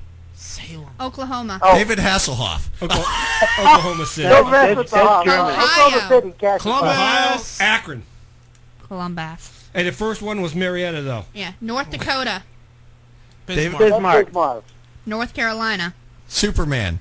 Oh. Charlotte. Oh, is it Charleston? Charlotte. Charlotte. What? No, What? North Carolina? What one you on? North Carolina. What is that one? Oh, Raleigh, Durham. No, Raleigh. Raleigh, yeah. New York. Debbie's Albany. Butthole. New Mexico. Albany. Albuquerque. Albany was New York. I said New Mexico. New Mexico. New Mexico? Yeah, Burrito. Albuquerque. No. Burrito. Santa Fe. Taquito. New Jersey. Joyzy? Trenton, isn't it? Okay. Joyzy. New Hampshire. Dover. Ben. Dover is not the capital of New Hampshire. Piss. You're from there, you tell us. Diarrhea. Oh, it's Concord. Is it Nevada. Concord? It's Carson pronounced. City. It's Vegas. New Hampshire is pronounced Concord. Reno. It's Concord. Reno. It's Carson Nebraska. Lincoln. Lincoln, that's right. Montana. Butte. Helena. Yes. Whoa, which one? Which one's right? Montana is Kansas Helena. City, isn't it? Missouri. yeah. I said butt. Missouri. Is it Kansas City? Okay, I know that's in there. Missouri. Jefferson City. Yes. Yeah, Jefferson. Mississippi. Jackson. Minnesota. St. Paul. Michigan. Ann Arbor. Massachusetts. Yeah. Massachusetts. Piss. Boston. Boston. Maryland. Baltimore. Annapolis. That Correct. feels surprising. Maine. Augusta. Bangor. Louisiana. New Orleans. Baton Rouge. Kentucky. Frankfurt. Kansas. Topeka. If you didn't get that, I was going to smack you. Iowa. You're going to smack him anyway. Shut up. Des Moines. She got him. Indiana. Indianapolis. Indiana City. Illinois. Illinois City. Chicago. Not Chicago? Illinois. No, it's Springfield. Peoria. Springfield. Simpsons. Idaho. You the pimp. Idaho. That's going to come up. Cedar Tab, Rapids. quit telling people about yourself. We know Not you're. in Idaho. Cedar Falls, Cedar Rapids. No. Wherever Napoleon Dynamite came Boise. Boise. Hawaii. Honolulu. Georgia. Augusta. Savannah. Atlanta. Hot Atlanta. Florida. Tallahassee. Delaware. Piss. Dover. Now you get to Dover. Ben. Connecticut. Concord is Hartford. Hartford, that's right. Concord was the other Colorado. Denver. No, it's Denver. Colorado Springs. No, it's Denver. It's Denver. Denver. California. Sacramento. Arkansas. Piss. Little Rock. Arizona. Phoenix. Alaska. Hotter than Anchorage. Juneau. Yes, I do know. Do you know? And Alabama. Birmingham. The middle of a Montgomery. cornfield. Montgomery, yeah. We did pretty well, actually. I was going to go with piss again. The citizens don't know the Nick damn Saban's capital. Piss. Yeah. If you don't know the answer. Next week we will do the state birds. Okay. Oh, here's mine. I win. And let me guess, Earl, your birds just flew away. It did. It flew away. Sit that back up. I'm sorry, Seth. God. Marietta was the capital of Ohio. Used to I be. didn't know that. Yeah. Where is that? On the river. When it was first formed, that was the capital. Everybody went down the river. It should be Akron. Damn right it should be Akron. It should be. You know, this is the best town in the world. Right. I hope that the road, if I ever come to visit, I hope the roads are better than the last time I was in Akron. They're busting their ass on those. Yeah, we're the Orange Barrel state now. Yeah, we are. No, that's Pennsylvania. No, from one. No, yeah, definitely is Pennsylvania. They like to jump out at you. 240 miles, you ain't gonna see nothing but orange barrels. Oh, Cleveland's a mess right now. I'll tell you what. When I drove back from New Hampshire last year, I came back way of Pennsylvania. She came the back way. And I'll tell you right now, I will never do it again. You're supposed to usually. I will go back down over Hogback and through Albany, Schenectady, and all that. I'd rather do that than drive Pennsylvania. I hate driving the Pennsylvania Turnpike. 30, 40, 50 miles at a time, nothing but orange barrels in Pennsylvania. I mean, I went through there. When I came back down, I went down through Connecticut and cut by New Jersey and straight through Pennsylvania. Well, the state animal in Pennsylvania is the barrier horse.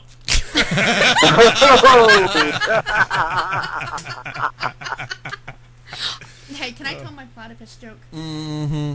Please? Why? You don't want to offend anybody. I won't. Yeah, you will. Make sure it's politically correct. Politically correct, yeah. Okay, Jack. It is. You heard my joke earlier. But make sure it's It's politically the best talk show in the area. There's somebody out there who would be offended by this. I'll have to tell you off the air. Yeah, go ahead and say it. No! Who cares if we offend anybody? This was before. We probably already have. We already offended people. All right. Tell us off the air. Yeah, I'll tell you off the air. Okay. Yeah. But you got two on the phone who'd like to hear it. I can text him the joke. And I can tell Mike at home. Now I know that I'll definitely be here for your birthday celebration next week. Yay! So I'll definitely be calling in. Okay. So at least keep you coming because nobody else is going to be there. Well, John's going to be here, so if he wants, he can just call in on the phone next week. Yeah, there you go. Yeah, you can call in on the other phone next week. The bat phone. Yeah, the bat phone. Yeah, the bat phone. I will not be here next week. Yay! 3 weeks free of Mikey! Yay! And Mikey, where are you going? We're not telling where Mikey's going on the air. Mikey's going on vacation. Mikey's going to take in a vacation. I'm taking a 3-week vacation. Yeah. Okay, well, I hope that Mikey's setting up the party for her when she gets home. He'll call on vacation. All expenses paid. It's great. Free room and board. Free room and board. Prizes. There you go. Yeah. and plenty of corn bread. Cornbread goes high.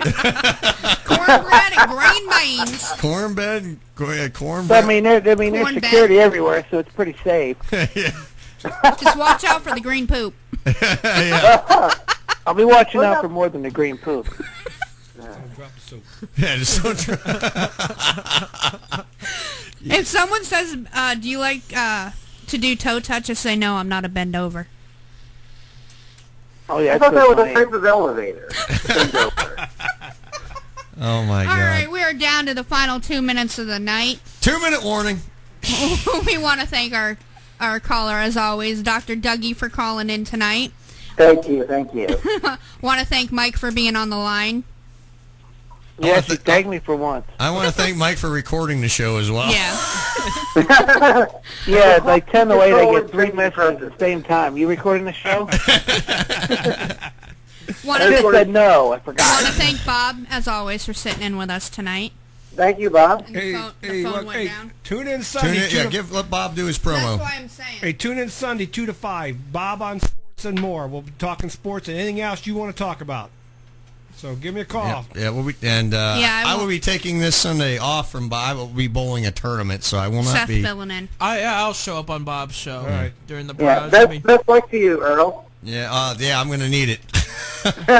And then, of course, we want to thank Seth for sitting in with us. Oh, yeah, definitely. Anytime. Thanks, Seth. Yep. Yeah. And then, of course, we got our half-witted, whatever he is over there. Half-witted Host over there. He's the star of the show. No, he's not. I am the. He is the star. I am the fearless weaver. Whenever something comes out on this show, it's always Earl McCune and the Crazy Crew. Yeah. Right. Have you ever heard the promos? It's Earl McCune, not Earl Deb and the Crazy. It's Earl McCune and the Crazy Crew. See? Sit and rotate. Nah. Next week it will be Deb McCune. That's right. Yeah, that's right. We're going to take a week off. Join us next week as we salute Grease, starring John Travolta, Olivia Newton-John, just to name a few. And just remember, next Friday is Boss's Day. That's right. That's right. And don't forget, next Saturday is Sweetest Day along with my birthday. That's right, that's a thing. So you got to be extra sweet to me. Sweetest Day, that's the reason why I don't have nobody. Yeah. But anyway, Sweetest you Day, have been Valentine's Day, you Christmas. have been listening to some kind of radio show here on KRMA Internet Radio, home of the best rock and talk, where the fun never stops. Wait, when's it start? You've been listening to this show. I was just wondering when it's going to start. And I am Debbie McCune, signing off until next week. Catch you on the flip side. Good night. Good night, everybody. Bye-bye.